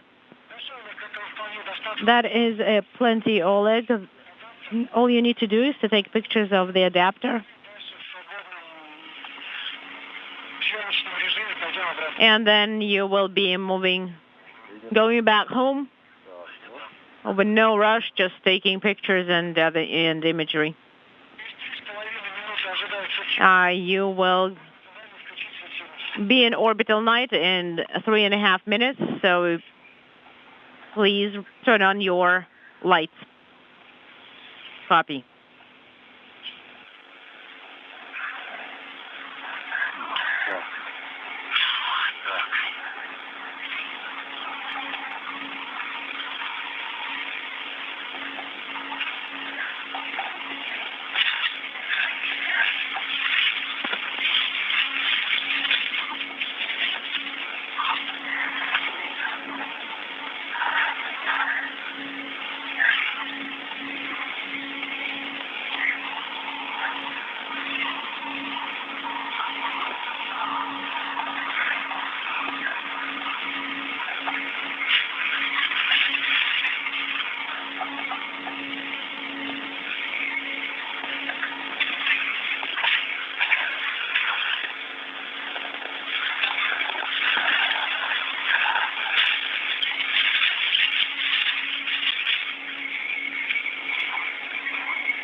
Okay.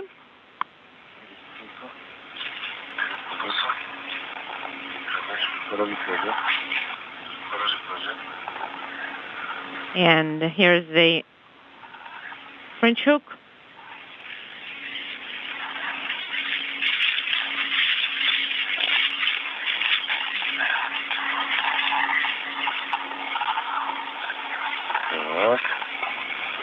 we go.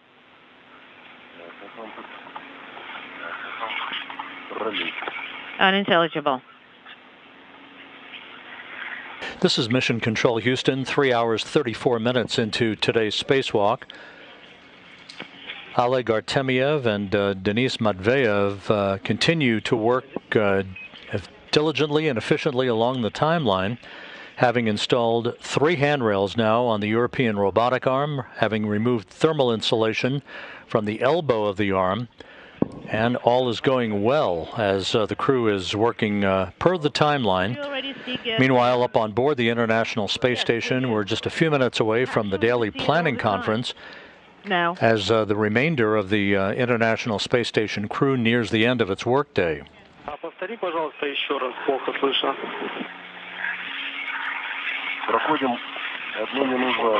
So we are passing by one rather necessary antenna, the one that's rotating.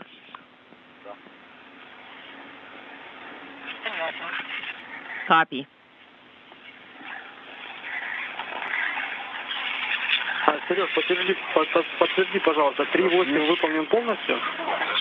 And we got to the ring.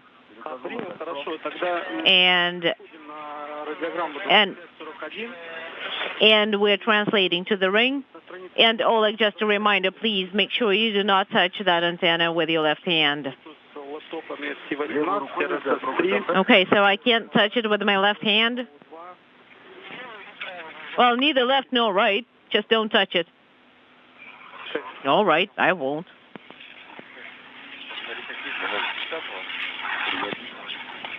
Страница 8, радиограмма 2541, шага номер 10.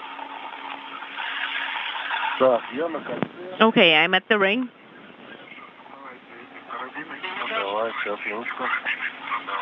And here is the French hook. Okay, stand by for a second. Let me get myself secured here.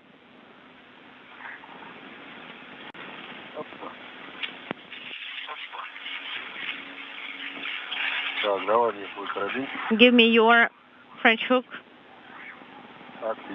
Wonderful. I got it. Let me secure it here. Stand by. Don't unhook yourself. No, I'm staying where I am. All right, I have it secured to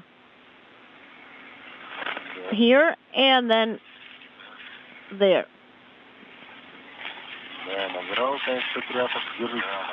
Yeah, we got too many cloths here.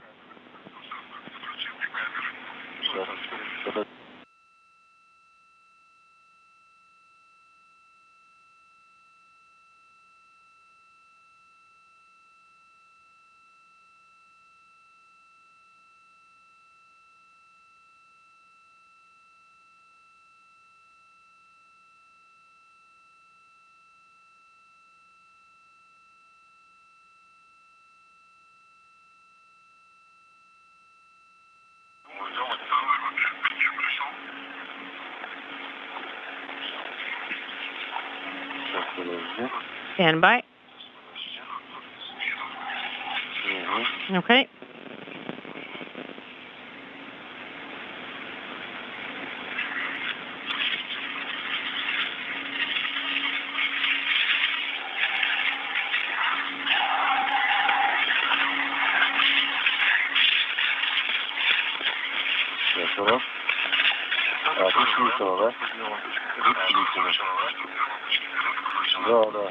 And it's on here, right?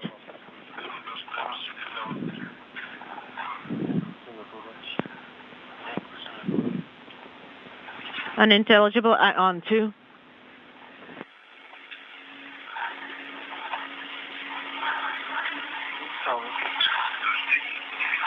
Stand by.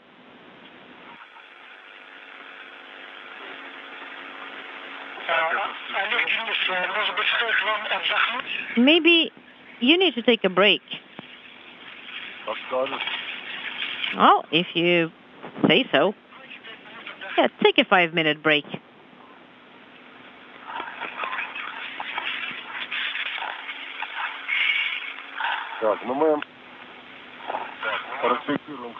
All right.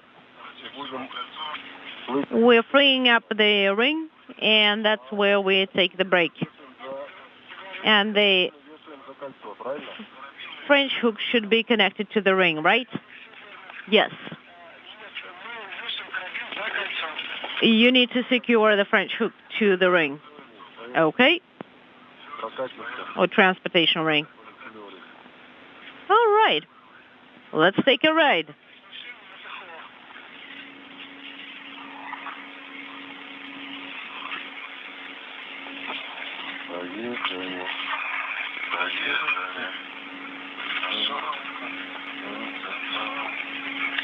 Huntsville, Munich, Scuba, Moscow. Expedition 67 USOS is ready for the evening DPC. Good evening, Expedition 67. It has been a great pleasure for me to work with you on Orbit 2 here in Houston. We have 4 topics from Houston this evening. The first one is for Larry. We would like to give you a heads up that we will be conducting a Dragon centerline camera checkout. The camera is not pointing inside the Dragon, but I just wanted to give you a heads up. And Larry copies with a thumbs up. Okay, another one is for Larry and also for the entire crew. For your awareness, SpaceX will be conducting thruster firing test at around 0600 GMT for 10 minutes. Of course, that's on Endeavour. And so you will hear some thruster firing tomorrow morning for about 10 minutes in Dragon. Yeah, 0600, and we'll hear some thruster firing from Endeavour. That's a good readback. And the third topic is for Kayla. You asked us about the otoscope specula. We have no more new specula on board until NG18, so there's no action required for you at this time. Roger, thanks. Okay, and the last is for everybody. As for the Axiom 1 Endeavour undock tomorrow, 14:30 GMT undock is no-go due to weather. And we are looking at the 0200 GMT undock to see if weather improves to support landing. And more details you will see on the timeline when you wake up tomorrow. You copy that. 14:30 tomorrow is no-go, and 0200 still to be determined whether that's good or not. Appreciate the heads up. Okay, we'll keep our fingers crossed. Huntsville, Munich, and Scuba have no topics this evening. And as the Russian spacewalk continues, you heard the call from spacecraft communicator Koichi Wakata here in Mission Control up to the crew on board the International Space Station, all crew members, that a weather briefing was conducted a short time ago between SpaceX, Axiom, NASA, all interested parties. Unfavorable weather at the splashdown sites off the coast of Florida have resulted in a postponement of the undocking of the Axiom 1 crew. It had been scheduled for 9:35 a.m. Central Time, 10:35 a.m. Eastern Time on Tuesday morning. Instead, the crew will receive a new timeline for their activities on Tuesday with, pending weather, an undocking opportunity at approximately 9 p.m. Central Time, 10 p.m. Eastern Time Tuesday night. That would result in a splashdown shortly after 2 p.m. Central Time, 3 p.m. Eastern Time on Wednesday, April 20th. Another weather briefing is planned for mid-morning on Tuesday to determine whether or not the new undocking opportunity will be favorable or not, as SpaceX continues to evaluate weather conditions at the splashdown sites that are available. So again, the Axiom 1 undocking has been postponed from Tuesday morning to no earlier than Tuesday night, pending another weather briefing in the morning to determine whether or not the weather at the splashdown zones can support a return to Earth for the Axiom 1 crew on Wednesday. Working. Meanwhile, we're 3 hours and 44 minutes into today's spacewalk, Handrails have now been installed on the European Robotic Arm that has been the focus of attention for Oleg Artemyev and Denis Medvedev throughout the day today. All of that work has gone by the book, including the removal of thermal covers from the elbow of the 37-foot-long arm that remains folded against the Naoka multipurpose laboratory module. Also, thermal covers were removed from base points, as they're called. These are the points to which the arm can ultimately maneuver around and grapple to on the multipurpose laboratory module once full activation is completed of the arm. A control panel box called the European Robotic Arm Spacewalk Control Panel was installed and activated and checked out thoroughly with the Russian flight controllers of the Russian Mission Control Center outside of Moscow as work continues in the early stages of the activation and operation of the arm, which will continue over the course of the next several spacewalks. If you get a chance, you can start taking off the covers.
It would be much more convenient if we went underneath the Estrella boom.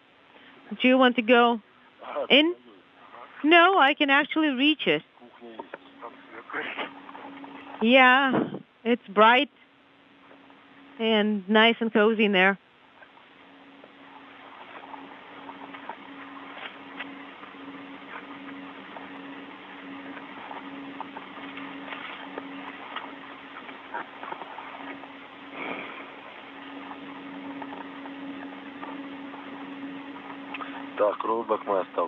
All right, crew lock bag, we're leaving it behind. Yes, you leave the kit with the covers there. And you are standing by. Seems like it's a full moon today.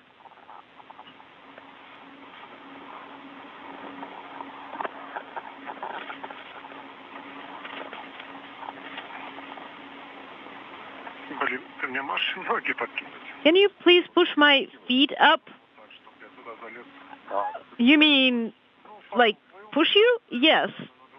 Give me a push so that I could get in there. You do want to get in there, right?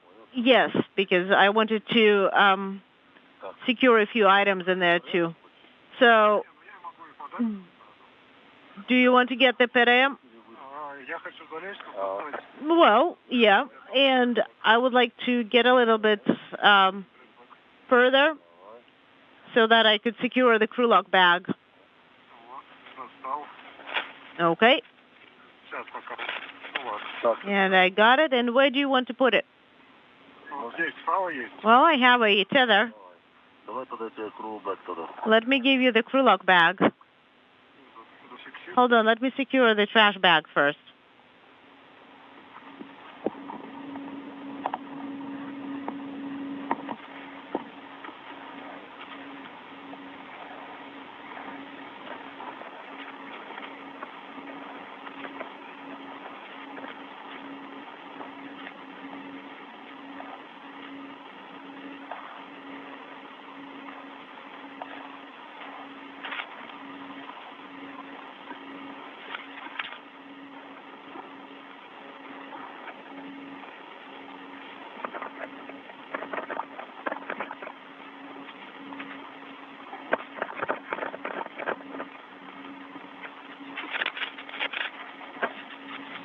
Денис, когда будешь снимать, Dennis, не забудь его застраховать. so when you're going to be taking the trash bag off, please don't forget to secure it.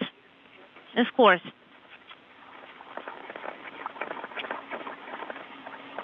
Не хочет сниматься.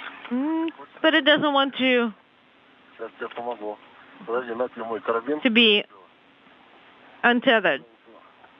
Вот, на этот зацепишь. So could you secure the French hook here, Страховочный.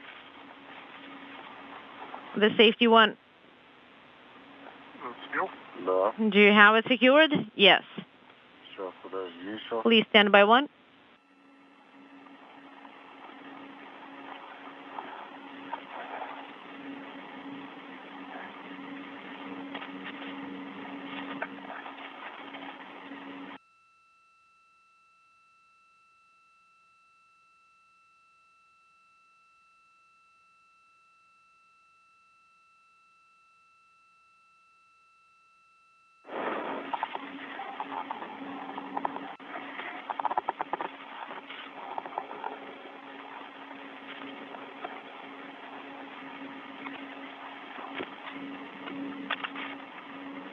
Подожди, ты мне туда.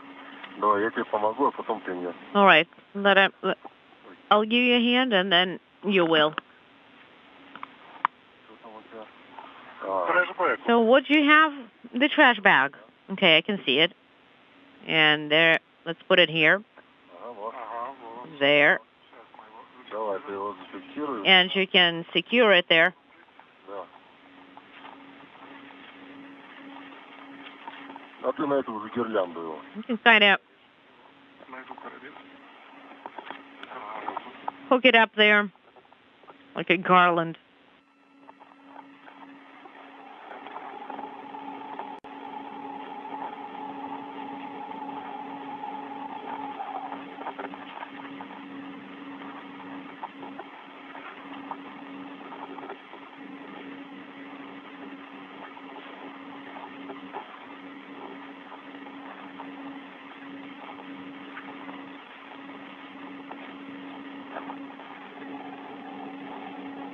This is Mission Control Houston. We're closing in on the 4-hour mark in today's spacewalk.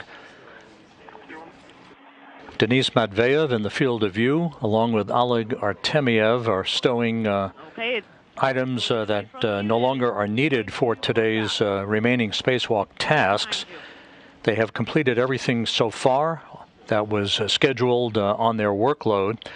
The installation and connection of a European Robotic Arm control panel box, the removal of protective covers from payload interfaces and base points, which the arm will use to affix itself to various points along the multipurpose laboratory module in the future.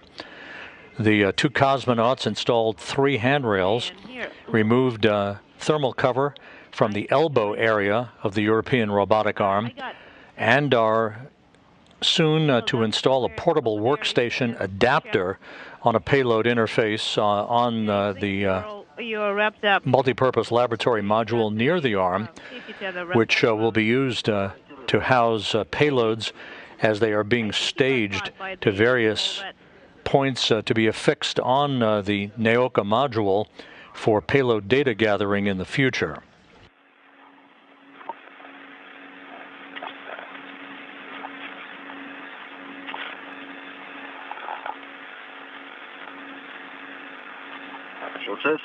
This one?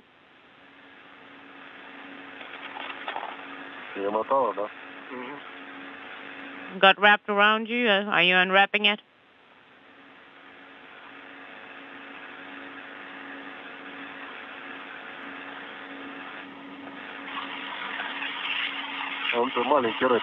It's a small red there.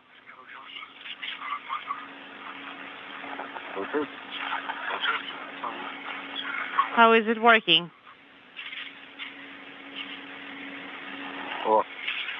Okay. Great.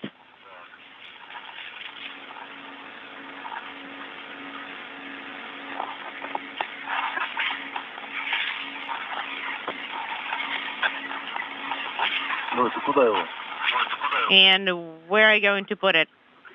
Where do you want to put it?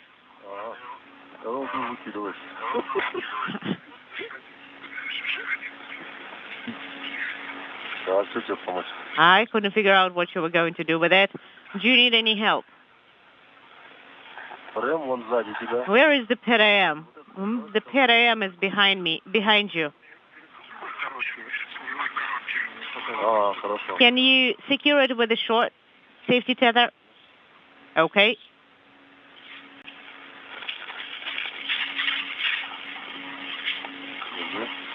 There you go.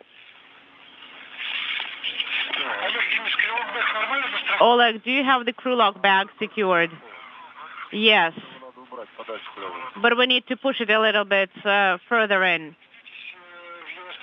Yes, and please make sure that it's secured.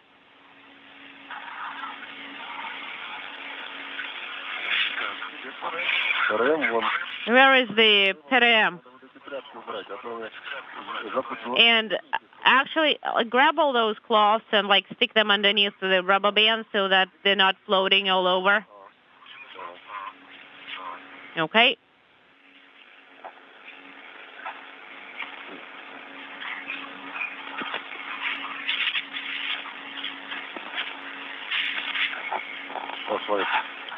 There, look. Really nice and tight bungees, and we can push everything underneath them.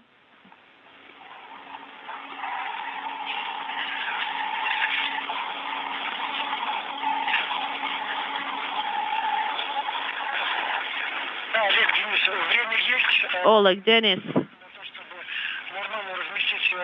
you have plenty of time, so take your time placing all the kits that you brought in such a way so that it's convenient for you to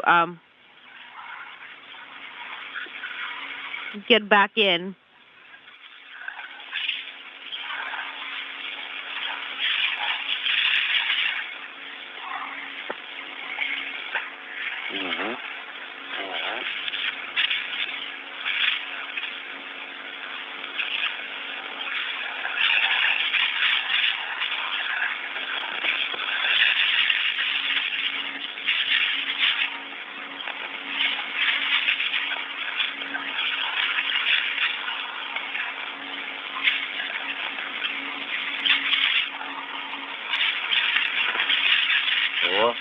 There you go.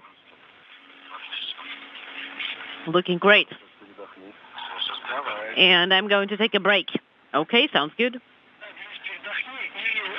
And Dennis, take a break and make sure that the French hooks are secured and the covers, the trash bag, and the crew lock bag are all secured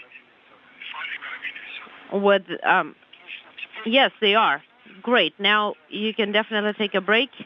You did work a lot.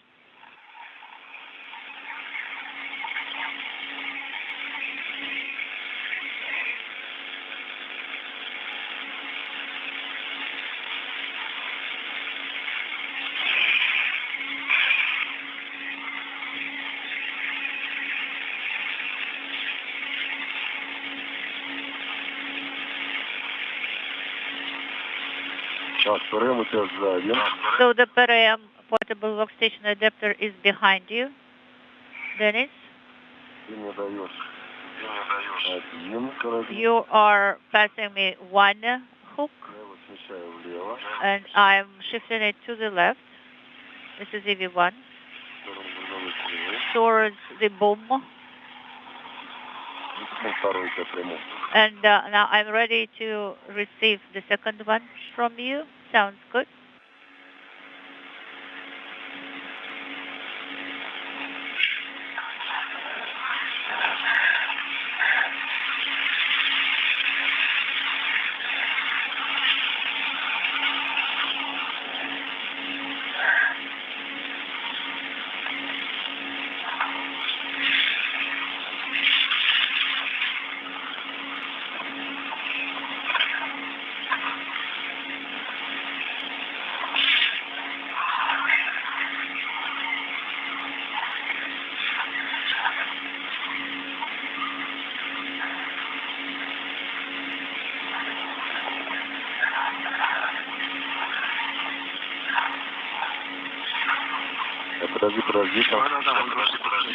Stand by, stand by. Yes, I'm standing by.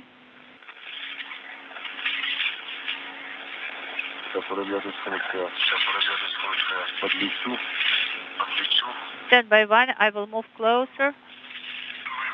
Yes, go ahead. So give me 1 hook.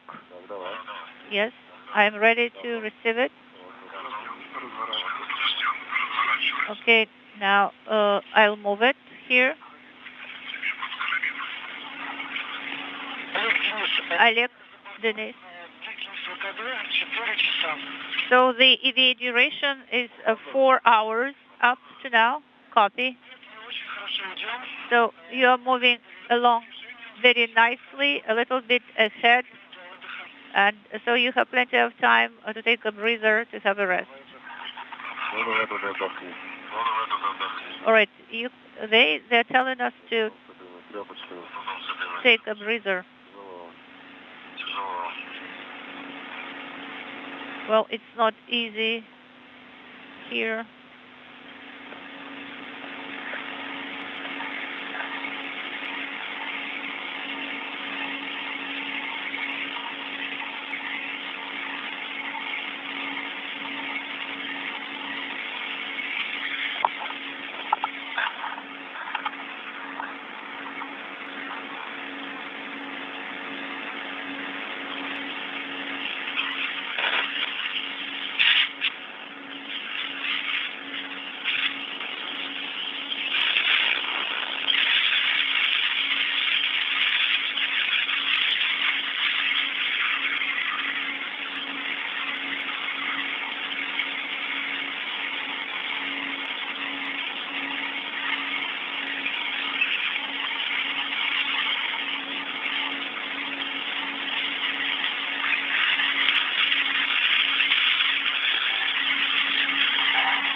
We did not use those.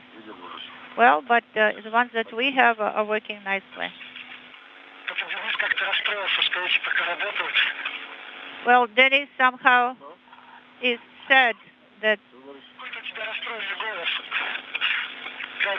the current cameras are still working. He sounded sad about it.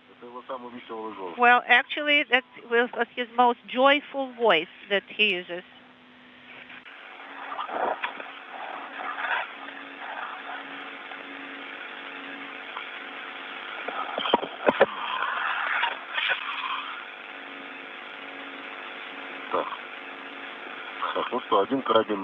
Okay, so 1 hook is outside. Yes, we give you a go to proceed, guys.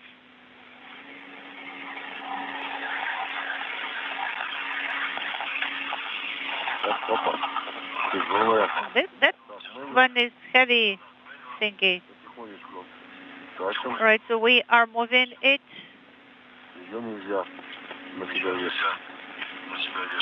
We cannot attach it to ourselves. Yes, it is a very heavy kit. You're right.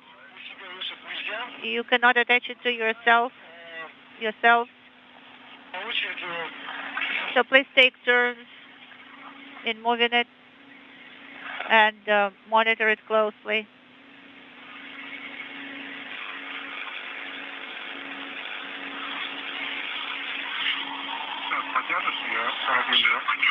Okay, will you hold it? I will locate my hook. Yes, I'm holding it.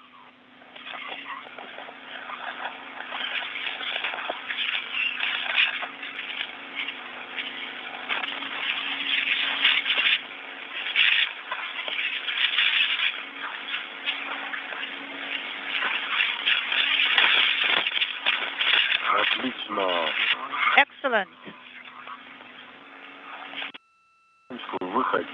Now, Denise, please egress Slowly.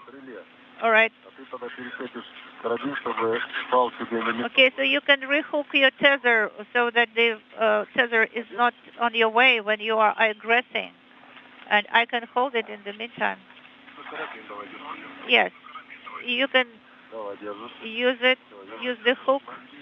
Hold, yes, I'm holding it. Now you will need to rehook your tether.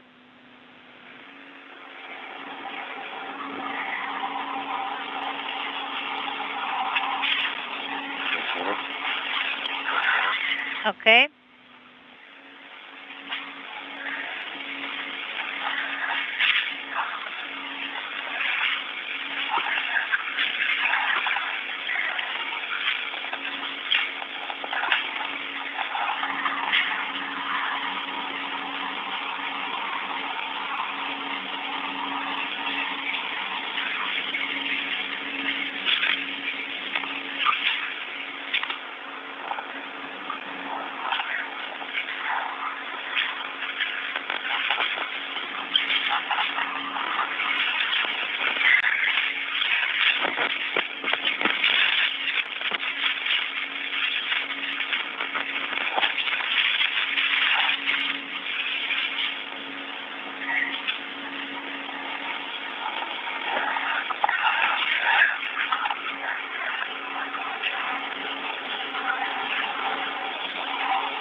Right, so the kit is now outside the hatch, the EVA hatch.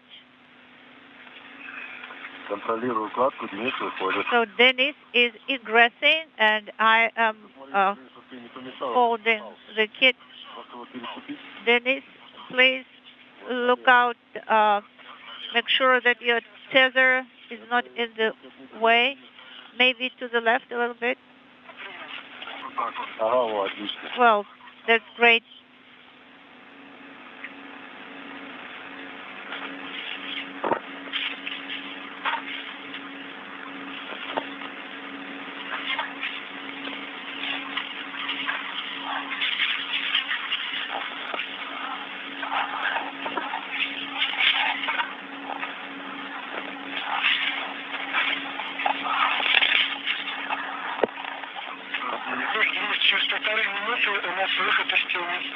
Guys, in a minute and a half, there will be sunrise where you are.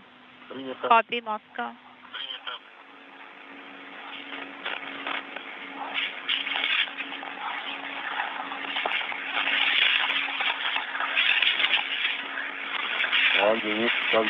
Denise, how are things? Unintelligible. I am turning around.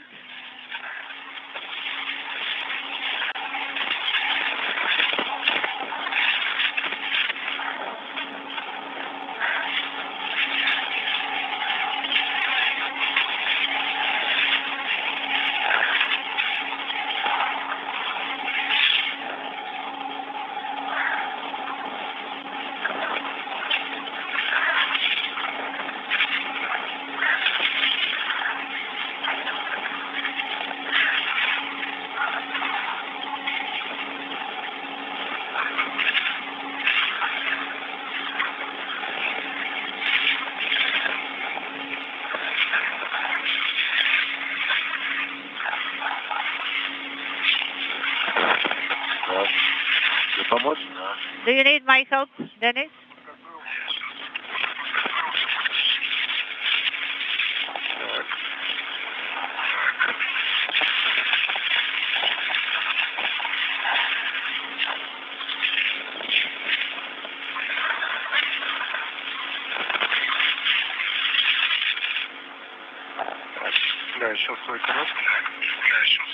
Now I'm looking for my short tether.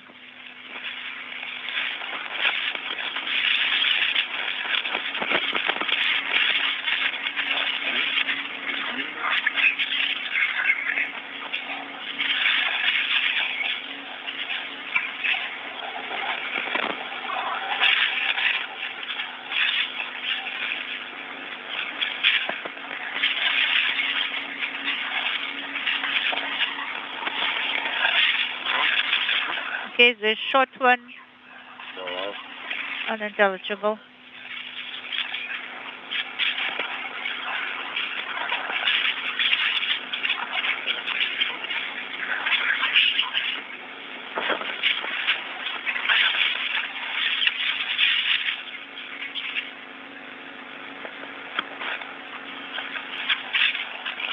This is Mission Control Houston, 4 hours, 11 minutes into today's spacewalk. Oleg Artemyev and Denis Matveyev now working on the final planned task of today's spacewalk as they take a payload adapter installation mechanism out of the Poisk airlock and will move it to the area of the European Robotic Arm on the NAOCA multipurpose laboratory module to install it. It will be used in the future for payload activities and the staging of payloads that the robotic arm will move back and forth to various locations on NAOCA for data gathering. The crew has completed all of the rest of the work for the day with complete success. The installation and connection of the European Robotic Arm control panel on NAOCA, the removal of protective covers from payload interfaces and base points to which the robotic arm will affix itself for future operations. They've installed 3 handrails on the arm itself and removed a thermal cover from the elbow of the European arm. So what's the matter?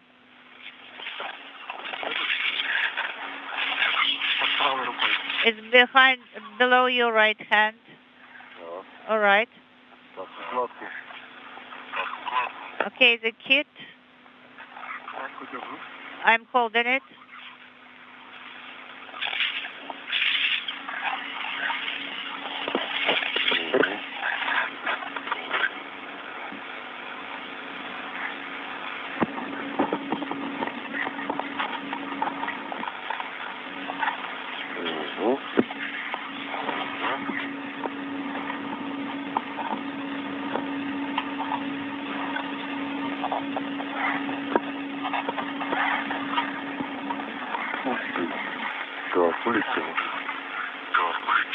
All right, it is moving away.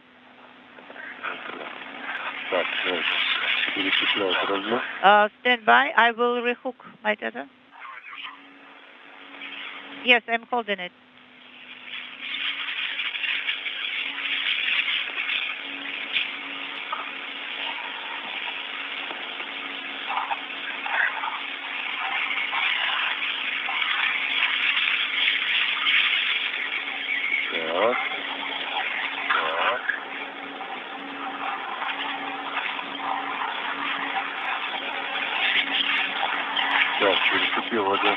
So I rehooked one tether towards the ring.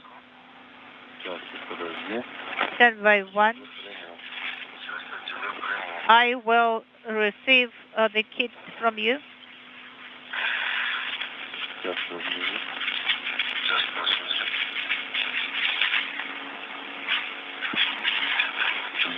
I am holding it now. Okay, I will rehook my tether as well. This is Denis.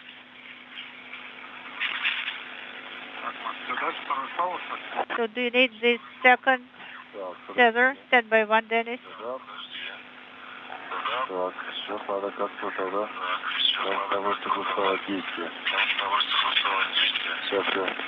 Unintelligible.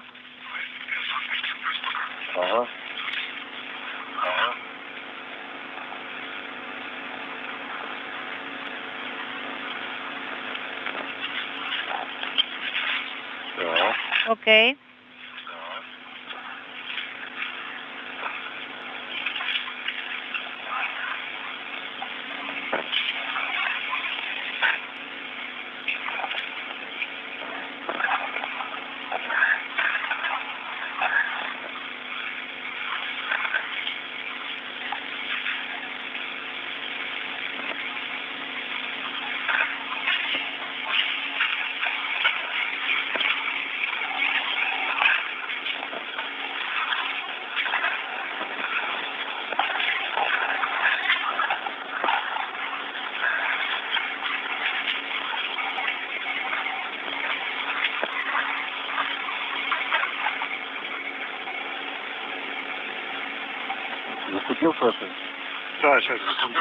Did you hook it up?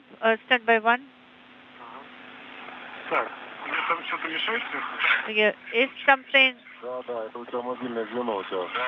on the way? Yes, there is this mobile ring over your head. No, you have to do it in the opposite direction. So you will have a short LOS, guys, soon. And then it will be an extended video loss of signal. So you can proceed with the translation in the meantime. Go ahead. Dennis, excellent. So the PRM adapter is on the translation ring already secured. And Dennis's hook is on the ring as well. One tether of Dennis. Guys, do you copy me? Yes, go ahead.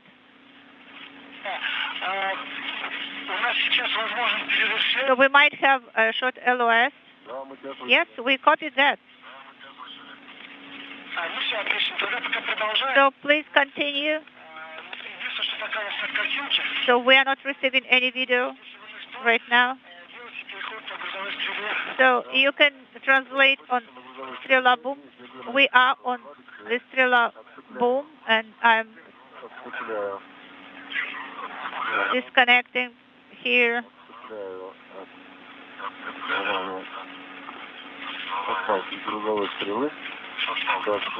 From the boom here.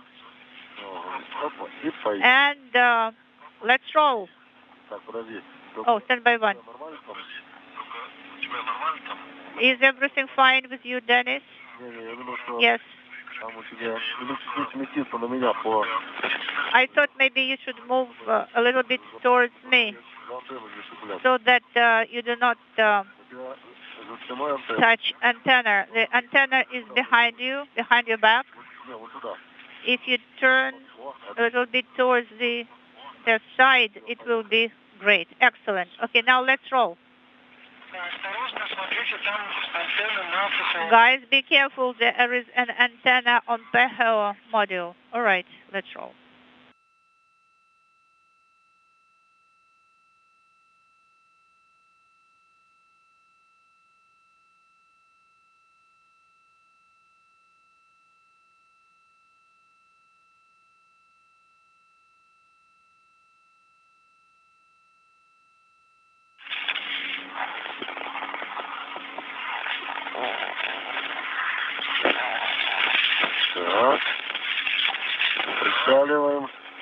So we are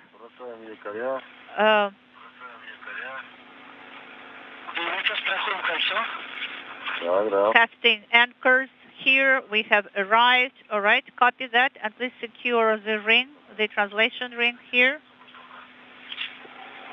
in work.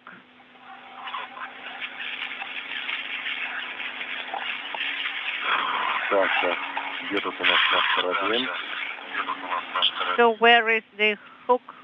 The tether hook here. I cannot see it. Oh, here it is. The new one, the brand new.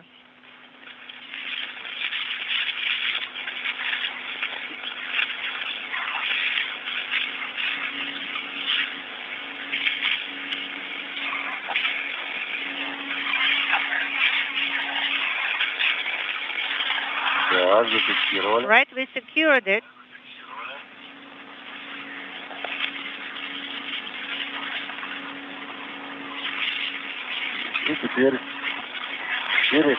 Now we are translating.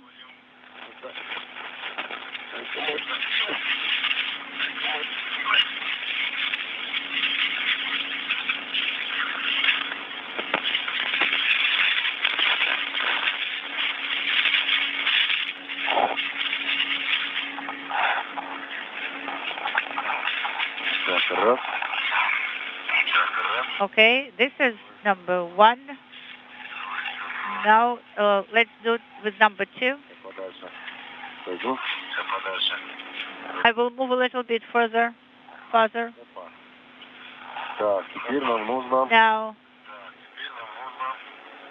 Так, а почему у нас тут болтается? Давай мы ее натянем. Why is it kind of free afloat here? So let us make it more stable. Okay. It should not move about like that.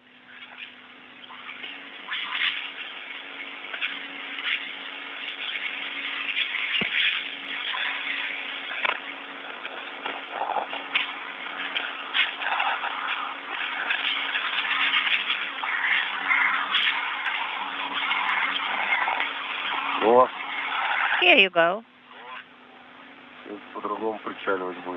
Now, it will be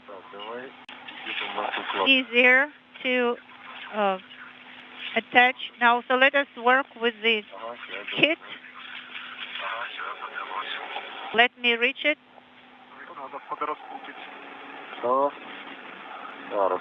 Right, I need to untie it here first. Stand by 1.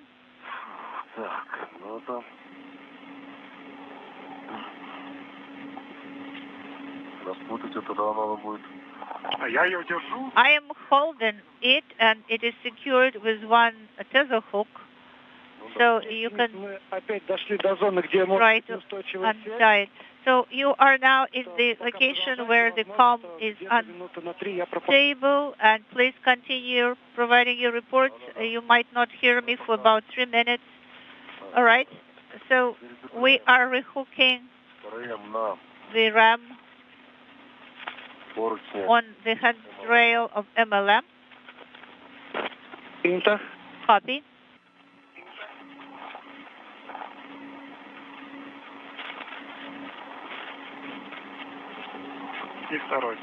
And the same thing with the second one.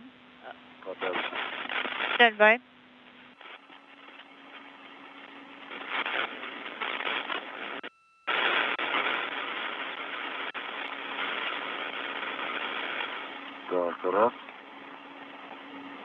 Okay, it is done.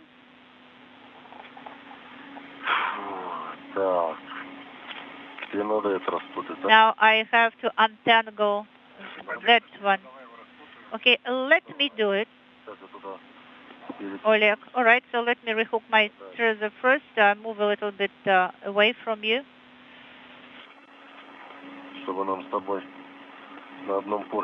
So that we don't have to be tethered to one handrail.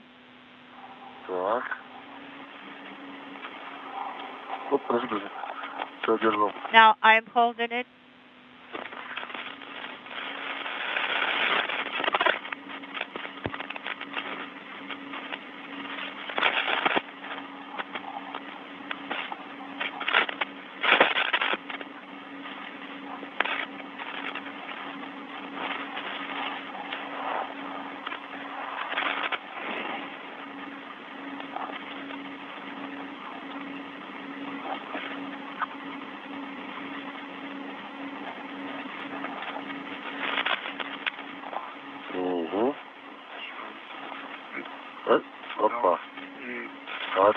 Excellent.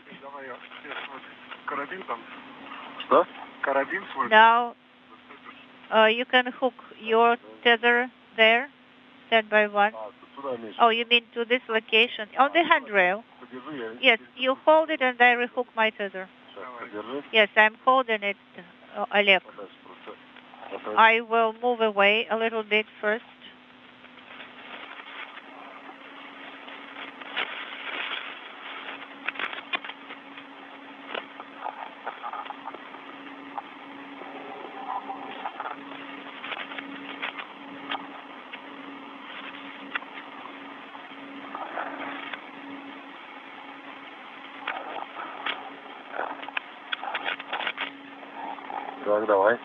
Now The handrail is on your left, a little bit over your left hand. That one? Yes, that one.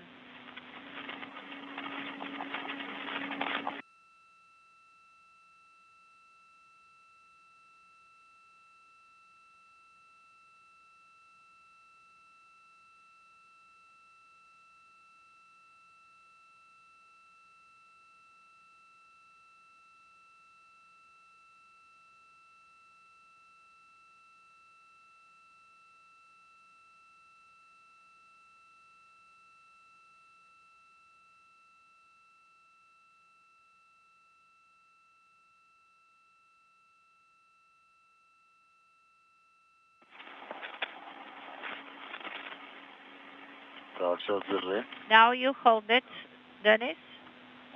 Okay. Oleg, Denis, we had a short LOS. Now we have recovered COM. Yes, Moscow, go ahead.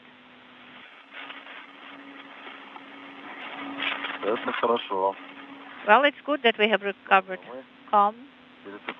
We are rehooking our tethers, and we are keeping an eye on the kit at all times. What about your fatigue? Are you fatigued? Are you tired, guys? No. No, we even haven't started the real work, you know. Copy.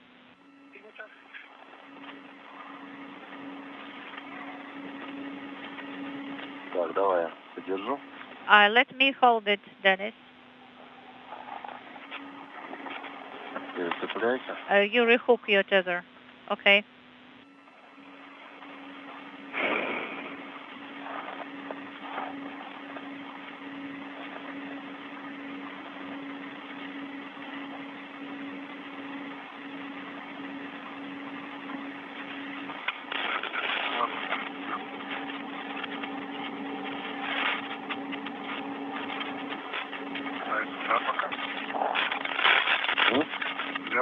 Yes, I'm holding it. Okay, sounds good.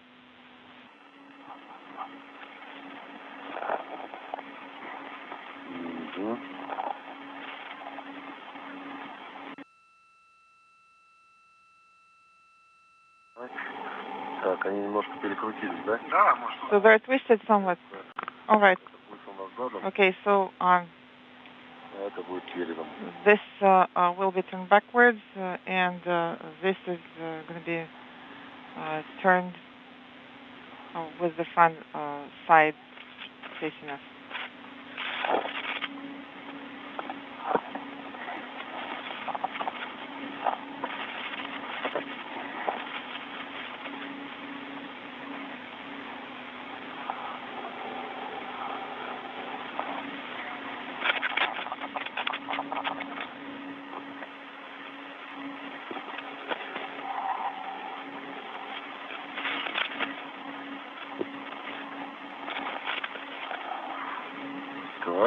Сейчас отхвачу. Подожди. So wait, hold on. Нет. Давай подтяну себя. Держу. Okay, I'm holding it.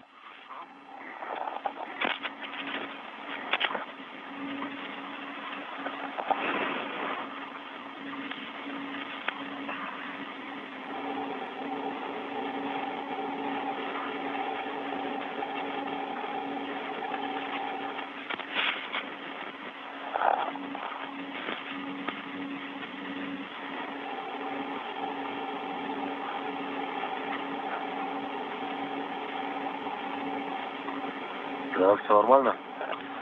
Держи. Is everything well? Чуть-чуть осталось. Hanging there, just a little bit left.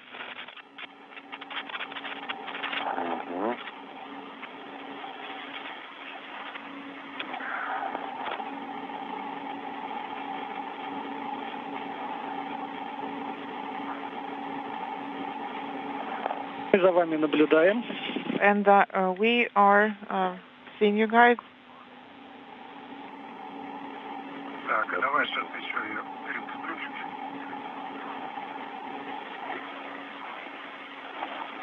Это хорошо. Так, давай. Так, держишь, да? Да. Do you have it? Yes, all right. So I will move forward then. Эрис.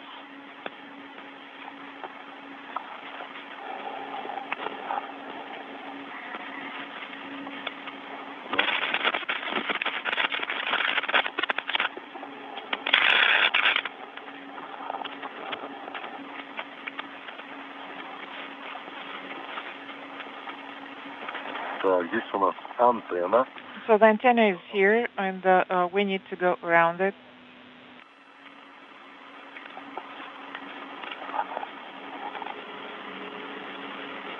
Обходим.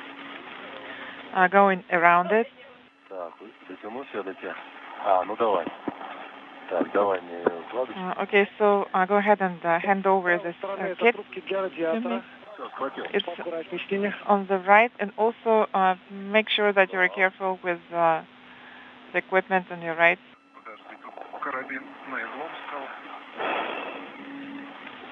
And the hook is installed here, inaudible.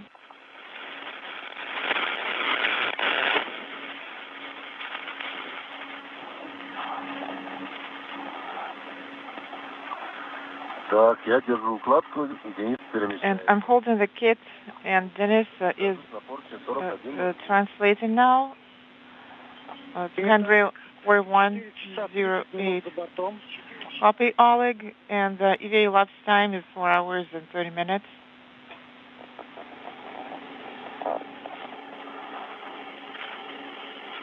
Спасибо. Thank you За информацию. for the update.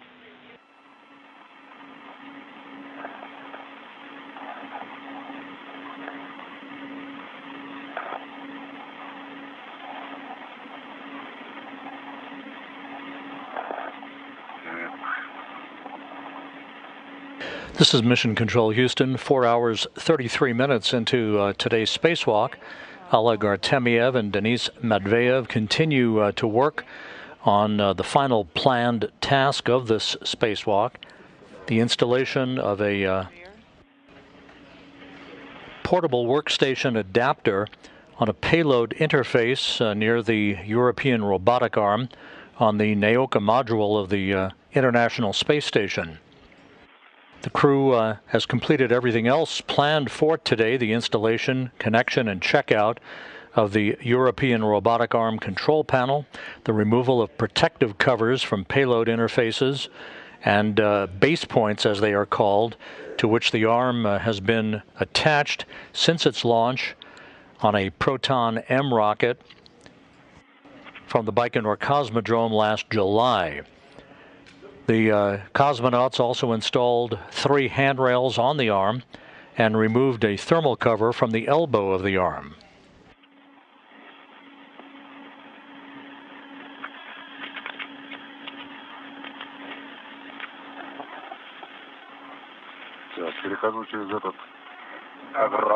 I'm translating over this ravine. And I'm now at handrail 4110. Next to BTL base point 3. Copy. Денис пока страхует. And Denis is still securing his tethers. Okay, Denis, stand by. I'm almost ready to take it from you. Can you push it a bit? Okay, I have it now. I have it now, and I'm holding it. This is the kit hook. Keep moving it. Okay, that's all right now.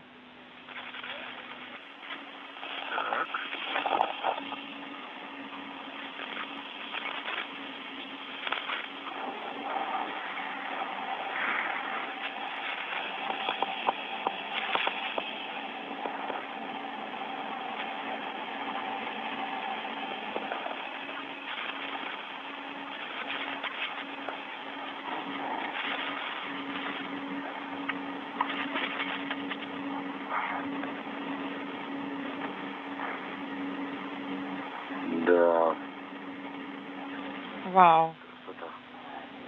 It's stunning out here.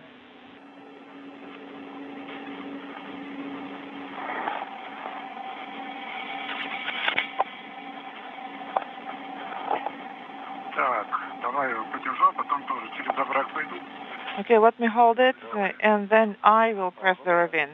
Okay, sounds good. Дотянешься?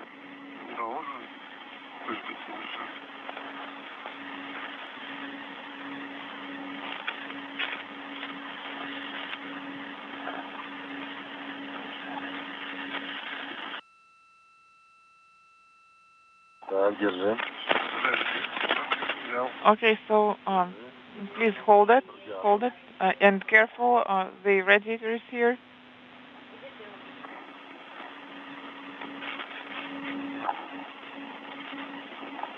Денис, как себя чувствуешь? Не устал? Denise, how are you feeling? Do you feel tired? Well, I feel tired slightly, but overall I feel well. Never mind, he's not tired. Виталий, Олег, Денис. Copy, Oleg and Denise.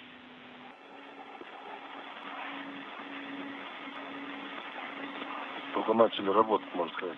Well, basically we have just started working, right? So is it the location that we need or not? Okay. Okay, so you're going to have to rotate the handle now, and we will press it down. И освободи место Денису, чтобы он смог с другой стороны встать. So Dennis should come from the other side, and you should be next to the handrail. Well, we haven't reached it yet, but I was just asking. VTL to base point 2, is it the location that we need? I guess our goal is near. Excellent. Отлично, отлично. Really great. Так. Давай, сейчас Сейчас, подожди. Да, чуть-чуть я схвачу. Okay, let me twist it a bit here. Stand by. Let me grab it. Все, схватил. Okay, I'm holding it. Okay, and also let me switch my tether hooks.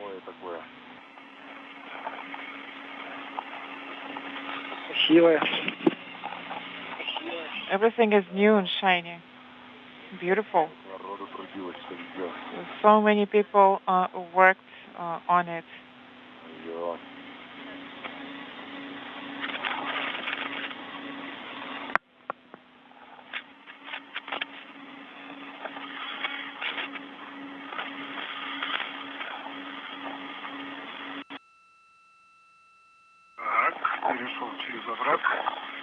Okay, I have crossed the ravine now. Okay, and move a bit closer.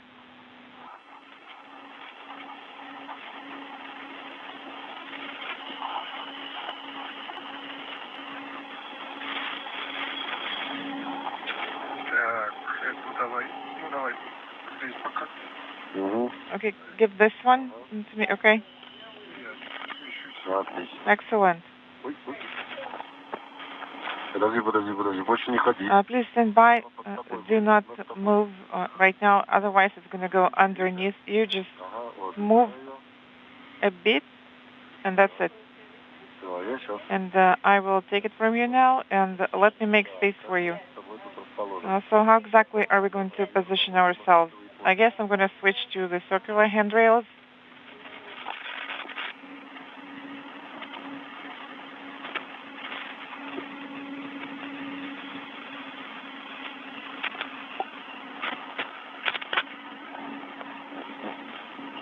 Денис, мишень у ФП-2 трогать руками не надо.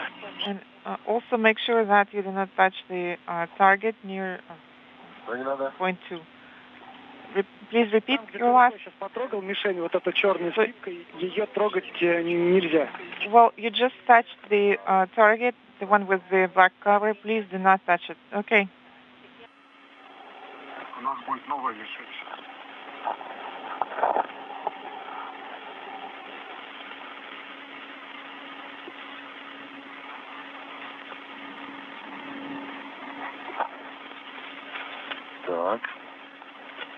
Сейчас я что-то расположусь. Okay, let me position myself here. Начнем.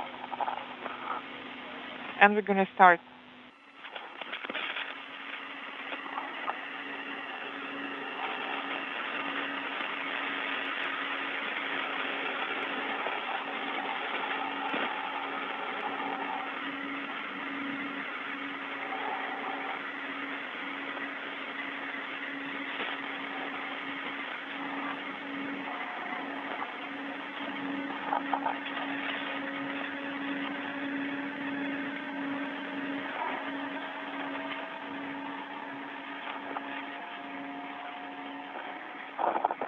Так.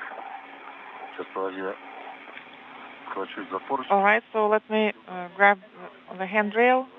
All right, I'm holding it, so you can go ahead and start translating now. Okay.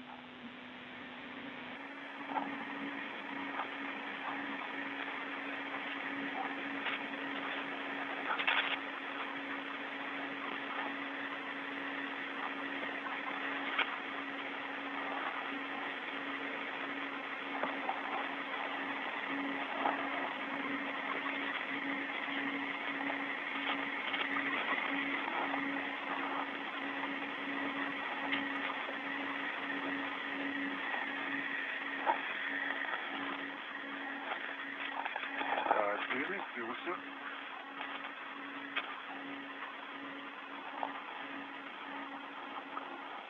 Давай, держись. Okay, so let me hold it. Мы пришли к месту. So I guess we've reached our destination. So hold it, please. Вам нужно после перехода? Do you guys need a break? You've just finished translating to this area. Так, порядок действий. Значит, мы... Well, what's the work order here? Remove the cover, position it. Is that correct? Yes, that is correct. Remove the cover and then position the one target next to another.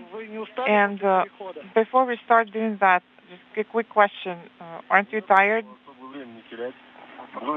No, we don't want to waste time. So, Oleg, я понял. the tether going from your kit got stuck, but it's fine now. Okay, guys, if you're ready, go ahead and start removing the cover. And make sure that you secure it first.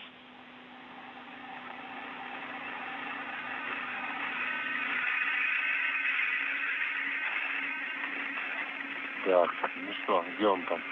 So where is it? Он у меня, да? Сейчас я... I have it. All right.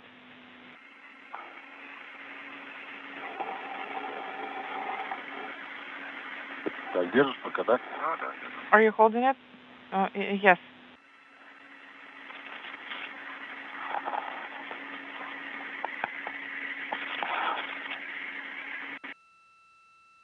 Застраховал он за малый ред. Снимаю. Принято. Small red hook is attached. Copy, and I'm removing the cover now.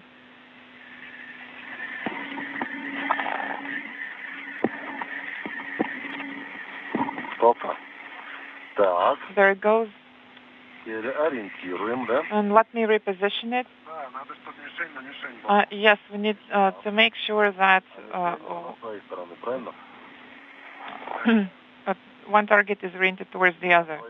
And the target itself, is it on your side? Yes, it is on your fault. So should I switch my tethers? And I'm going to give this one to you. Oleg, Denis, we just had an LOS. So you should install one target next to another.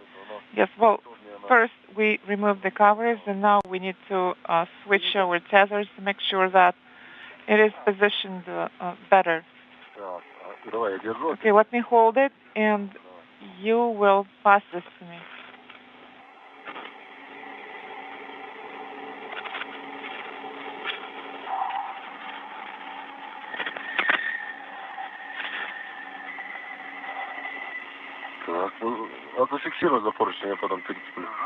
So you can secure it on the handrail, and I will rehook it later. Okay, so I'm holding it.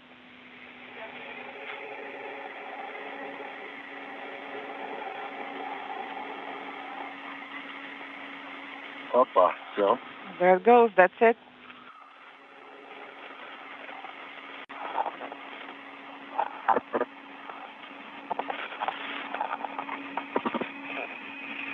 Сейчас, подожди. Stand by. Так, раз. Так, мишень теперь на меня смотрит. So the target is oriented towards me now, correct? Yes. Ну, потихонечку тогда. Okay, so let's go slowly. Так. Да, потихоньку ориентируйте. Yes. КФП, мишень к мишени. Do not rush, just go slowly and position the kits and the targets, etc. Ну, с Богом. All right, Godspeed. Я думаю, что сейчас я мишень посмотрю. Let me take a look at the target now. С моей стороны мишени нет. Так, подожди. Как же мы так развернули? So, should we go this way? Where is the target? Не, мишень вон у нас сверху. So I see it now. It's on the top there. It should be there. No. So I think we need to move it more. Вот так вот. Just like this. Тут мы с этими фалами. Фал надо. So what's going on with the tethers? Should it go here? Вот так вот. Like this. Подожди. Stand by. Wait. Еще. More. Еще проворачивай. And rotate a bit more. Go counterclockwise. Вот теперь правильно. Okay, now it is correct. Сейчас, подожди, меня развернуло. And this is Mission Control Houston. Outside of the Russian segment of the station, in the vicinity of the European Robotic Arm on the Naoka Multipurpose Laboratory module, Oleg Artemyev and Denis Matveyev continue their work to install a portable workstation adapter at a payload interface that will be used to stage payloads for the European Robotic Arm to grab and move to various points in which those payloads will be affixed on the surface of Naoka in the future. Yes, we can see it now. Copy. This is the final planned task of today's spacewalk, which is now 4 hours and 48 minutes in duration. The two cosmonauts emerging from the Poisk airlock at 10 a.m. Central Time, 11 a.m. Eastern Time, as they open the hatch to the airlock to begin this spacewalk, the 249th, in support of space station assembly, maintenance, and upgrades. Attach it. Yes, could you go ahead and switch this hook? And Oleg, I think you can reach it with this tether. I think it will be sufficient. Yes, it should be fine. Так, ну что, передышка? Да, все нормально. Да, передышка и начинаем. Yes, take a break. И начнем дальше стыковать.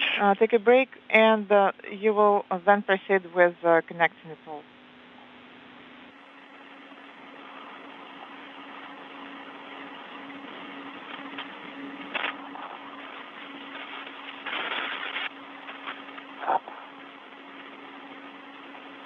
Получается, надо сейчас по часовой стрелке закручивать, да?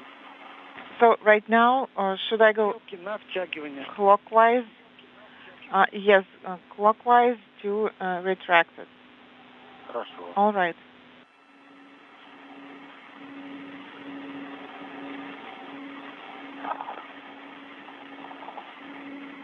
Денис, не тяжело держать адаптер ПРМ, а то Олег отдыхает, а ты Денис, тяжелый ПРМ. Is the PRM adapter too heavy to hold? Because Oleg is taking a break and you're holding it. This is Oleg. I'm also helping to hold it from the top. And this is Denis. Everything is fine.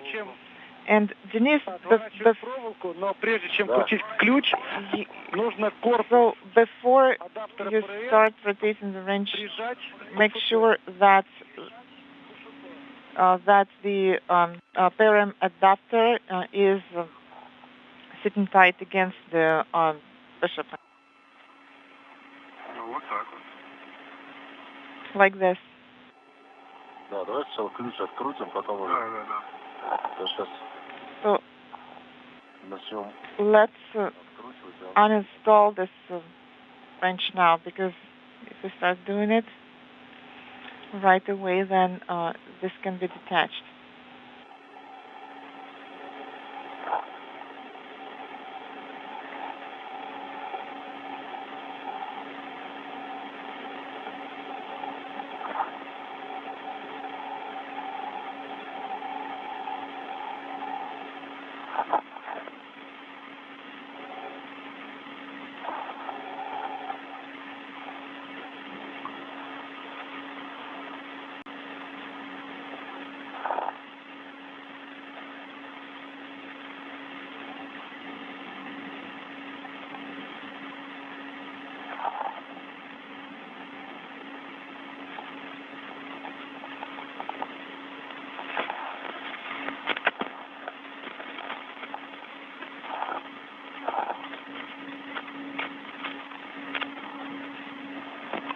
Вот надо ставить.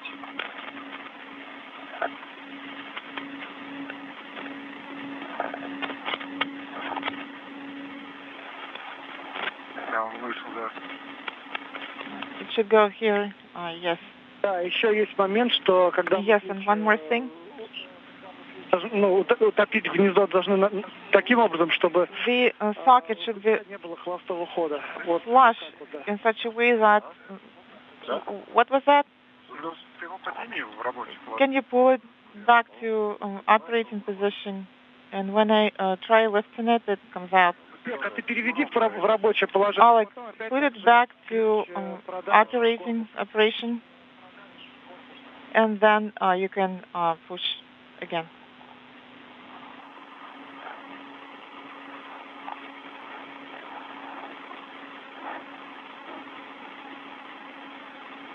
О, стал. Так, ну что, начинаем крутить? Okay, it is in place now. Should we start rotating? Yes.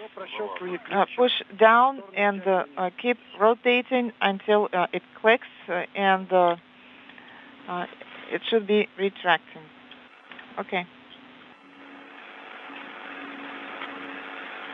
Примерно 70 оборотов получится.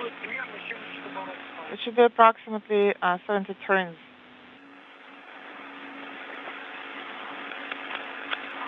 Да, надо было какую-нибудь резинку взять. I guess we should have brought some rubber tie. Yeah. Не учли. So we didn't think of that. Тарялик еще раз. Oleg, please repeat your last. It's loose. То есть его прижать так, надо было резиночку. So we should have brought a rubber tie to secure it. To secure it in place. Yes.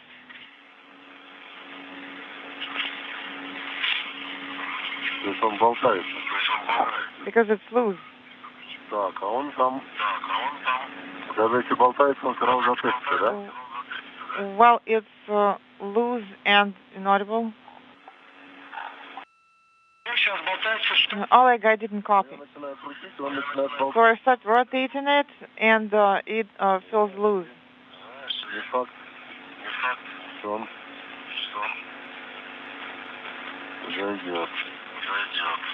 Okay, I guess it's gonna work.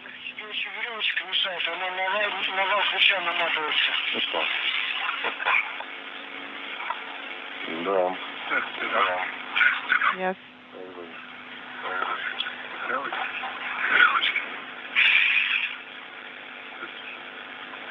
Так, да. Что тут у нас? So what's going on here? I guess it's a mess. We should have brought something to secure it with.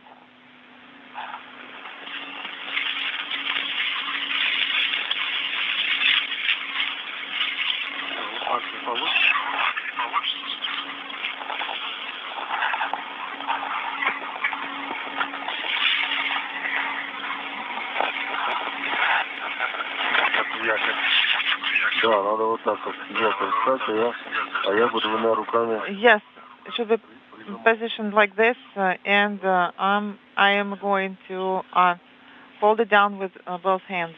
Okay.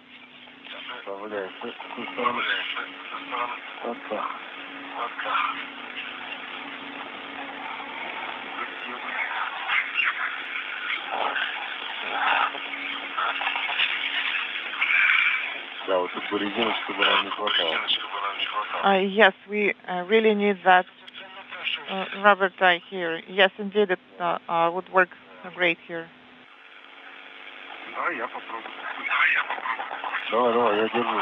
Yes, I'm holding it. Let me try it. Yes, I'm holding it.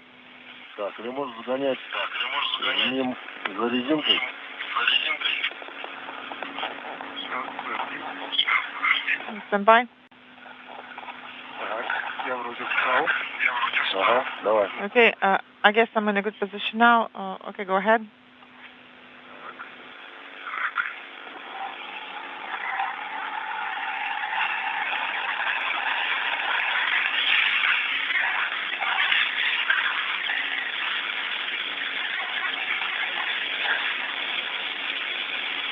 Не стало.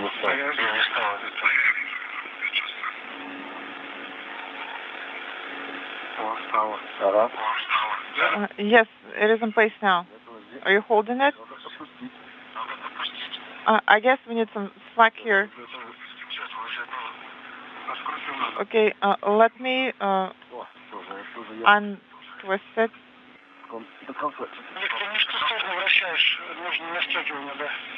Oleg, you are rotating it in the wrong direction. It is supposed to be retracting. Please wait. Okay, go ahead.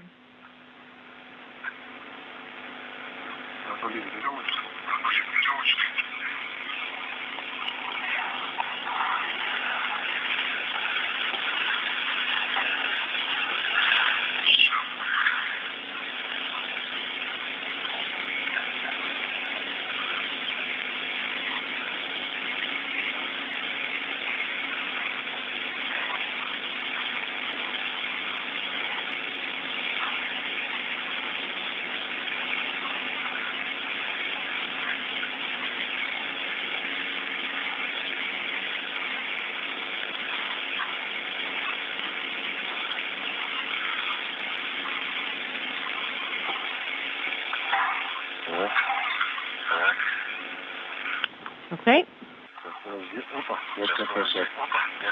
Hold on. Started to go up. Stand by.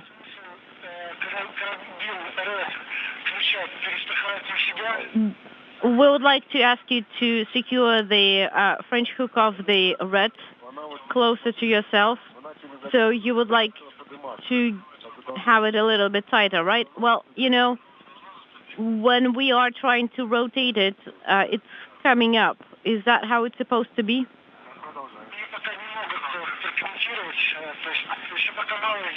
Well, you made too few rotations, turns, for us to be sure that it's secure. Okay?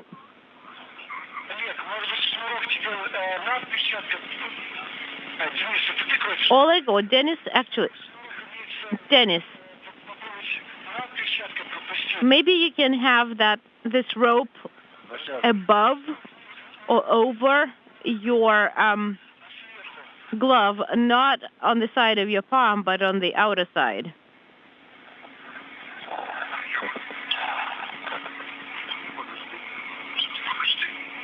Stand by.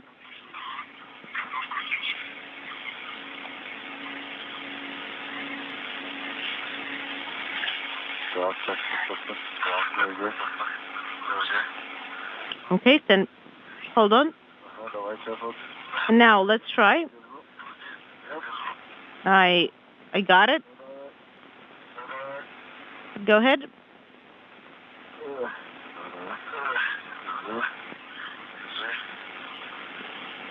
Hold it. This is Mission Control Houston. We've just passed the 5-hour mark in today's spacewalk by Denis Matveyev, wearing the suit with the blue stripes on your left, and Oleg Artemyev wearing the suit with the red stripes on your right. The two cosmonauts working very efficiently on the final task of today's spacewalk, the completion of the installation of a portable workstation adapter on a payload interface point on the outside of the NAOCA multipurpose laboratory module. This work coming after this spacewalk began the first in a series of such excursions to activate and operate the European Robotic Arm that was launched on NAOCA last July, when the module itself was launched from the Baikonur Cosmodrome in Kazakhstan on a Proton M rocket, docking to the port that had previously been occupied by the Pirs docking compartment for a number of years. Today's work involved the installation and connection of the European Robotic Arm's spacewalk control panel. That all checked out in great shape.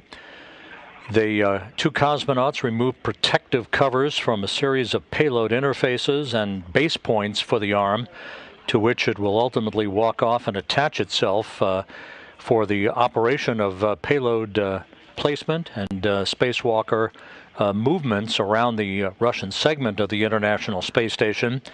The two cosmonauts installed a trio of handrails on the arm itself and removed a thermal cover from the elbow of the arm. The next spacewalk that Artemyev and Matveyev will conduct is on April 28th, in which they'll go back outside the Poisk module airlock to remove a number of launch locks that held the arm in place during its liftoff and transit to the International Space Station, and begin the first monitoring of the task to have the arm actually move away from its fixation point right now on NAOCA to ensure that it can actually operate and move, albeit in very slow fashion, in its initial stage of its checkout activities. The arm will be used to ultimately place a radiator from one location to another for its deployment on the multipurpose laboratory module for heat dissipation, and will ultimately move an airlock that is currently located on NAOCA to its final operational destination on the multipurpose laboratory module, so that the Russian segment will have two different airlocks from which spacewalks can be conducted.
So where are we?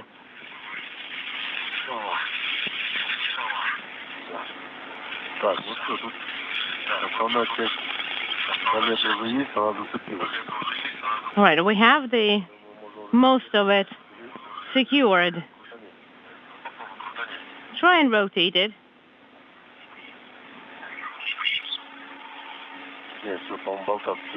All right, it's not even wobbling.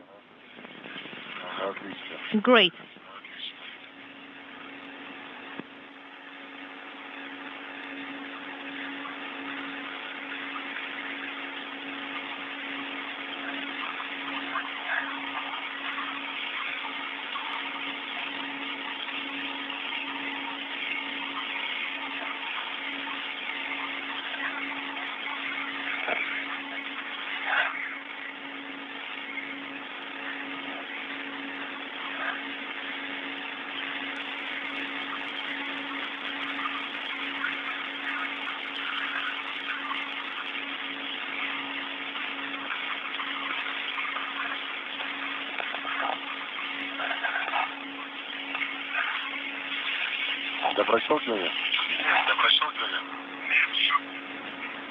Unintelligible. No, not yet.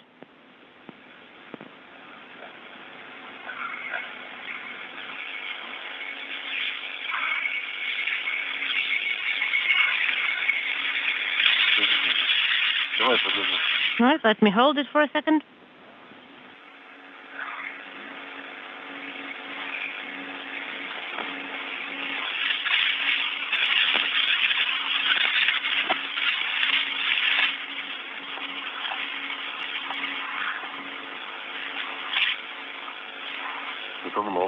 It's probably too many. Almost 70. Hey, Sergey?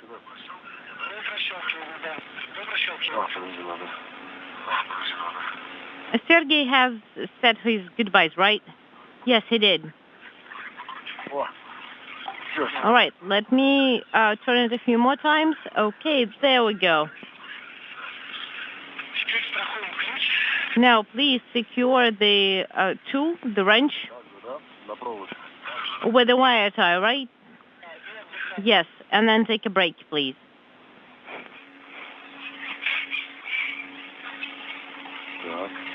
Okay.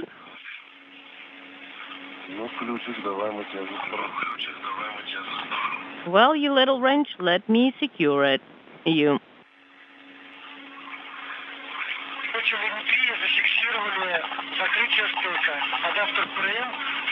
And on telemetry, we see that the PRM adapter has been successfully installed.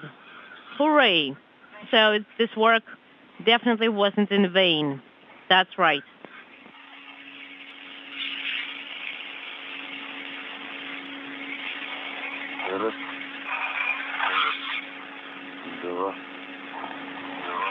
One red, two red. Stand by for a second. Are you moving to the right? Does it need to be, well, it needs to be at the bottom.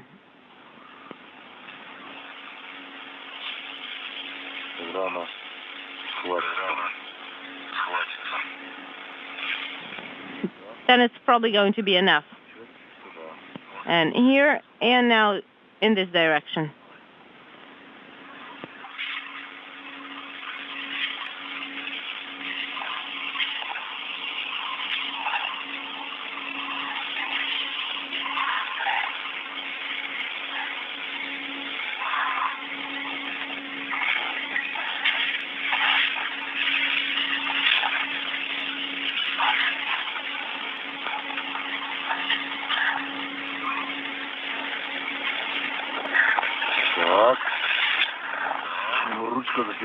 All right, we have the handle secured. And we're taking a break.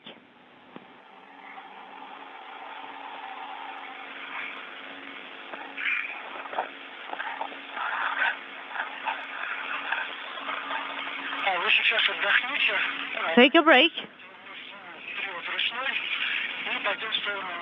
Because it's a manual drive, and you will proceed in the direction of MRM.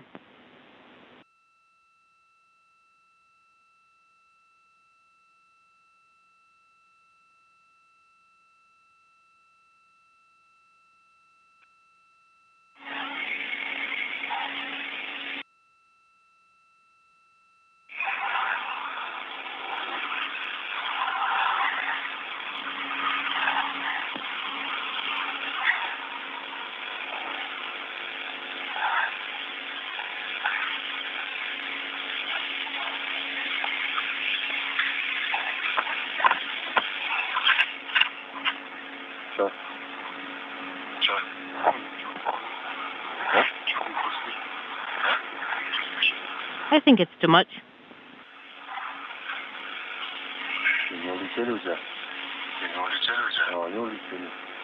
And they haven't floated away. No, they have not.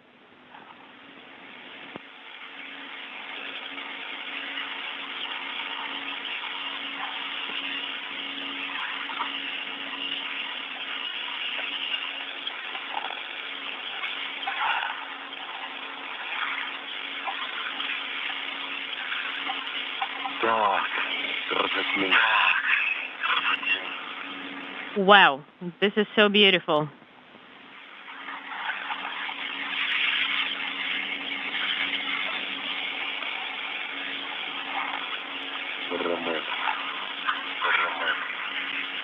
Unintelligible. Oleg,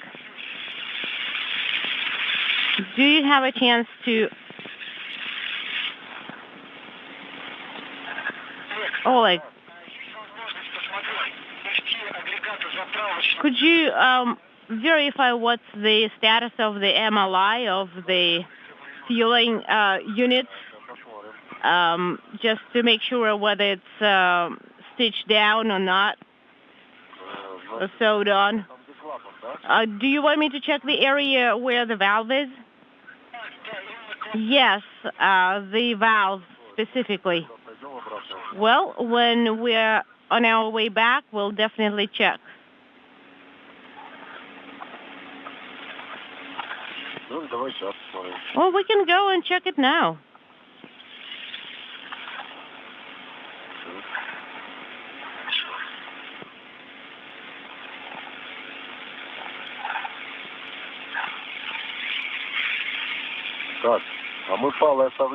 And do we want to leave the tethers?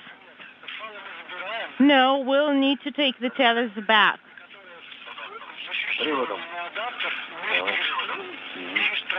And the adapter needs to be secured to the manual drive.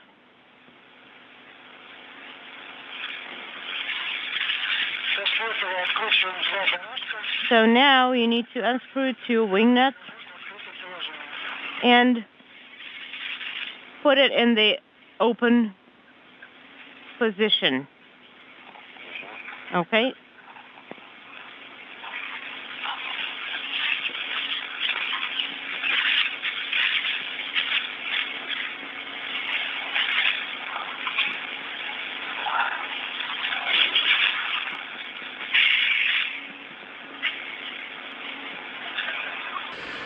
This is Mission Control Houston, 5 hours, 14 minutes into today's spacewalk by Oleg Artemyev and Denis Matveyev.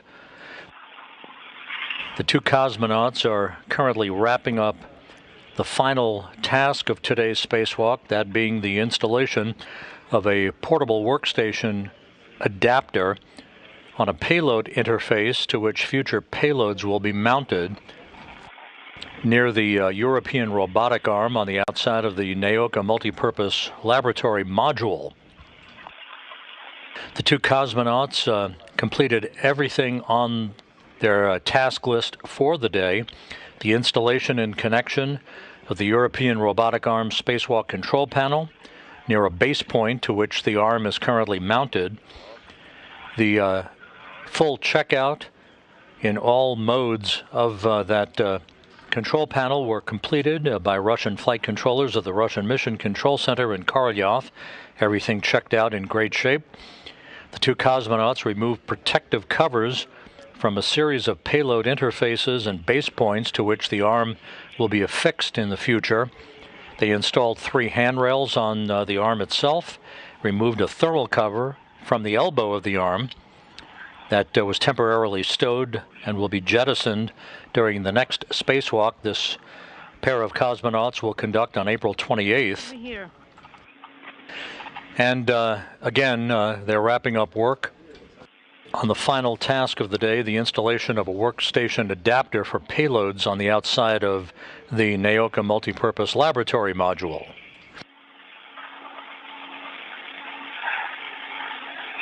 The next spacewalk, again, that's planned for April 28th by Artemyev and Matveyev, will see them remove additional thermal covers from the European Robotic Arm.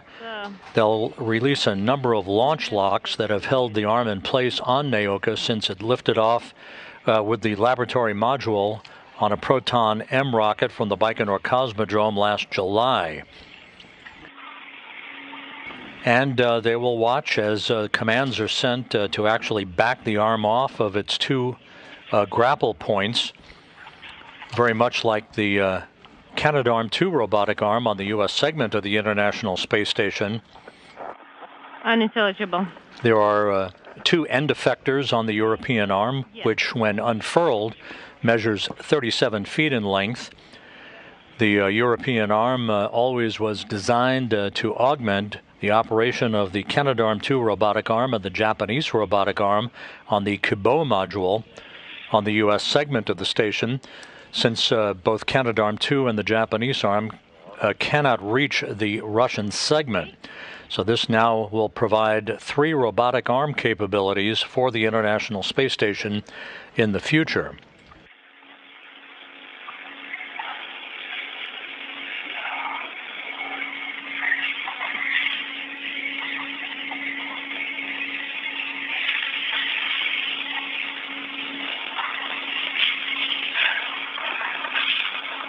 Well, this activity has been ongoing throughout the course of the day. Mission managers representing the International Space Station program, NASA, SpaceX, and Axiom met in a weather briefing and concluded that the first undocking opportunity for the Axiom 1 crew on the Crew Dragon Endeavour tomorrow morning would not be acceptable from a splashdown weather standpoint. And so the decision was made to waive off the morning opportunity and point to an evening opportunity on Tuesday night, weather permitting. The way the programming will work for tomorrow is that the farewell remarks by the Axiom 1 crew will be broadcast on NASA television at 6 a.m. Central Time, 7 a.m. Eastern Time, right after the completion of the Crew 4 virtual news conference that will take place from the Kennedy Space Center in Florida. The Crew 4 astronauts, Commander Kjell Lindgren, pilot Bob Hines, and mission specialists Jessica Watkins and Samantha Cristoforetti of the European Space Agency arrived at the Kennedy Space Center several hours ago for the final phase of their pre-launch training that will lead to a liftoff on Saturday morning from the Kennedy Space Center at 5:26 a.m. Eastern Time. Getting back to tomorrow's activities, the farewell remarks will stay where they are on the timeline for the crew. That will be followed by the crew members on board taking a nap at midday and then reconvening on Tuesday night, weather permitting, for the closing of the hatch that is scheduled around 8 p.m. Eastern Time and an undocking at approximately 10 p.m. Eastern Time to begin the trip home for the 4 Axiom 1 crew members, with a splashdown scheduled at mid-afternoon on Wednesday, April 20th. This all is contingent on the weather being acceptable for the next splashdown opportunity and the next undocking opportunity for Axiom 1. Another weather briefing is planned for Tuesday morning to assess conditions to support a Tuesday night undocking opportunity. Although here, we probably want to have it more secure. And is it this one that we will be working with? Yes.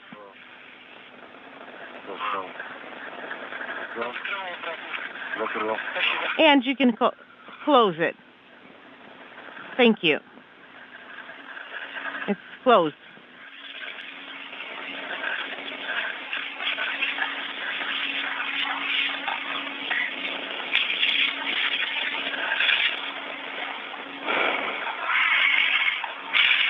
Сергей, ответь по Москве в СГ-1. Sergey, this is M.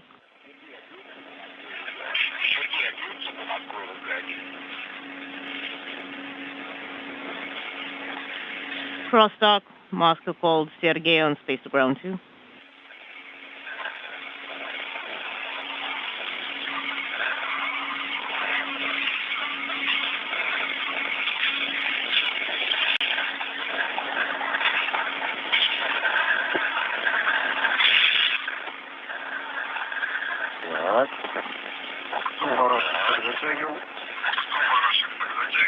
And let's tighten this wing nut. Tightening it.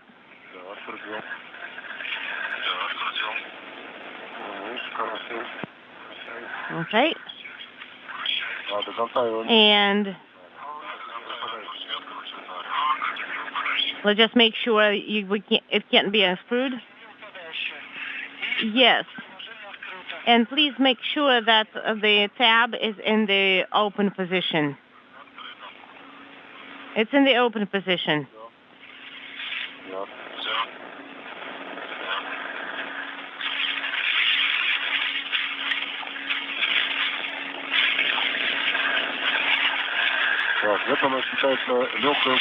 So that's the light kit, right? Is that what we call a light kit? Yes.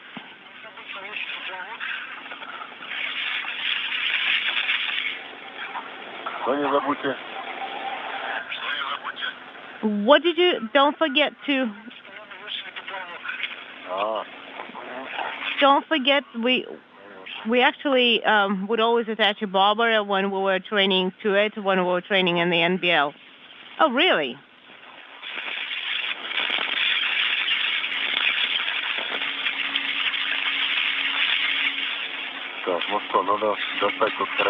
All right, so we need to get that French hook, right?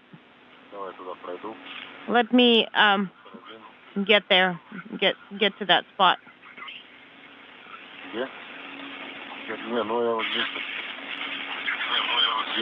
And I'll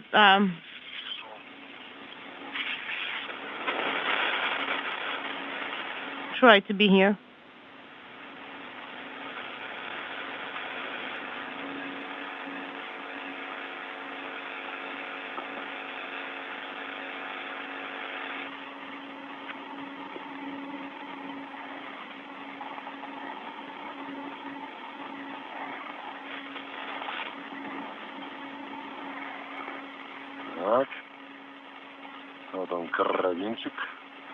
And here is the hook. I should probably attach it to myself. Short, Red.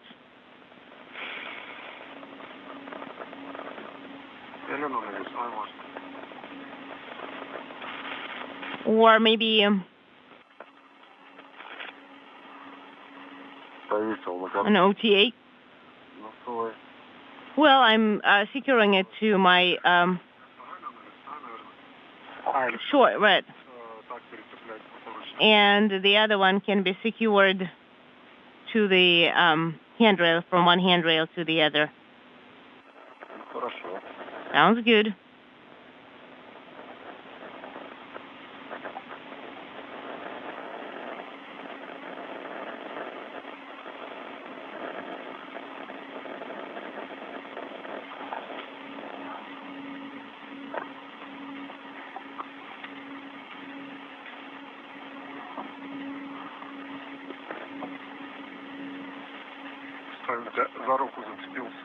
I got my hand caught in there, my left hand. Can you help me out? Well, not with the left one yet.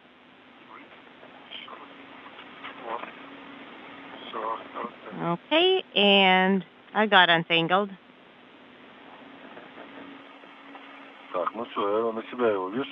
So I would attach it to myself then. Yes, attach it to yourself.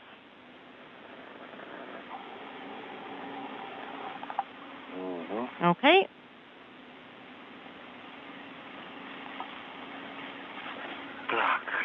Okay. So you'll be going first, and I will follow you. Sounds good.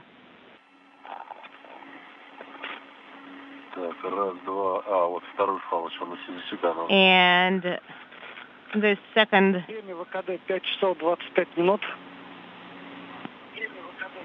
Red or umbilical should be secured to us. So the EVA time is 5 hours, 25 minutes.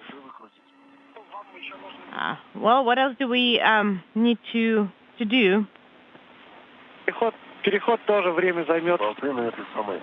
So, and you will have to come back again, and we just wanted to let you know that probably you won't have enough time for the camera because you will have spent some time translating. And I think it will be enough, and we could have done that.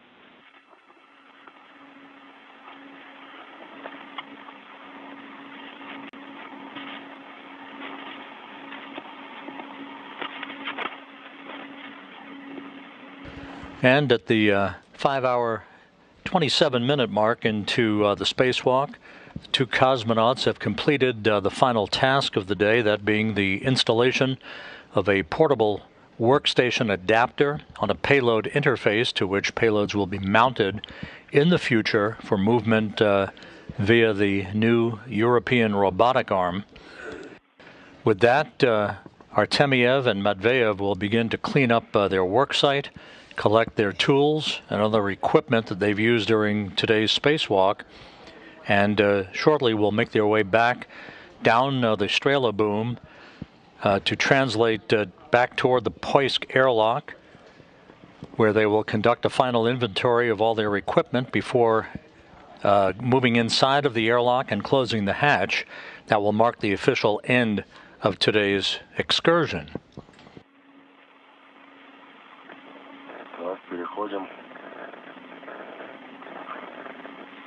Okay, and we are translating. All right.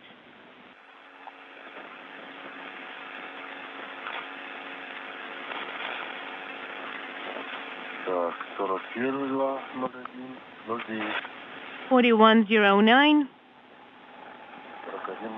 and 4108.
We are translating along.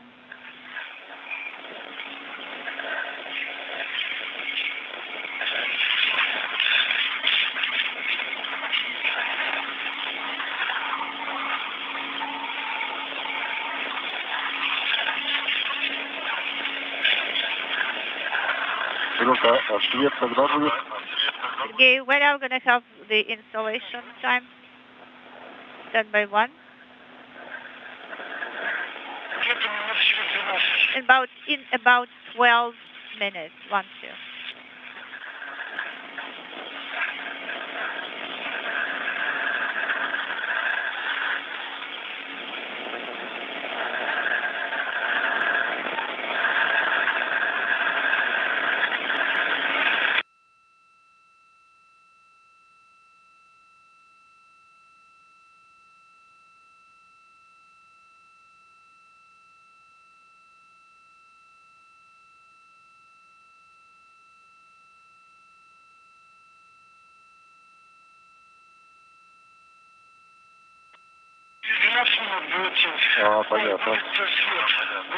Okay, I understand. Thank you.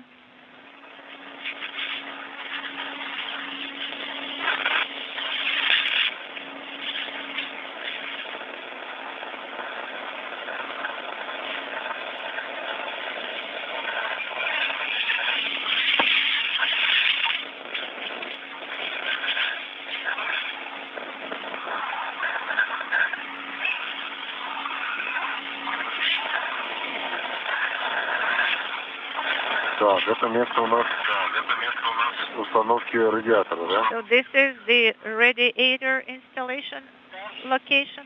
Вот он, клапан защиты. Yes. It is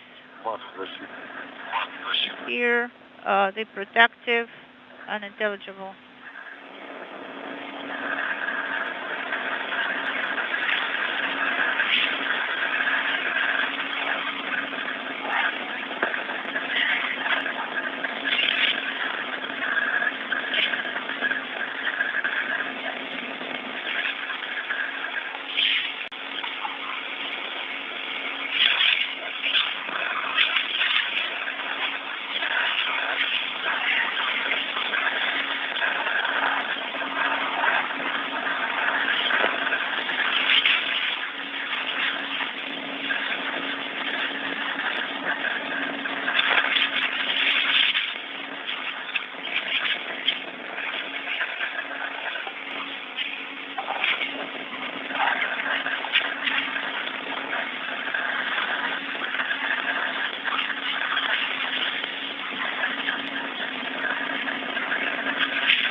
So we have reached this Strela boom.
So one tether is already attached to the ring. Copy, Alec.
Okay,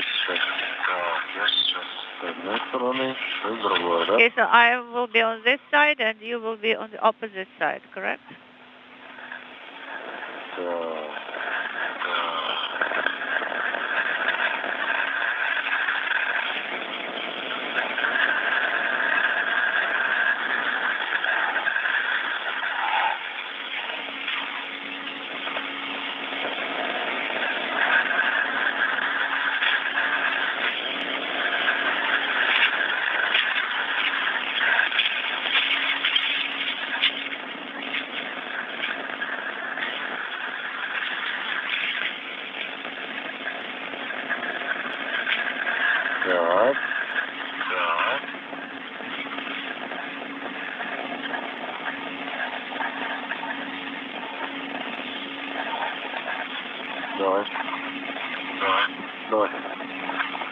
Here you go. Dennis?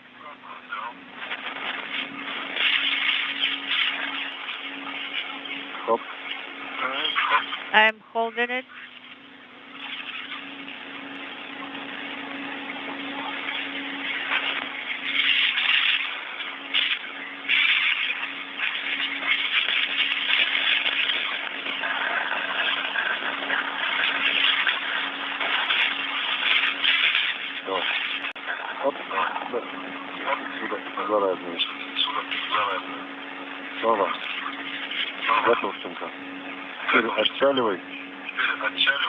Right.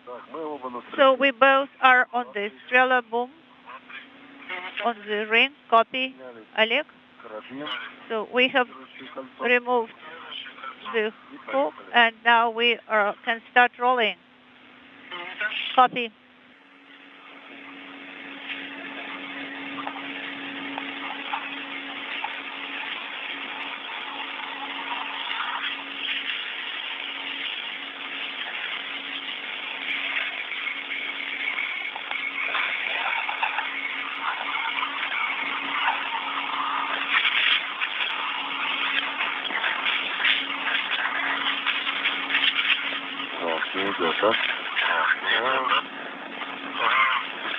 Unintelligible. You know, the ring is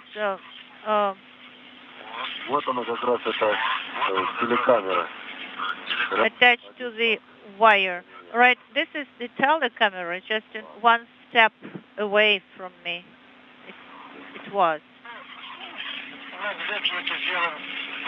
Oleg, we will perform this activity next time. Don't worry.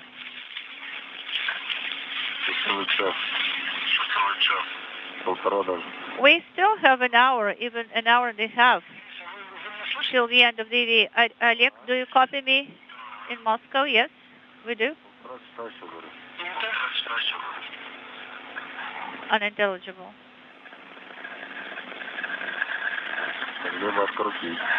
We could have actually performed this activity. Next time, Oleg, you will have this opportunity to unscrew it.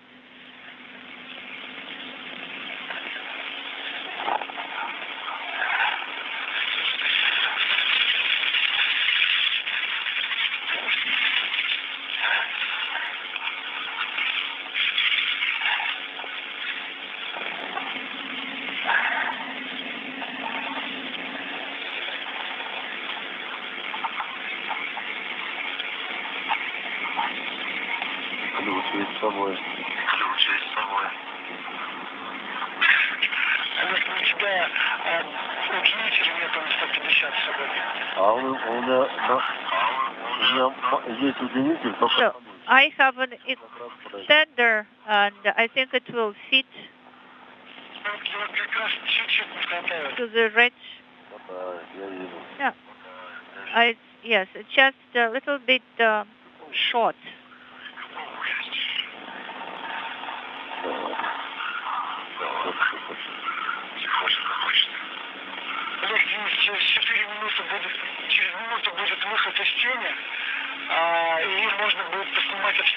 Oleg, in 1 minute, you will have installation, and you will be able then to take pictures of the surroundings.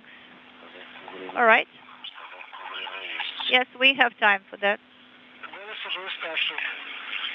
5 hours, 42 minutes into the spacewalk.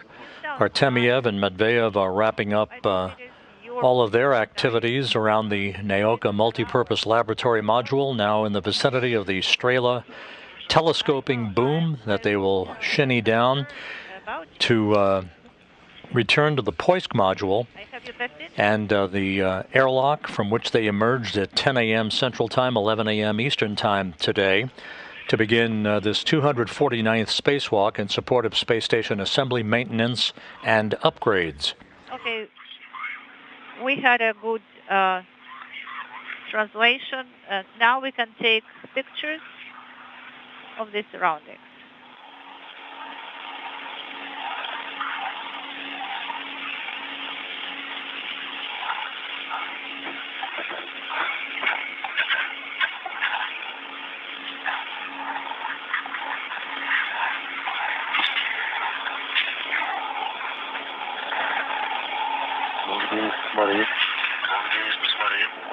Okay, Dennis, have a look.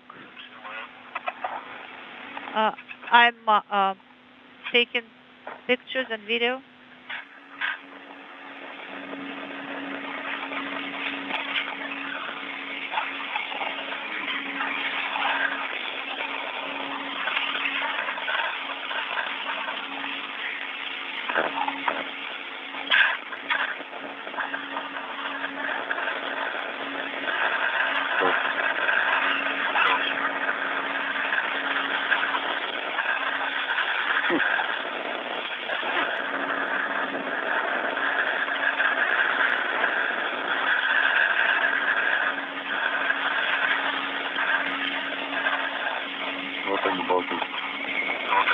Here are those boats. Oleg, could you please take a close-up picture of the boat?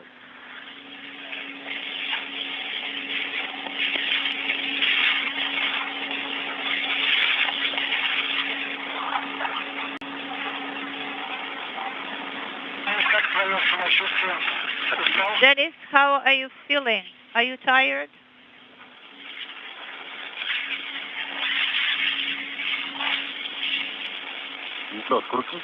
So, should I just unscrew and unravel this bolt? Oleg, let us do it next time. Well, you know, who knows what will happen next time.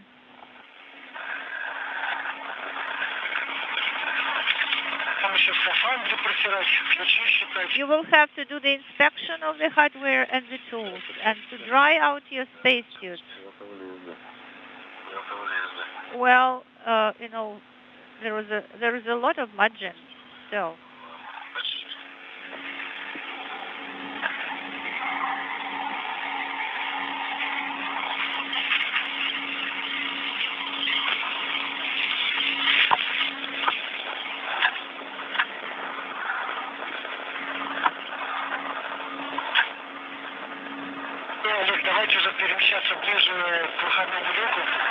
Now, Oleg, move closer to the EVA hatch. All right, in work.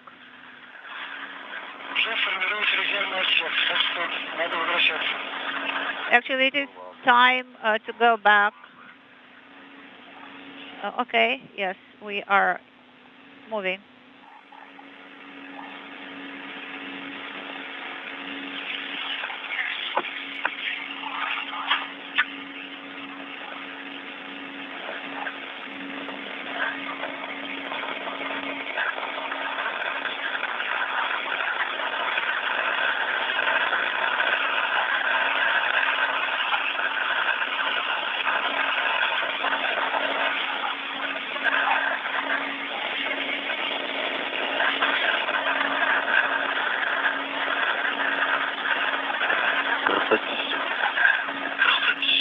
What an amazing view.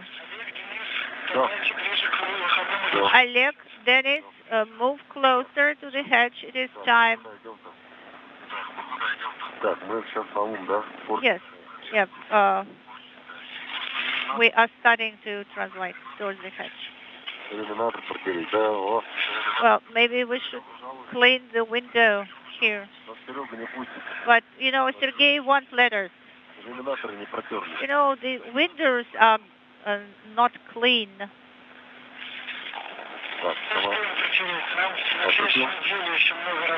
You know, you will have plenty of opportunities and plenty of work during next EVAs, guys.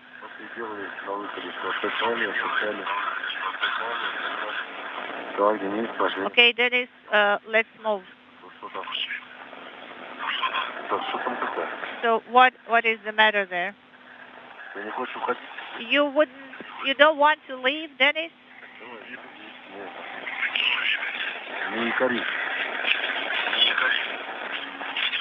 Okay, so try to move.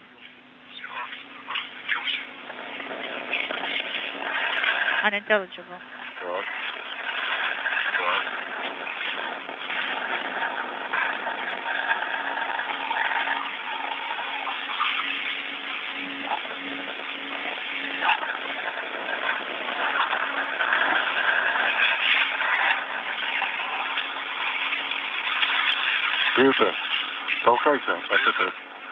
Dennis, you know, I cannot move you. You know, your weight like about 200 kilograms. So could you please push, and then you will be able to move.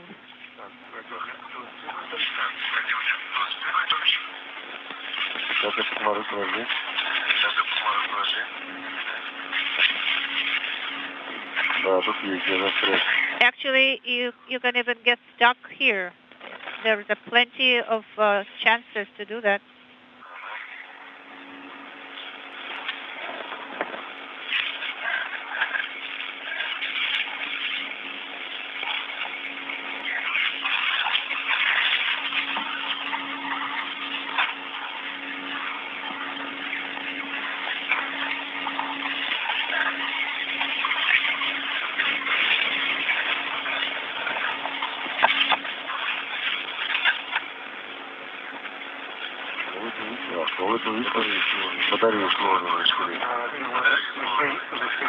You mind the batteries, the arrays?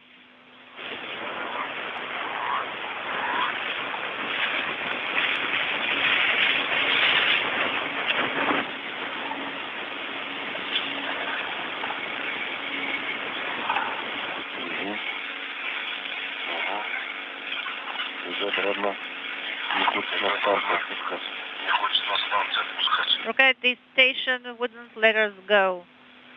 It says, I don't want to let you go.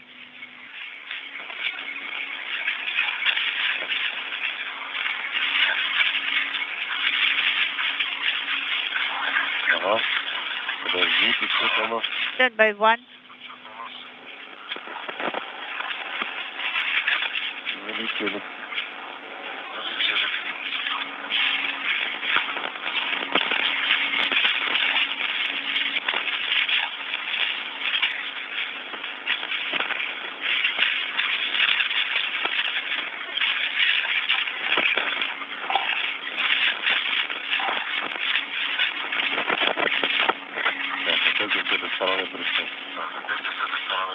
Okay, so I am at this side once again.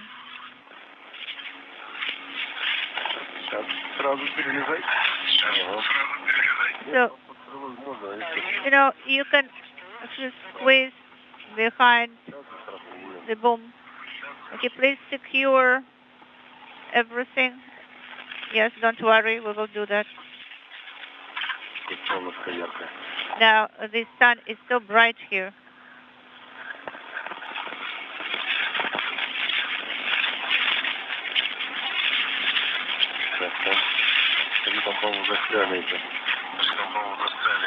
I think, you know, these bunches got stuck here.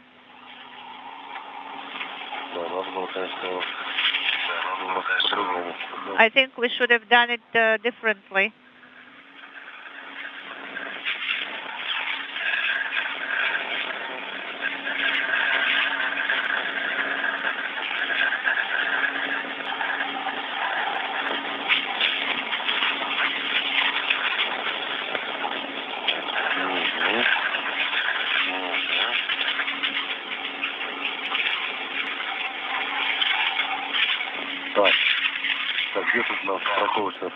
Okay, so where is this safety tether here? It's not far from you, so where is your hook? Okay, I am securing it.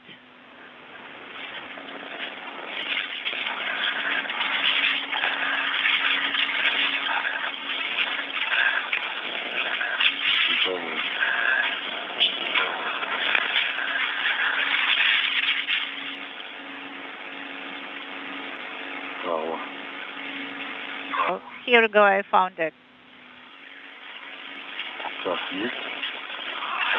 This is done. The ring is secured. Copy, Alec.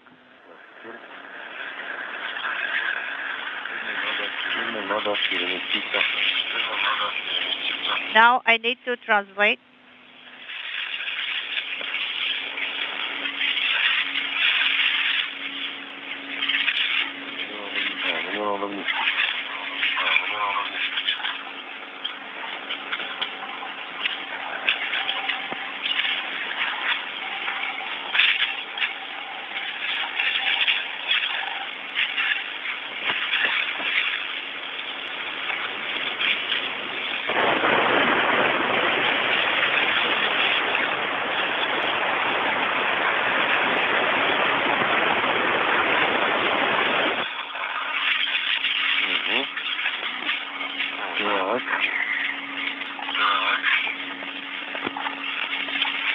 Okay.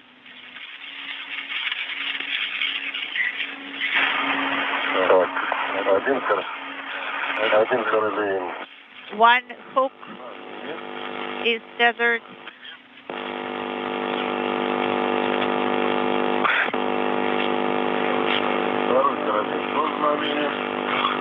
The second hook.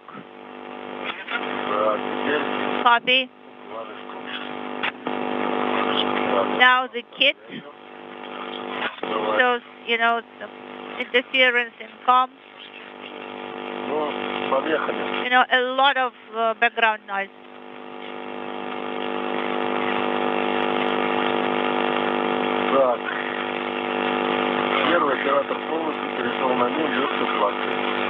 So the EV1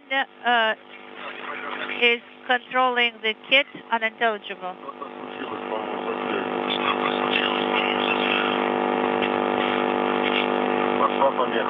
Yes, a lot of background noise.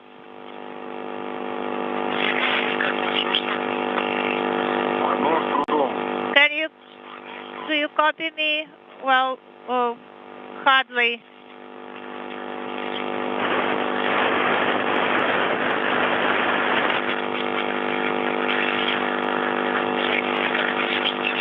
Alec, how do you copy me? We copy you, but now the noise is gone. All right, copy. How do you copy me now? Well, it's the background noise again.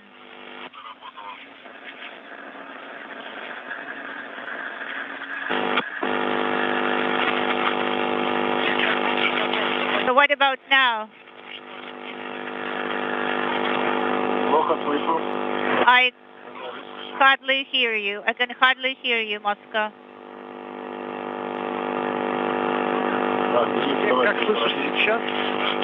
So, Dennis? Okay, please go ahead.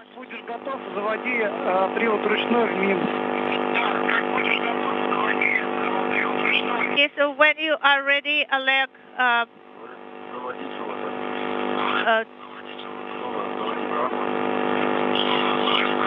move the manual drive, unintelligible.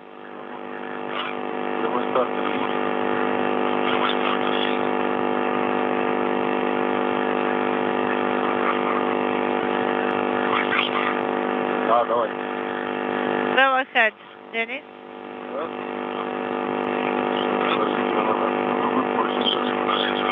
We can use another handrail.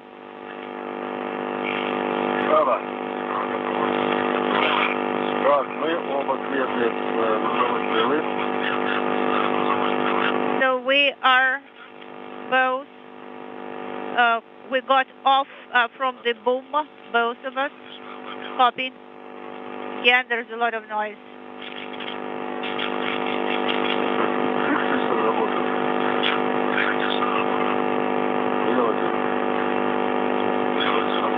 Okay, so it looks like some kind of a motor is working.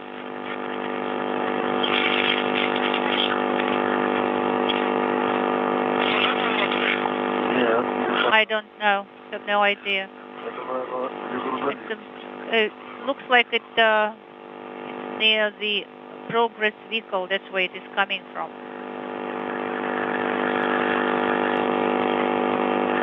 Well, don't worry.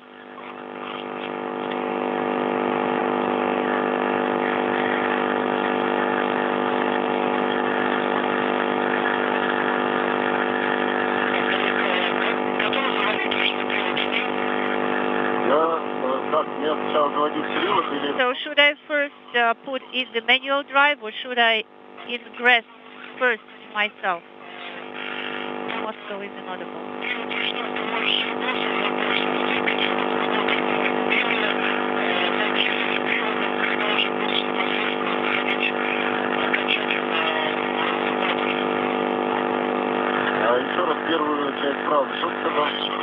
So could you please come again?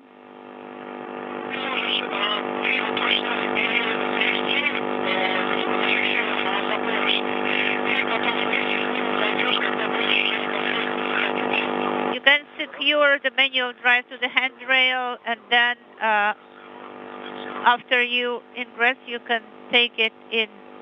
All right.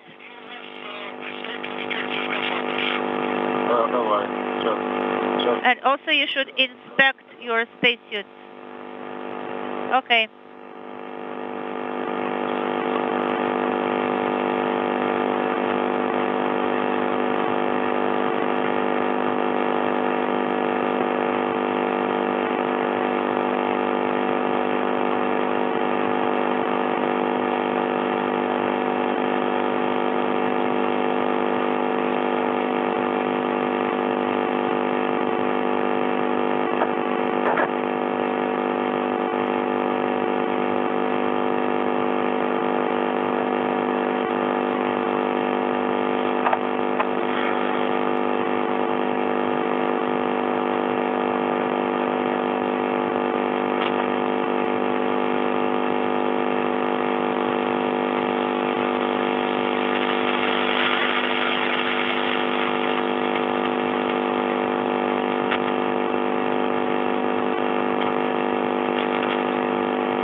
One hook from the kit is inside. Copy, Oleg. And the second one will be there shortly. All right. Let's get in the manual drive and then proceed with the checkout of the suits.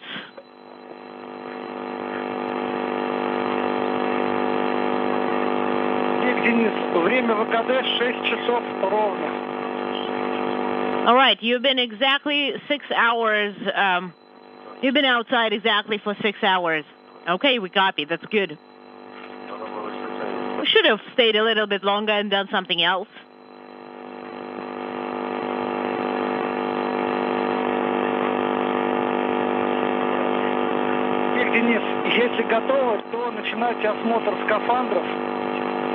All right, Dennis, Oleg, if you are ready, start with the suit inspection.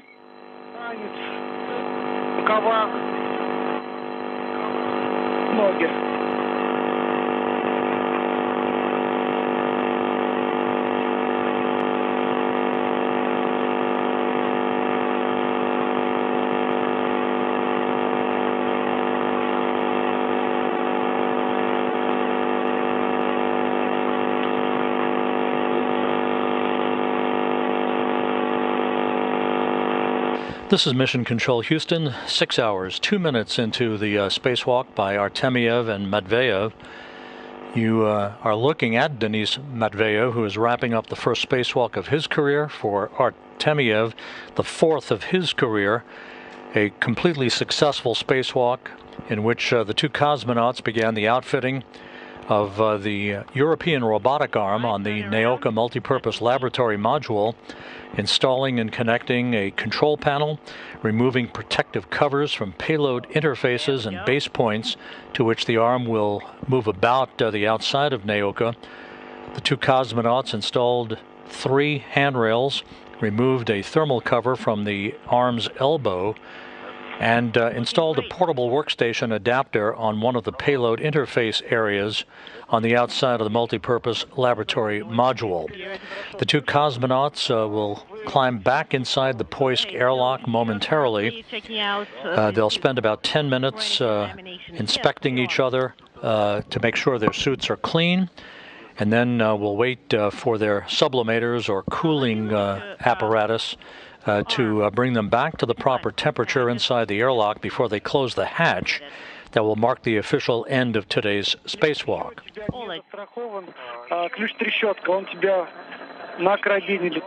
Also, just an FYI, you still have the ratchet wrench attached to your French hook and secured with your French hook. Make sure that it's actually secured. It is. I have it secured. It seems like it's just floating next to you. I may have just gotten caught on something.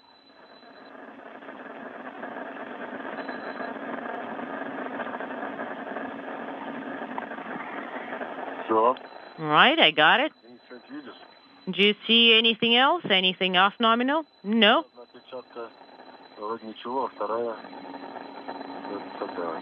One of my gloves is looking good. The other one is not so much. So.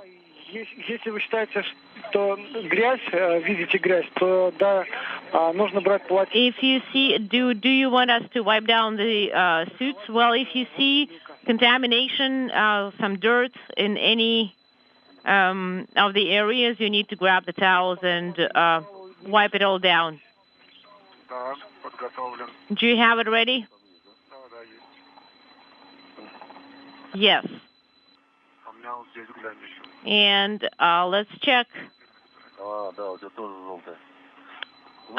Could you check me too? Yeah, it's also yellow. All right, my left glove is covered with something yellowish, and Dennis's right one is covered with the same something. No, we copy. Grab the towels and wipe it all down. Will do. Somewhere on top.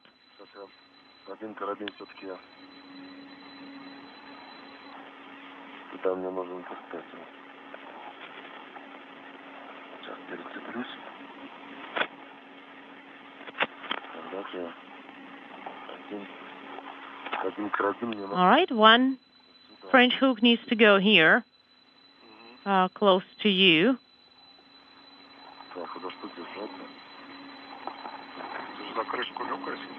So where should I secure it to? Well, actually, maybe the hatch cover.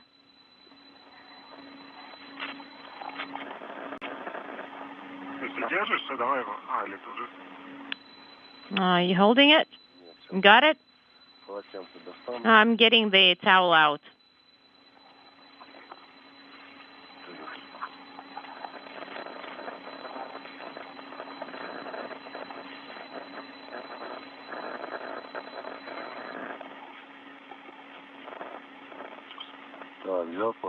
All right, I got the towel.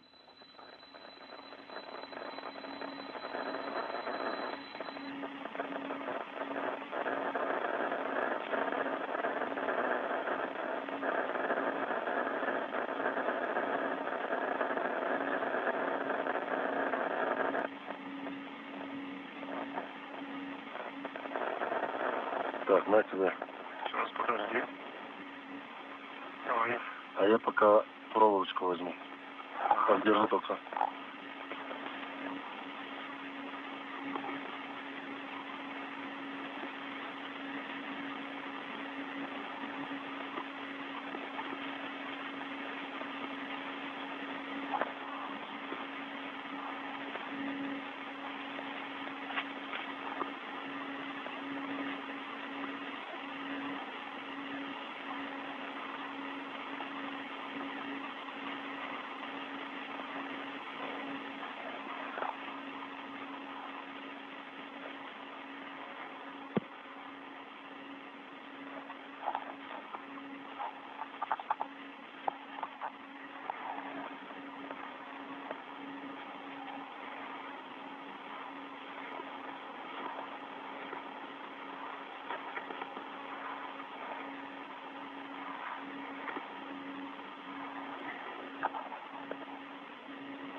All right, and here is the wire tie.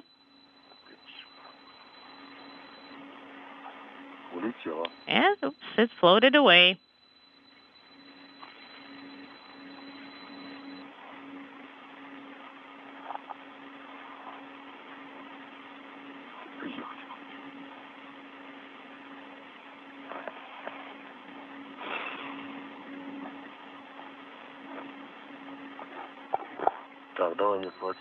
Give me the towel. It's on your right side. And let's get it secured.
And we have the handrail next to us, right?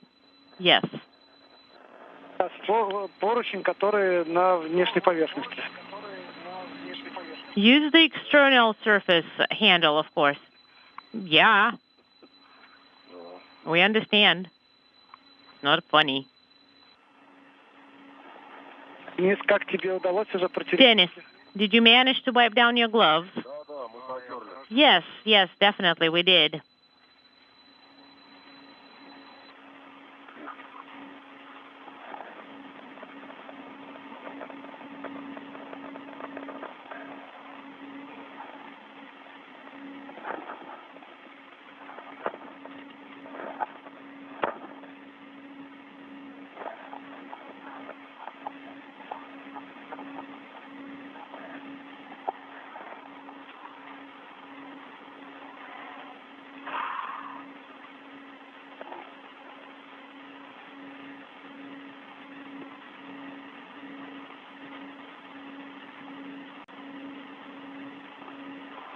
Okay, we are ready, and we have secured the wire tie.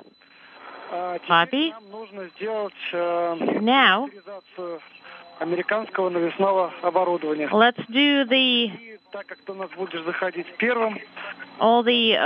inspection of the USOS tools and OTAs. Okay? Dennis, since you're going to be first, let's start with you. 6 hours, 11 minutes into the spacewalk. Artemyev and Matveyev have wiped down their suits and gloves. Yes, one of the towels used for that wipe down is being affixed with a wire tie to the outside of the Russian segment. It likely will be jettisoned during the next spacewalk. This pair of cosmonauts will conduct on April 28th to continue the outfitting of the European Robotic Arm. They're now performing the expected inventory of all their tools before they make their way back inside the Poisk airlock as they begin to wrap up this spacewalk, highly successful spacewalk that initiated the activation and outfitting and commissioning of the European Robotic Arm on the NAOKA multipurpose laboratory module, the arm having launched with NAOKA last July from the Baikonur Cosmodrome. I still have it. Trash bag?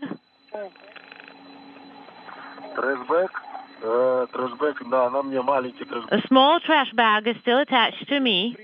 Copy. Looking good.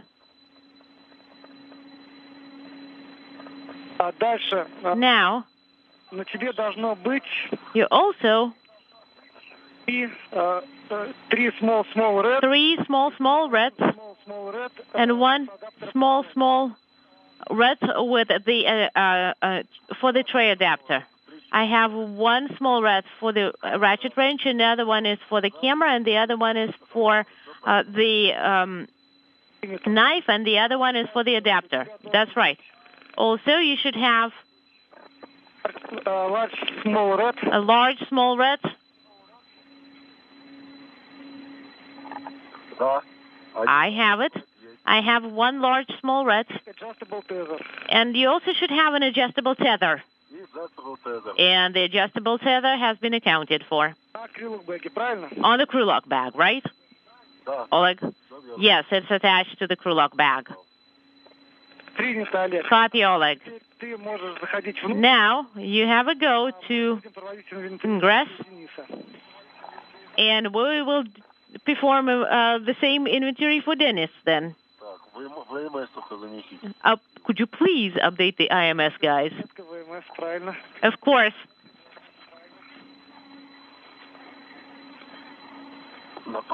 Just as a memento. Dennis, are you ready?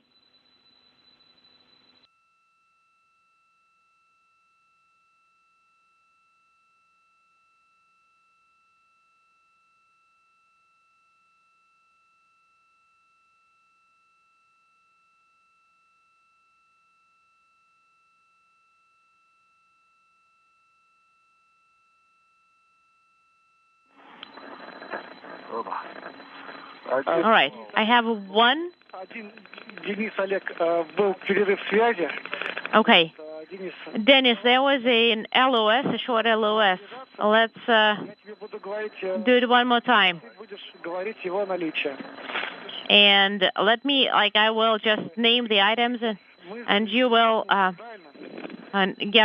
you will confirm. The gap keeper. Do you have it? We do. Trash bag. A large trash bag. It's inside. Copy. OTA. An OTA. The tool caddy is in place. Tool caddy is in place.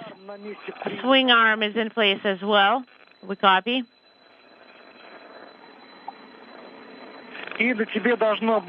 And you should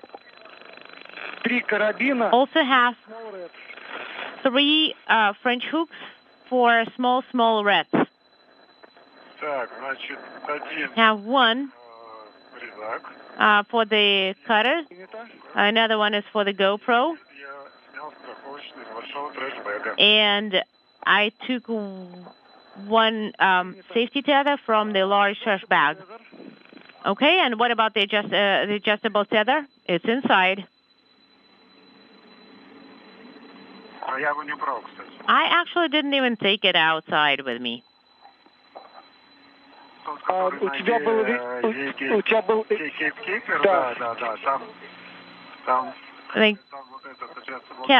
Keeper is in one kind of bundle with other items. And a large small red. Yes, it is there. And present. Copy. Dennis, Oleg, please turn off your hacker cameras.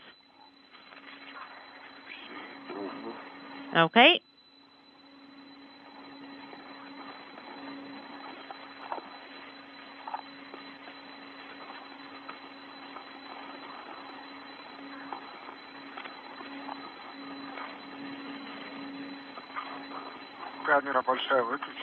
Large camera is off. Oleg, could you please confirm the camera has been turned off? Hold on. You just caught me mid-stride, so to say, as I was translating. I'll answer in a second.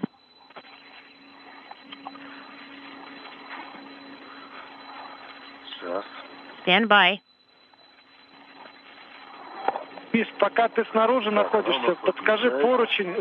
Dennis, what was the handrail that you used to secure the towels to?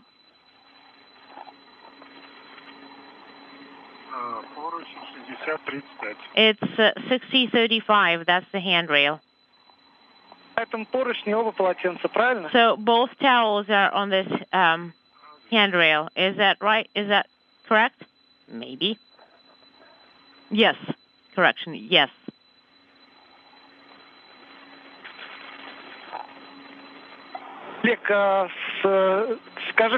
Oleg, please report once you have the camera off.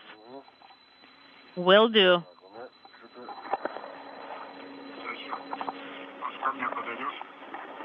Maybe you can get closer to me, all right? Can't really reach you that easy.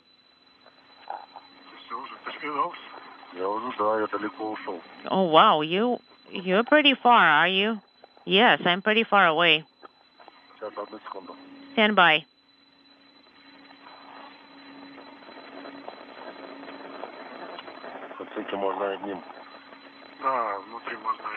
Maybe you can use just one inside.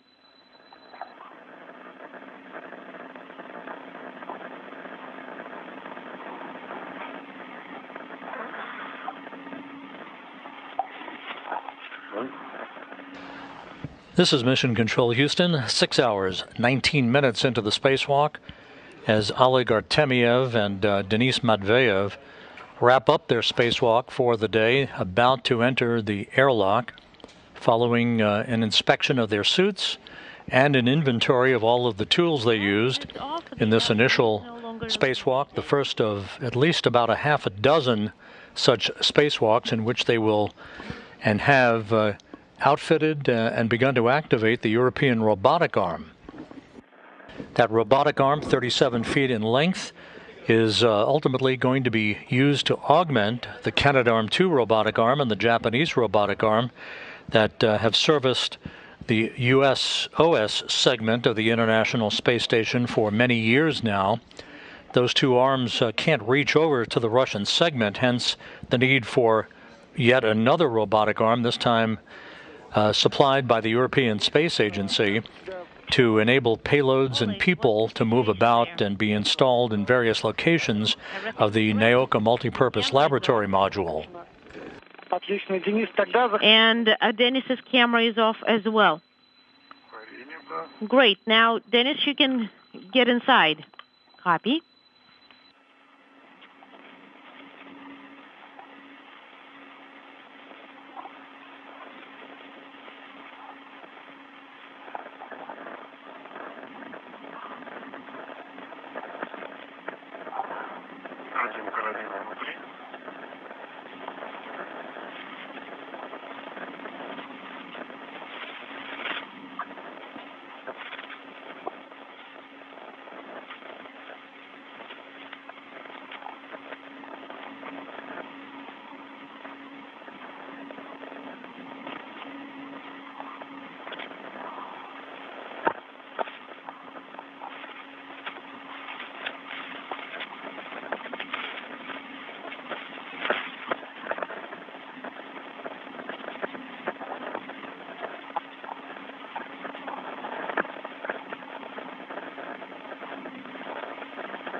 All right, two French hooks are inside, and I'm ingressing. We copy.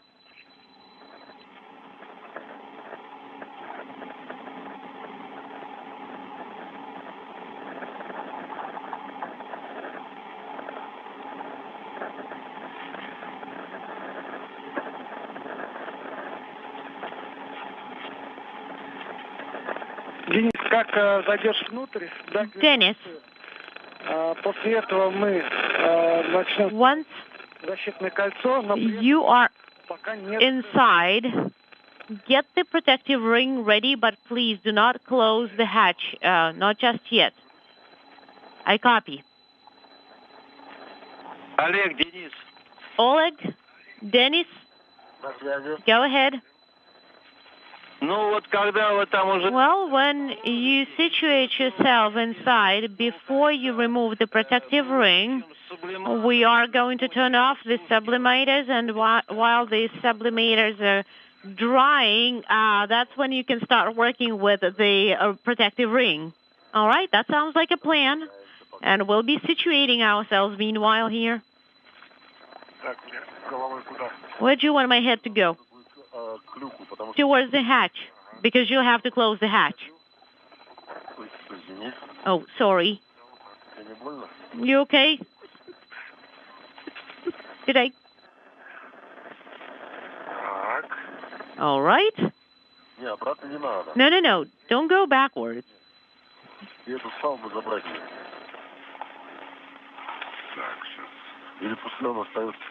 Maybe we should take it with us, or should we leave it outside?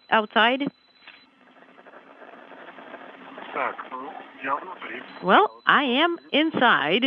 All right, and grab this tether with you.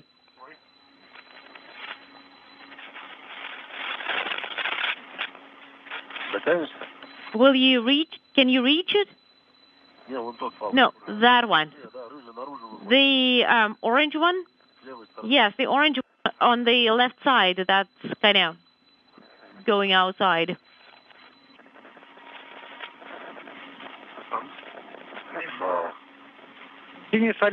Dennis, Oleg, since you're inside, we should follow Mr. Glazov's advice. Okay.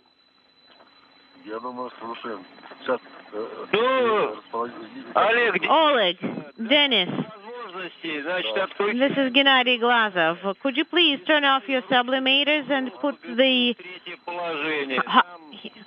hard-cold handle in the open position, and the ISS can be turned off already. All right, it is off.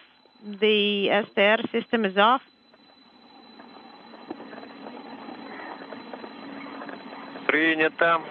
We copy. So. This is Mission Control Houston. Now 6 hours, 25 minutes into the spacewalk.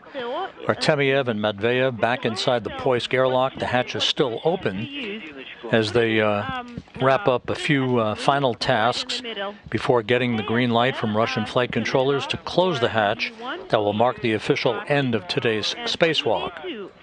Copy. So the counter will start up now. So it may take about 10 minutes for the dry out. But if it dries out earlier, then it will let you know and tell you, basically show you that it's all nominal and normal. And then you can, and meanwhile you can work with the protective ring. Okay, and if you are Oleg, Dennis, if you are ready, you can start with removing the protective ring. So please rotate the handles 90 degrees. Hold on, let us remove the protective ring.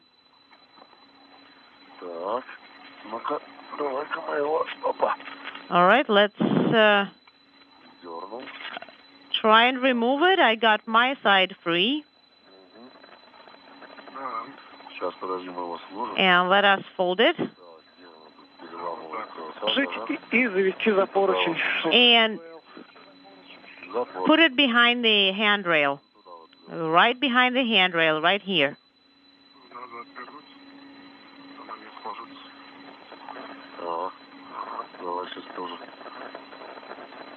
Let me turn it like this, okay? And me too. There we go. Perfect.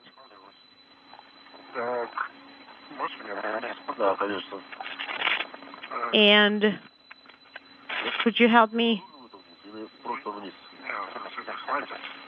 pull it a little bit down, or out and out, or down and outside? No, just down.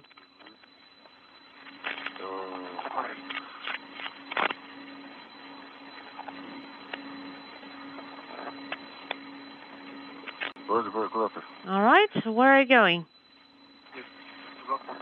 I just got tangled up a little bit. The camera got tangled up. It's okay.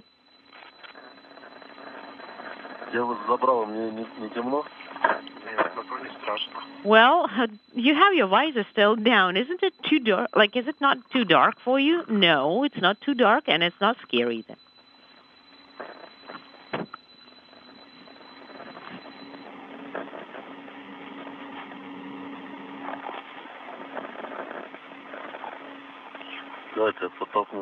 Let me push you up a little bit.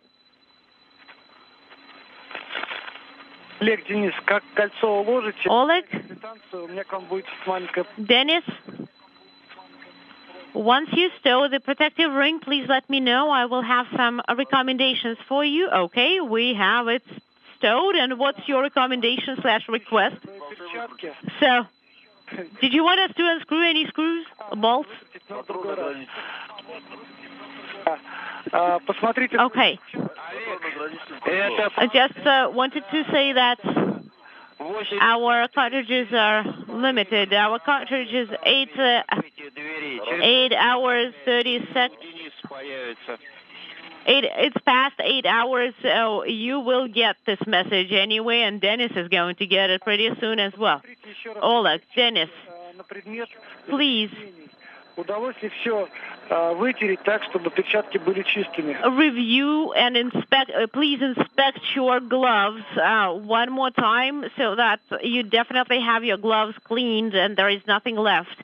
Well, they are a little bit yellowish, but we have plastic.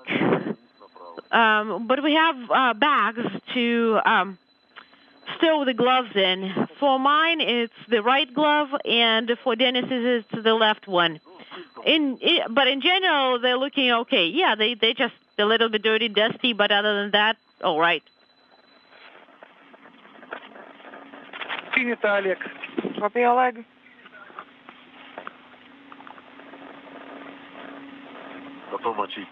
We're gonna clean it up later. You can rest now. And we'll be standing by for EV hatch closure confirmation. Copy.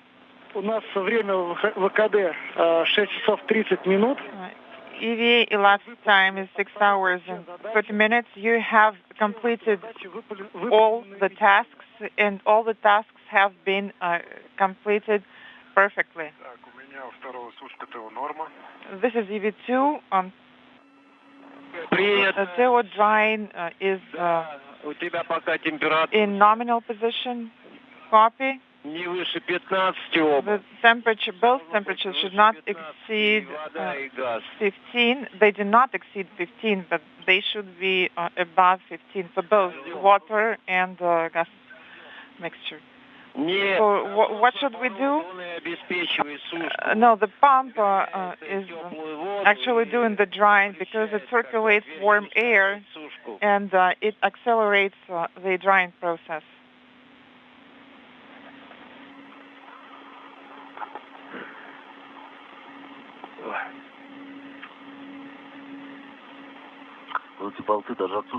I can see the bolts from here. Oleg, I can hear you.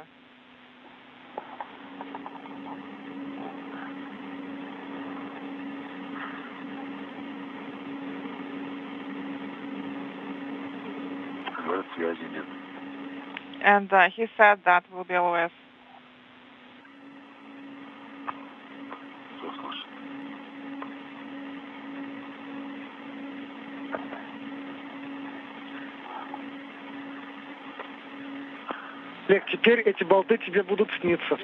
Oleg, from now on, you're going to see these bolts in your dreams.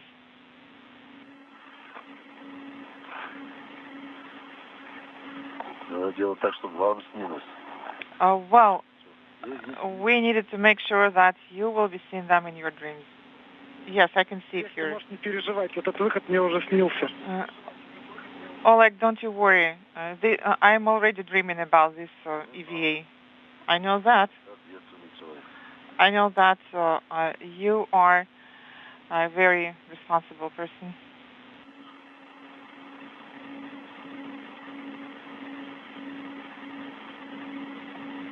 Six hours, 33 minutes into the spacewalk. Artemyev and Matveyev drying out their spacesuits, as is common practice in the airlock. Before they begin the procedures to close the hatch, they've removed the outer protective ring along the circumference of the hatch that kept it nice and safe and secure during the course of the spacewalk that began at 10 a.m. Central Time, 11 a.m. Eastern Time. Later, and 8. Russian EVA is marked in terms of elapsed time from hatch open to hatch closed, so we'll be standing by for that, as well as official word from Moscow and the Russian flight controllers on the official hatch closure time, after which we'll provide updated spacewalk statistics for you. Software has not been updated, so it is still using the 9 hours. Okay, copy all. And Oleg, what do you see on your counter? The ore drying 6:47 on the left and 9 minutes on the right. Понятно. Copy. 6:47. This is the time when you switch to internal power. Yes, and 9 minutes is the drying time. So once you see 10 minutes, you will see the message that the drying is nominal, and then you're go to close the hatch. Okay, copy all.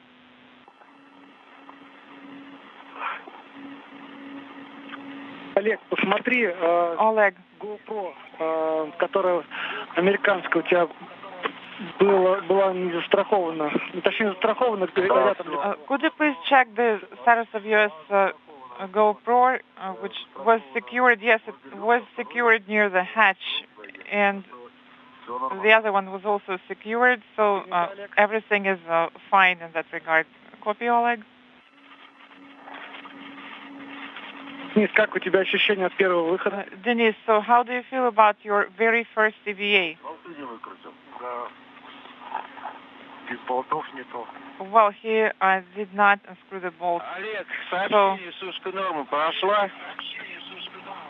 Oleg, did you get the message that drying was nominal? I missed it. I think it went away. I guess I did get the message. Okay, your go to close the hatch. Copy.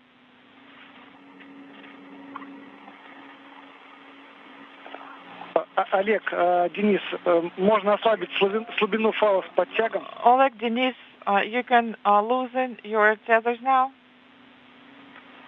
Ослабляем. It's in work. Ослабляем.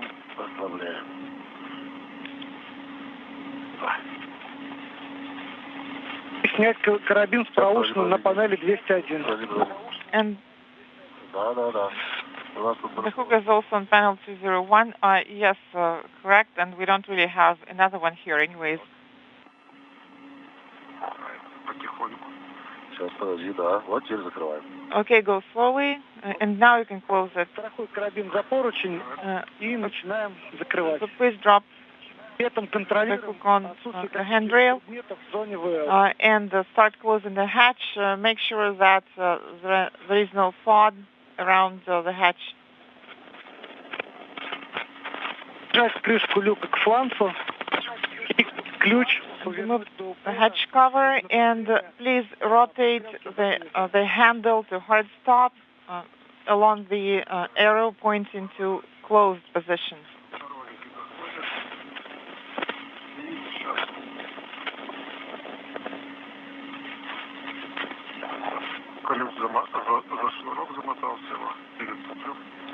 Well, the cord got wrapped around the handle here or something. Закрываем.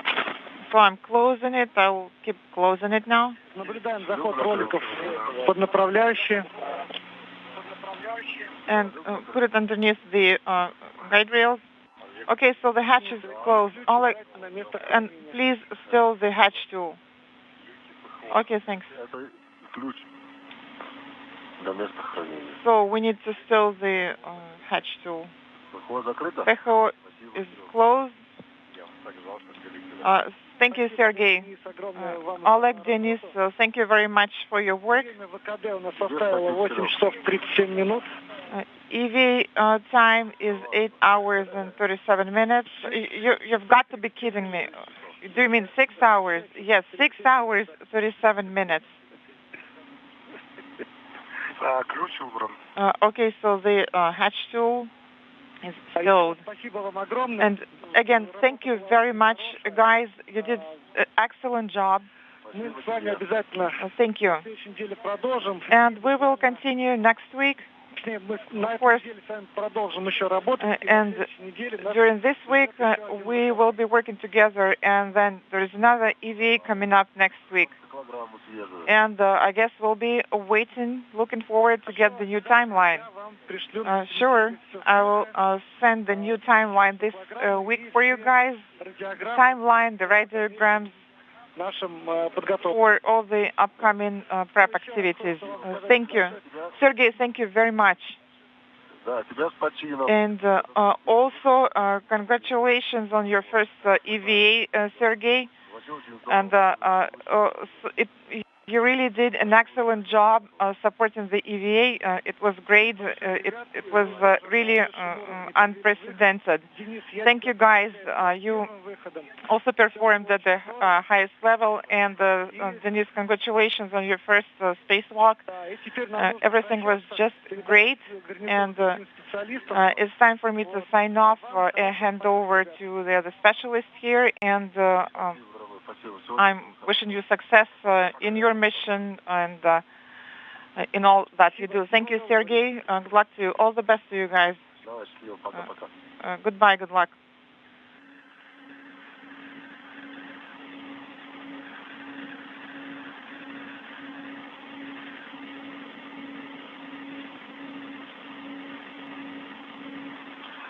Так, с кем мы теперь будем? Okay, so who's going to talk to us now? Is it going to be Dima?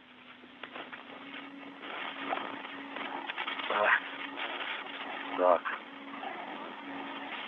Так, ну надо место расположиться к полу. Well, I guess I need to position myself closer to the deck area.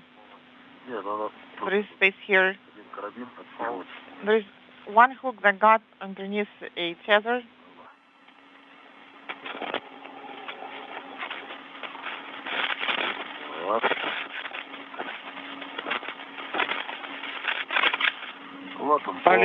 There it is.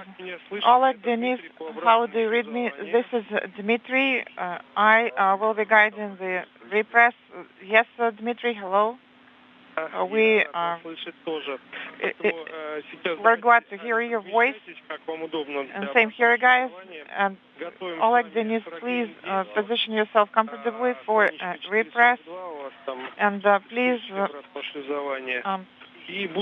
make sure that you have all the cue cards for repress. It should be page 42. All right, so cue card 10. Step 4, and we will start on my go. Copy. Sergey, для Дмитрия по шлюзованию из MLM. Sergey, for Dmitry, for repress. Sergey from MLM, how do you read me? Loud and clear?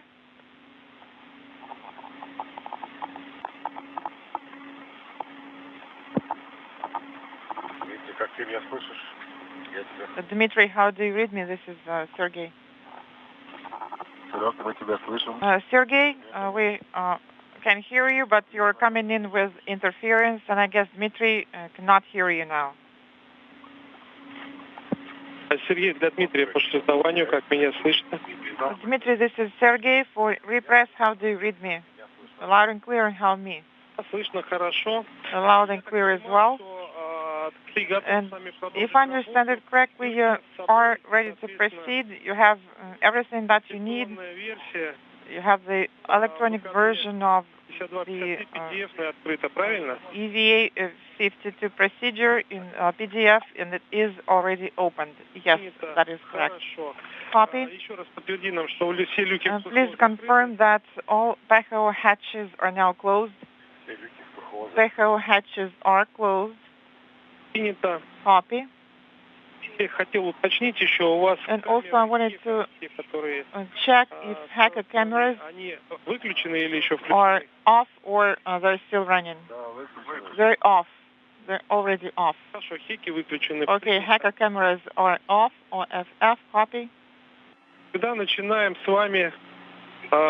that case, let's start with step 4. MRM2 repress to 260 millimeters from PHO.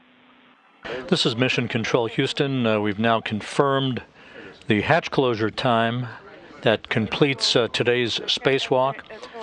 Hatch closure confirmed by the Russian specialists at the Russian Control Center occurred at 4:37 p.m. Central Time, 5:37 p.m. Eastern Time, to bring this spacewalk to a close at 6 hours and 37 minutes. 6 hours, 37 minutes for today's spacewalk. We will have complete stats for you in just a moment as Artemyev and Matveyev begin the process of repressurizing the Poisk airlock that will precede them opening up the hatch back to the International Space Station and climbing out of their Orlan spacesuits. Okay, got that. КВД ПХО СУ standby. Press on КВД ПХО СУ open. Okay, it's in work. Please note the time. LED is illuminated. And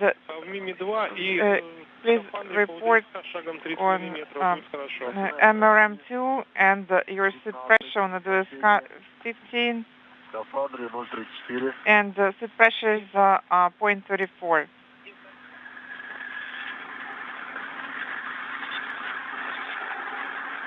Идем до давления 260. При давлении please repress to 260 millimeters. 40 is the current pressure in the module and 0.3 in the suit. Copy. Thank you.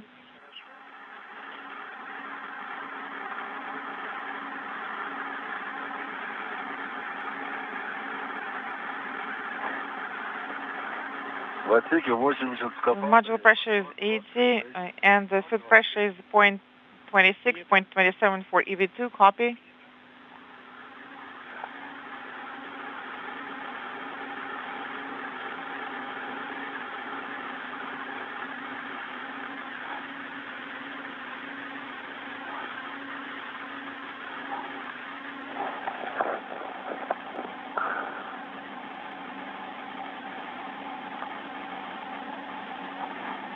Давление в МИМе-2 сколько сейчас? 130.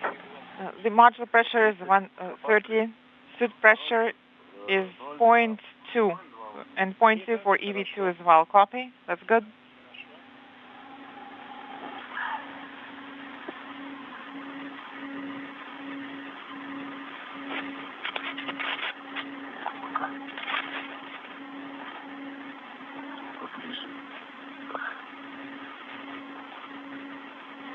Так, в отсеке 160. Module pressure is 160.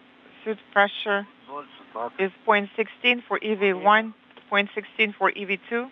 Copy. What pressure should we reach? Okay, it's 260. В отсеке 180. Module pressure is 180. Suit pressure is 0.13 for EV1, 0.14 for EV2. Copy.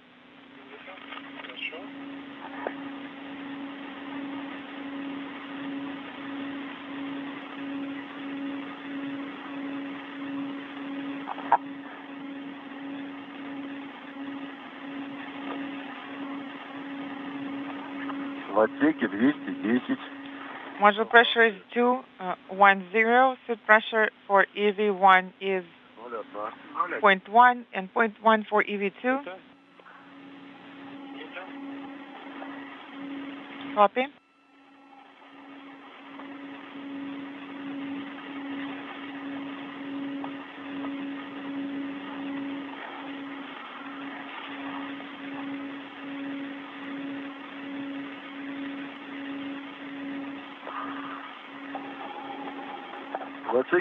Module pressure is 230. This is Mission Control Houston with Oleg Artemyev and Denis Matveyev safely back inside the Poisk airlock. Here are the statistics associated with today's spacewalk. This was the 249th spacewalk in support of ISS assembly, maintenance, and upgrades. The 4th spacewalk out of the ISS this year and the first for Expedition 67. This was the 4th spacewalk of Oleg Artemyev's career. He now has accumulated 26 hours and 57 minutes of spacewalking time. And, of course, Denis Matveyev, a first-time flyer. This was the first spacewalk of his career, 6 hours and 37 minutes. The spacewalk, by the way, began at 10 a.m. Central Time and ended with hatch closure at 4:37 p.m. Central Time.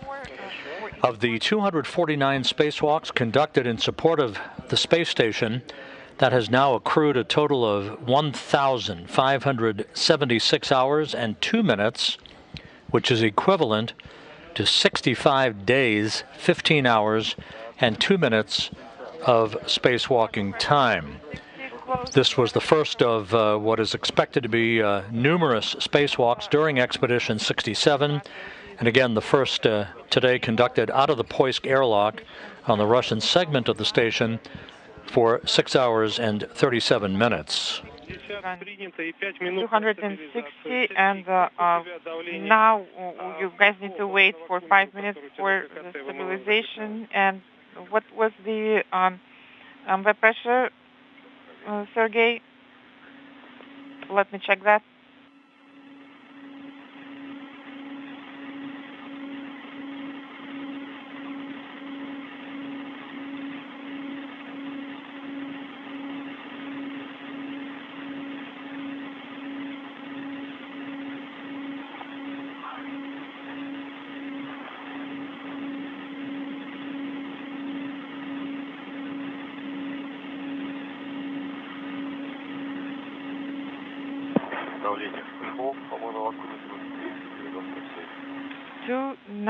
Seven. This is the pressure on the pressure gauge copy. That's good. So 5 minutes for stabilization. And Oleg, you will keep using Q card 11 step 5, switching to onboard power supply. Copy. This is Mission Control Houston. The repressurization of the Poisk airlock has begun as per nominal procedures. That repressurization paused momentarily and will resume in just a moment. Today's spacewalk by Artemyev and Matveyev began at 10 a.m. Central Time, ended at 4:37 p.m. Central Time for an elapsed time of 6 hours and 37 minutes. The two spacewalkers will be at it again 10 days from now on April 28th, in which they'll venture back outside of the Poisk module to continue the outfitting and checkout of the European Robotic Arm, which they worked on today, installing a control panel, as well as handrails and taking thermal covers off critical points along the 37-foot-long robotic arm, which remains folded at the Naoka Multipurpose Laboratory module. The spacewalk coming up on April 28th, again scheduled to begin with our coverage at 9 a.m. Central Time, 10 a.m. Eastern, with the spacewalk itself to begin a short time later, is designed to release launch locks and to actually observe the first motion of that European robotic arm from its stowed position along the Naoka Multipurpose Laboratory module. We'll carry all of that for you on NASA television on Thursday, April 28th. And before we sign off, two programming notes for tomorrow on NASA television. The Crew 4 astronauts who arrived at the Kennedy Space Center earlier today for final pre-launch training and preparations will conduct what is called a virtual news conference from their crew quarters down at KSC. That will be aired on NASA television at 5:30 a.m. Central Time, 6:30 a.m. Eastern Time tomorrow morning. Immediately after that is over with, at the top of the hour at 6 Central Time, I should say, 7 a.m. Eastern Time, we will bring you the farewell remarks of the Axiom 1 crew members from the International Space Station in a day in which they are targeting now an undocking from the International Space Station in their Crew Dragon Endeavour for Tuesday night at 9:05 p.m. Central Time, 10:05 p.m. Eastern Time, with a possible splashdown, if weather permits, on Wednesday, April 20th. So stay tuned. Lots of activity ongoing at the International Space Station. We don't want you to miss a moment. In any event, today's spacewalk successfully completed, all of the objectives having been accomplished by Oleg Artemyev and Denis Matveyev. Thanks for joining us throughout the day today. This is Mission Control Houston.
I have a feather. In my right hand, a hammer.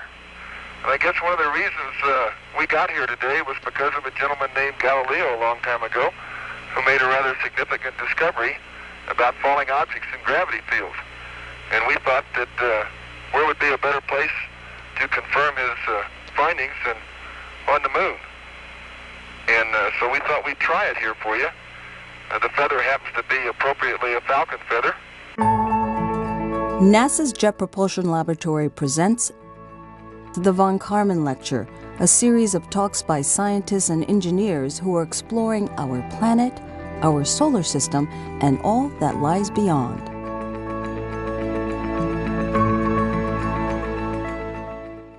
Good evening, folks, wherever you may be. I am Brian White from JPL's Office of Communications and Education, and welcome to the Von Karman series. The Von Karman Talks are a monthly opportunity to engage with you, the public. This is your space program.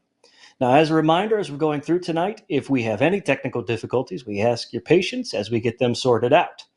Tonight, we'll be exploring the outer moons, what they're doing out there, and what their orbits have to do with us here at home. As always, you are a big part of these discussions, and joining us as our questions co-host tonight is Lindsay McLaurin. Hi, Lindsay. Hello, Brian, and welcome, everybody. As a reminder, this is your space program, and we want you to be involved with tonight's discussion. So for wherever you're joining us, please use our chat feature to ask questions, and members from our amazing social media team will pass them along to us. If for some reason you don't see the chat feature, please refresh your page, and it should be there shortly. Let's get started, Brian.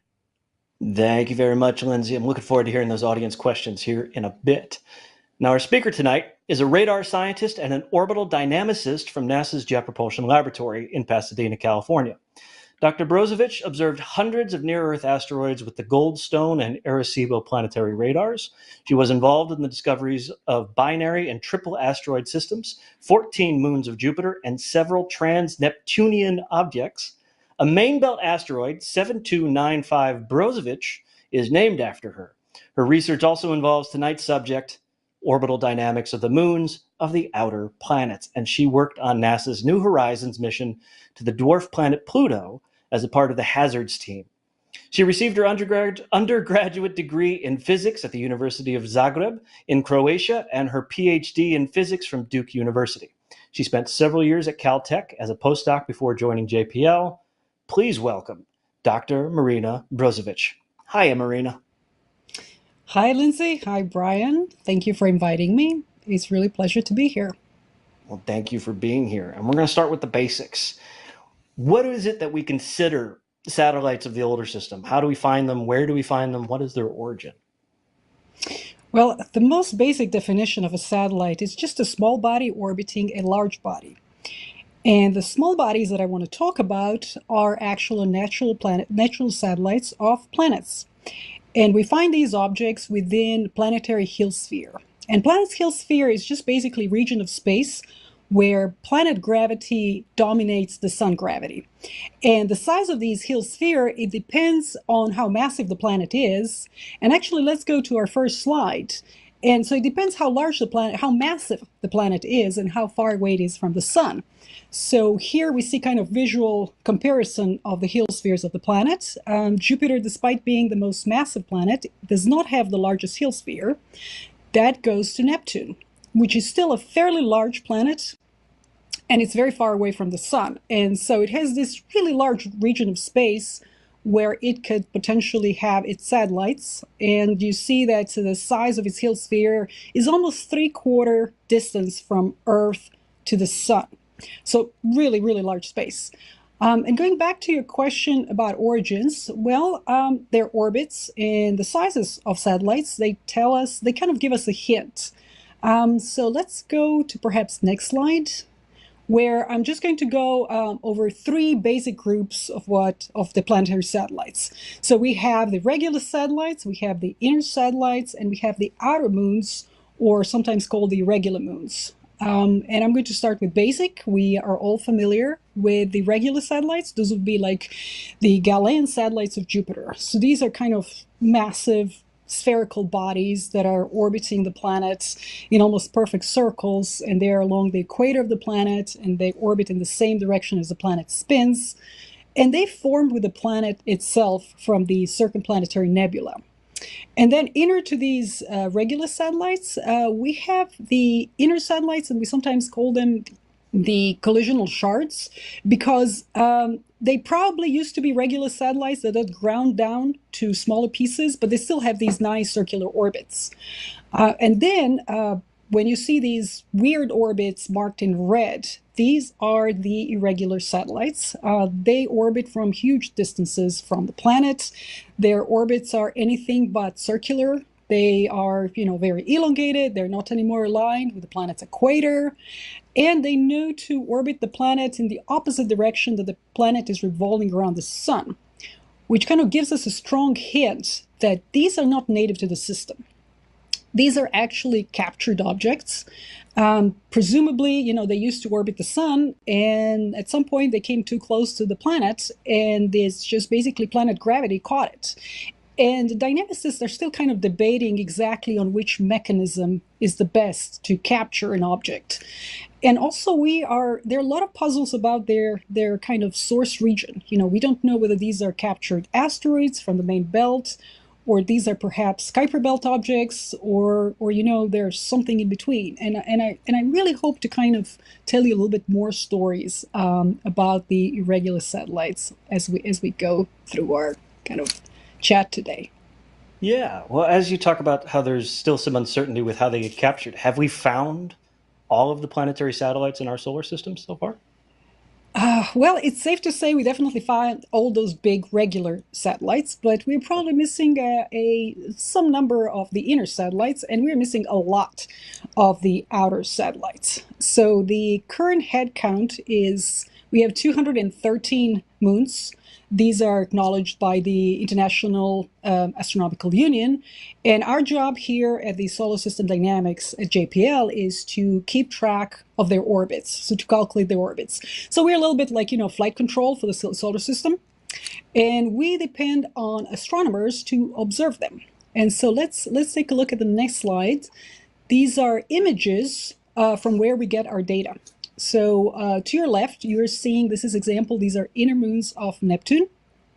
And so what astronomers do, they have to kind of block this bright glare of the planet, and then they work really hard to dig out these really tiny specks of light from the background. And they report to us measurements of their position with respect to central planets in time. And they have a little bit easier time with the outer satellites. You see here to your right, this is an outer moon of Jupiter. And you see this little bright glint as it's darting off across the stellar background. And in this case, they don't have to deal with the bright glare of the planet. They just kind of measure its position in time with respect to the stars. And now we have kind of, beginning of, we have all the data, all the ingredients that we can start doing our orbit fit. You started to hint at your group and the people you work with. So let's talk a little bit about you and the Solar System Dynamics group. How do you calculate these orbits? Yeah, so basically it's just physics. So I try to, let's go to the next slide, because this is where I kind of try to visualize our orbit fitting, what orbit fit really is. So basically you start with a dynamical model. So this would be an equation of motion that takes into account all the forces that are acting on the satellite. So this blue circle that you're seeing here, this is your dynamical model. And then what we also have are, look at these little balloons. These are our free parameters. And objective of the orbit fit is to adjust these free parameters so that your starting position and velocity of a satellite, that this blue dynamical model can correctly propagate it in time so that you can reproduce your measurements.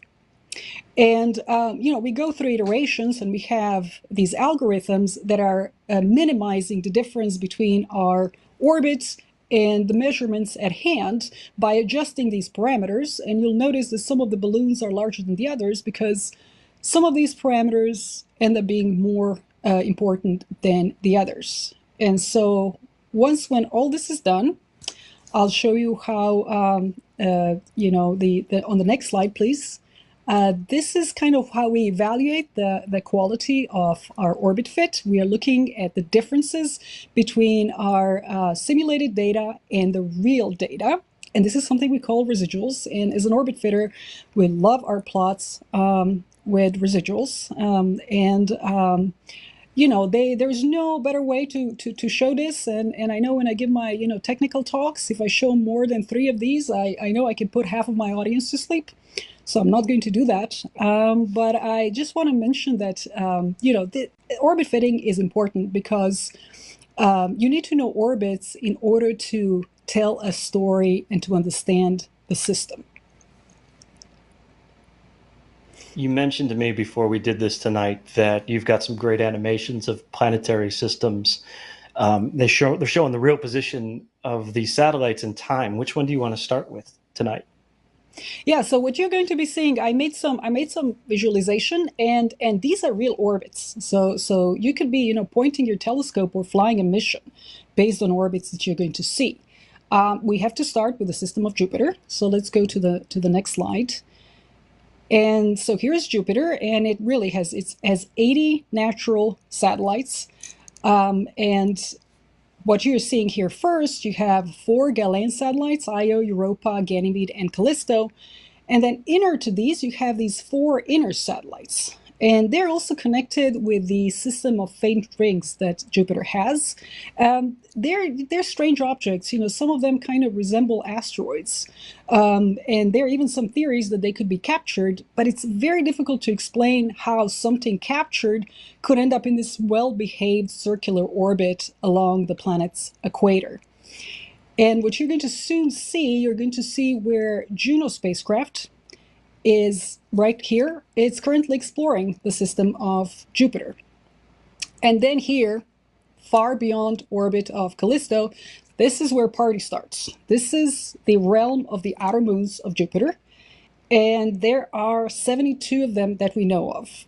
So the ones in yellow, they are what we call the prograde moons. Basically, they're revolving around the planet in the same direction that planet is revolving around the sun. And the red ones are revolving in the opposite direction, so these are the retrograde moons. And the largest representative of these moons in yellow, it's called Himalaya. Quite large. It's about 140 kilometers in diameter. And it's related to some other members of this group in yellow. Basically, the idea is that once upon a time, this was a larger object that collided with something. And then we're looking at these shards that evolved into their own orbits.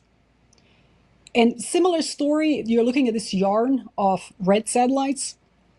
So believe it or not, there are like three families there that also presumably once upon a time were much larger body that got collisionally disrupted. And, we at SSD, we calculate the current orbits of these satellites, but there are dynamicists out there that spin these orbits backward and forward in time for millions, even billions of years, because they want to answer questions about their origin and their ultimate destiny. And there are always some interesting stories to tell. So I really want to draw your attention to this moon in white. It's called Valetudo. And that one is the outermost prograde moon.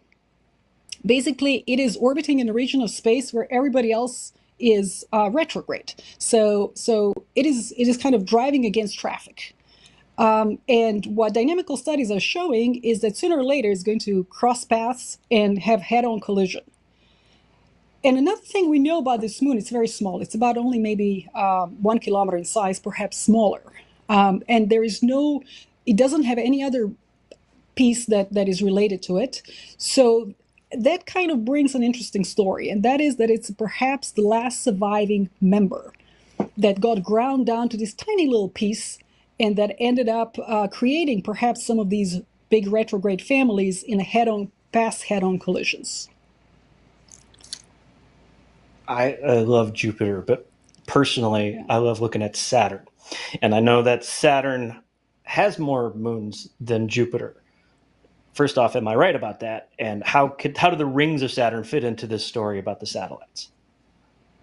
Yeah, okay, well, funny that I have an animation about Saturn. So let's go to the next slide. So you're correct. Saturn has 83 moons, natural satellites, while Jupiter has 80.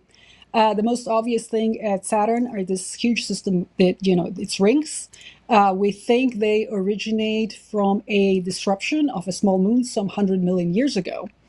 And even the current moons in the system, they still play a role in the life of rings. They're either responsible for these gaps in the rings, or they're actually source of material themselves. So let's take a tour here. You are seeing there are 24 regular satellites of Saturn. So the blue colors are the large satellites. So those would be like Rhea or Titan.